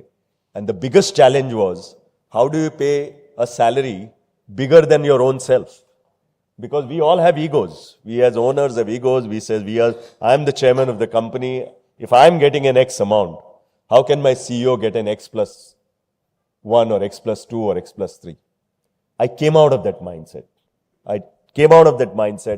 Took the courage, which was never prevalent in our culture, to appoint professionals in all the 6 segments that we were operating in. Today, I can say in a very humble way that each of the segment has grown at least 3x. Because that's the kind of risk that one takes without disturbing your vision. And without disturbing your vision, you believe in empowerment of people. And what COVID helped me to do is even empower my middle managers. Because all of us remember the time when all our factories were closed. It taught me two things. One is, how do you embrace technology, which was not prevalent in an organization like mine, because we also had a mix of youngsters and old people. And how do you actually mingle? Because that's another challenge, and that's another challenge a leader faces, as to how do you actually combine a smartphone app-based population with somebody who is not exposed to this in the past. So what we did is we embraced technology very fast. We empowered middle-level managers because the situation was such that we had to take very quick actions, And what it gave me a chance, because it was digital mode, it exposed me to a lot of junior and middle-level managers, which I would have never seen in my life. If I was in person in the office, I would meet only with my senior team with a lack of time. And that taught me another lesson, is take the risk and be much more open to the entire employee in the organization rather than your 3 or 4 key people. Send messages across board. Send messages to your lower employees, what you believe in. That's why I said in the beginning that one has to have a concept, however small or large you may be, of a shared leadership. Empower people, with your own experience of so many years that you ran your business. You will be able to determine who do you actually take a risk and empower with. But go below, one level below, go, the top -1, and start looking at people and empowering, start communicating to them. That builds, the younger generation today is not there only for money. Of course, money plays a very key determinant, but they want a purpose for your business. When youngsters join, they ask straight away, because none of the earlier generation used to ask this. Say, what's the purpose of your business? Where do you want to take it? And they are smart enough to realize when you answer, and some of the key pointers that they do and say, whether it's worth joining this organization, just because they are paying me well, that doesn't mean anything. If I believe in the purpose of the vision of the founder or the vision of the chairman, or I believe the vision of the promoter, if I believe in his management methods, then I will join, otherwise I'll not join. The third challenge that we face today is COVID has taught us how do we take care of our employees. Today it's no longer a cost. It's a dividend that you are paying yourself. Every time that we used to run earlier, we used to take labor as a cost, management as a cost. Today you can't think in those terms. COVID really put all of us in one plank. Me and my clerk could have got COVID and gone to the same ICU. Okay? So it taught us something that Mr. Agarwal talked about, is simplicity. But how do you get it ingrained in the culture of your organization? Because everybody is at par, everybody thinks the same way. So all it did is, when it came to so much pressure that we said we have to cut salaries of employees, we made sure that the middle level and the junior level, there is no cut. The cut was only at the highest level. It was not even a cut, it was a deferment, saying that if things improve, we will pay it back. But what I'm saying is that you need to take that risk and communicate with people, build the vision that you have got along with people and take them forward. Because today, the real challenge is, how do you get them aligned to the organization? And the only way is to be true to yourself, is to be very open about it, and believe that they are part of your organization and to deal. Earlier, the earlier style of management was different. I remember my grandfather days, they actually used to create a rift between 2 senior employees so that they gain. Today, the management methods have changed. Today, you are much more open. Something like your company today, I think everybody sits on one table and everybody discusses whether it's senior, junior. That's the new way of doing. Even the office structures are done in such a way that in many offices, cabins are done away with. They only have a sitting area and they have conference rooms. Because at the end of the day, it's about interacting with people, talking about people. So this is how, you have to try to change your leadership philosophy into being in embracing people. The fourth thing is, today you cannot ignore sustainability issues and technology.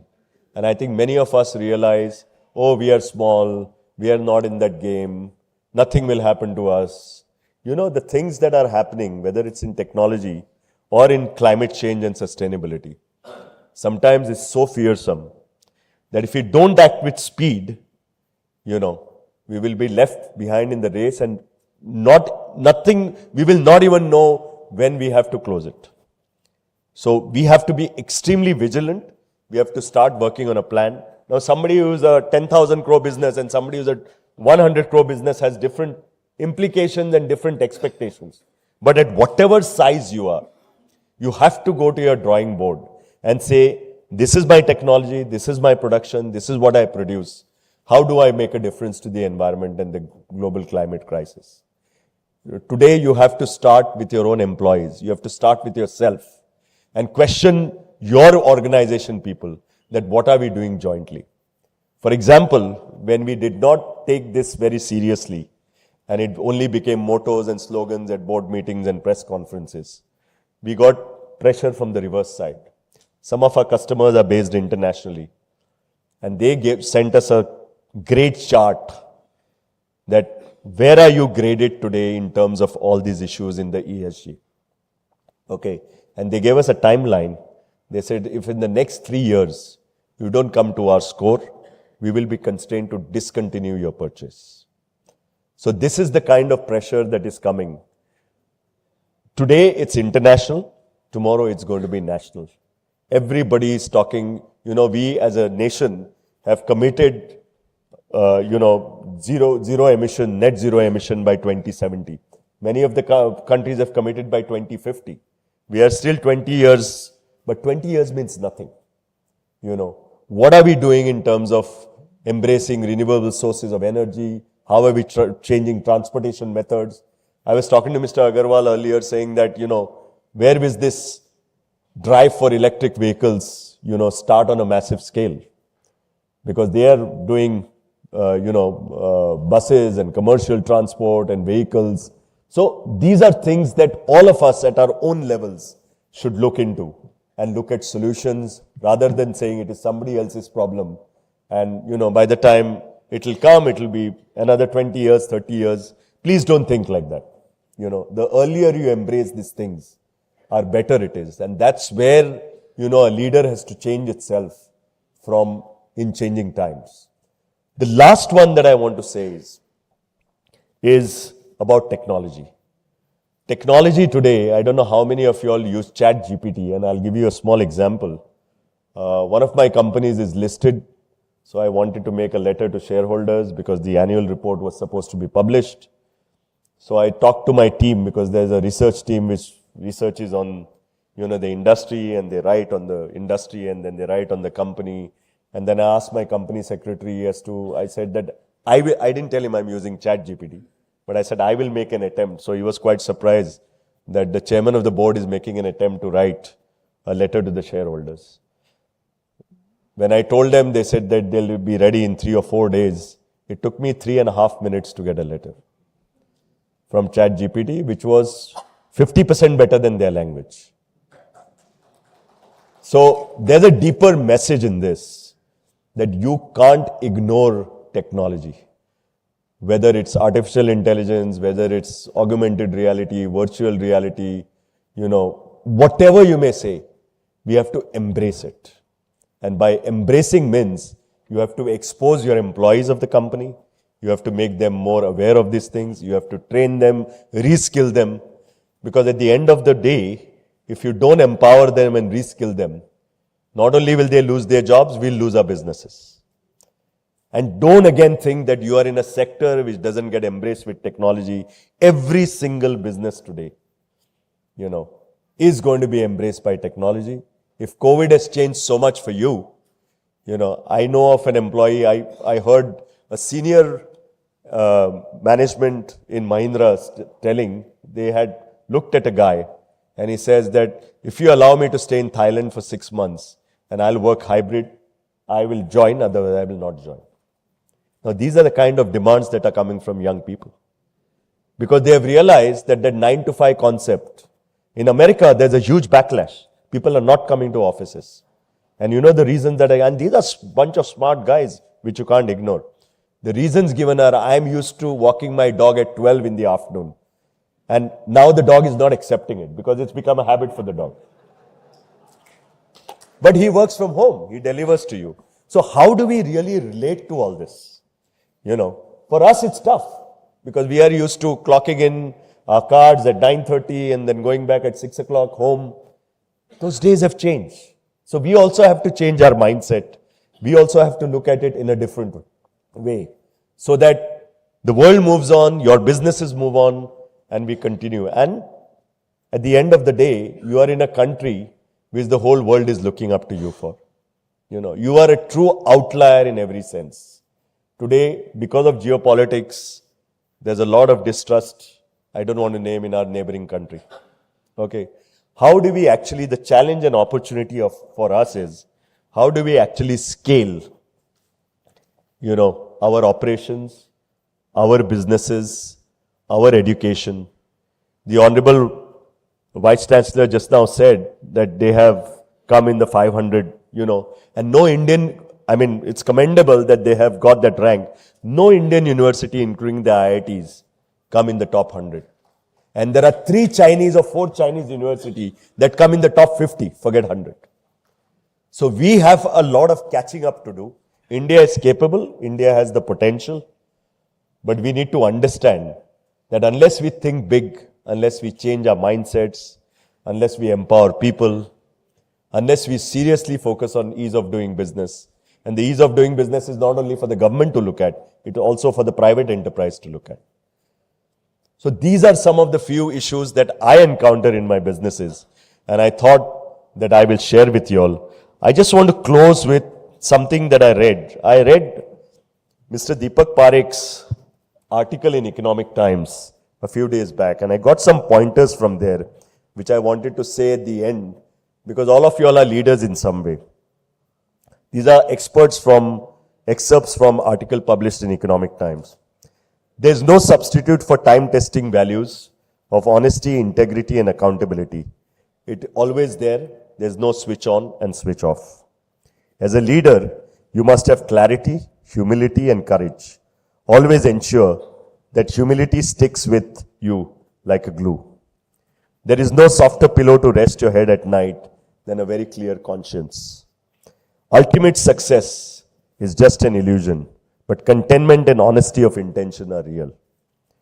Build life worth, not net worth. Think big and act small. Greed and arrogance have been the pitfall of many people. And the last one, be kind, because most people will not remember the work you do. They will remember how you make them feel. Thank you so much.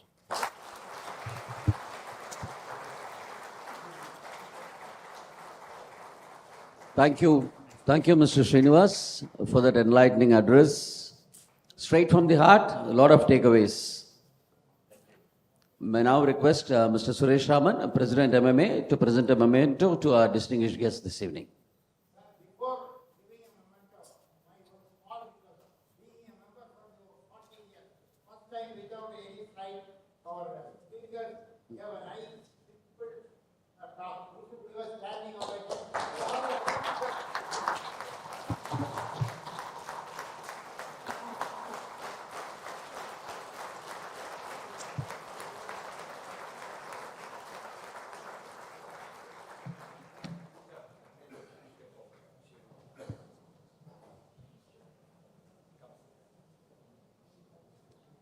Ladies and gentlemen, round of applause once again for both these speakers.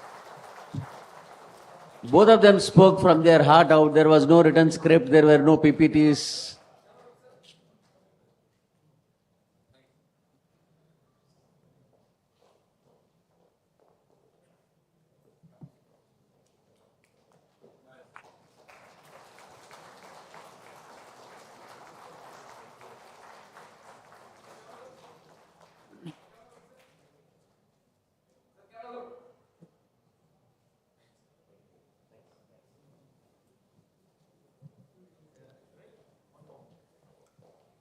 Mr. Kadir and Mr. Ashish.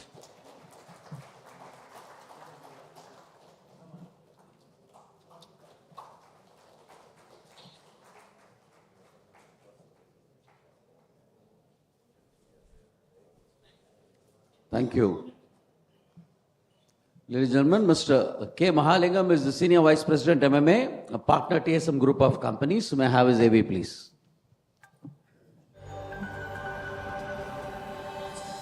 Mr. K. Mahalingam, Founder Director, Curious People, a C4D project and freelance advertising communication consultant. Mr. K. Mahalingam is a partner director at TSM Group of Companies, which has interest across automobiles, real estate advisory, and distribution of financial services. Mr. K. Mahalingam is also an active angel investor. Mahalingam is a regular speaker and guest lecturer in colleges and management institutes across Tamil Nadu and beyond. He is president of Children's Club, treasurer of Brahmagana Sabha, and executive committee member of Chennai Angels. He is the Senior Vice President of Madras Management Association. May I request him to deliver the word of thanks, please? Good evening, everybody. It's indeed a real privilege and honor to deliver the word of thanks on this very special occasion. Lots to be thankful for. Before I formally thank the people on stage and the people who made this happen, I thought I should take the liberty of thanking our stars and thanking God for giving us the good fortune of being present on this very special occasion this evening. I think all of us are very, very fortunate. It was educative, inspiring, and thought-provoking, all at the same. Lessons on entrepreneurship, lessons on management excellence, and life lessons, all rolled together. I wish I had paid more attention in class when I was studying. It was so good. Scintillating was the word I had in mind. What an evening. Thanks. Now that I've thanked our stars and thank God, I think it's appropriate that I thank everyone who made this evening what it was. Let me start with Ms. Padmaja for rendering excellent invocation. I think that set the tone literally for the rest of the evening. Our distinguished Srinivas Dempo, President IMA and Chairman Dempo Group of Companies, for sparing his valuable time to be the distinguished chief guest. There's a lot more to thank for just being present, Mr. Dempo. Your speech was really inspiring. Thank you so much. Mr. Shenu Agarwal, Managing Director and CEO Ashok Leyland, for delivering the special address. Not a special address, very, very special address, Mr. Agarwal. It was so much we learned. Thank you. Dr. Adrian Hick, Director CAS, for sharing the video message from Germany, and Mr. Ashish Gupta, Research Officer CAS, for coming all the way from Delhi just to be with us. You made it very special for us, and CAS is so important for us. Awardees of the 21st MMA Award for Managerial Excellence for the year 2023. ESAB India, Manufacturing Sector, MEL Systems and Services, SMA Sector, Zoho Corporation, Services Sector, and University of Madras Educational Institutions. Thanks so much for giving us the honor to honor you, and each of your acceptance, few lines were also inspiration for us, and I'm sure it's going to inspire a lot of other companies to aspire for the award next year. Of course, this evening wouldn't have been possible without our sponsors, Tata Consultancy Services, Carborundum Universal, TVS Supply Chain Solutions, Sanma Shipping Limited, and we should thank Deloitte for being consultants for this whole event. Thank you, Kadir. Our media partner, the Hindu Business Line, the members of the media who are present here, distinguished past presidents of MMA, invitees and members of MMA, Suresh Raman, Mr. Suresh Raman, President MMA and members of the MMA Management Committee. Suresh, you have set really high standards with an event like this. Thank you so much. Last but not the least, I don't know how many awards this man and his team deserve. Group Captain Vijay Kumar and MMA Secretary. I think we should give a standing ovation to him actually.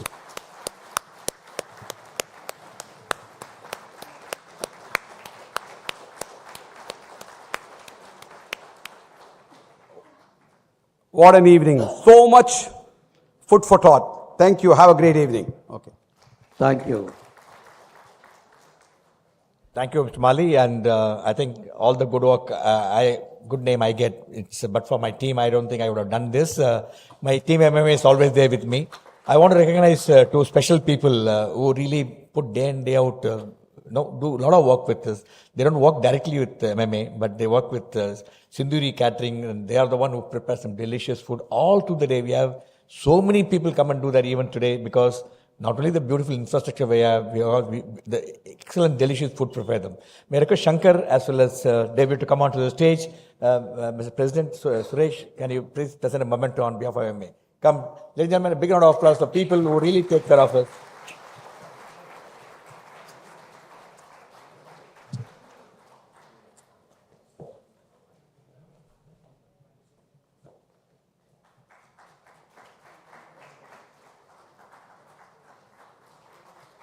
Gentlemen, they are the ones really very supportive to us, and they take care of things as if they're family. And thanks so much, Shankar, David.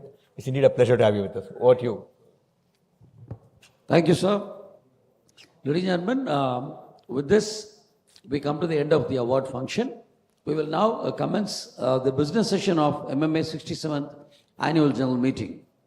So, as we rearrange the dais and we welcome the...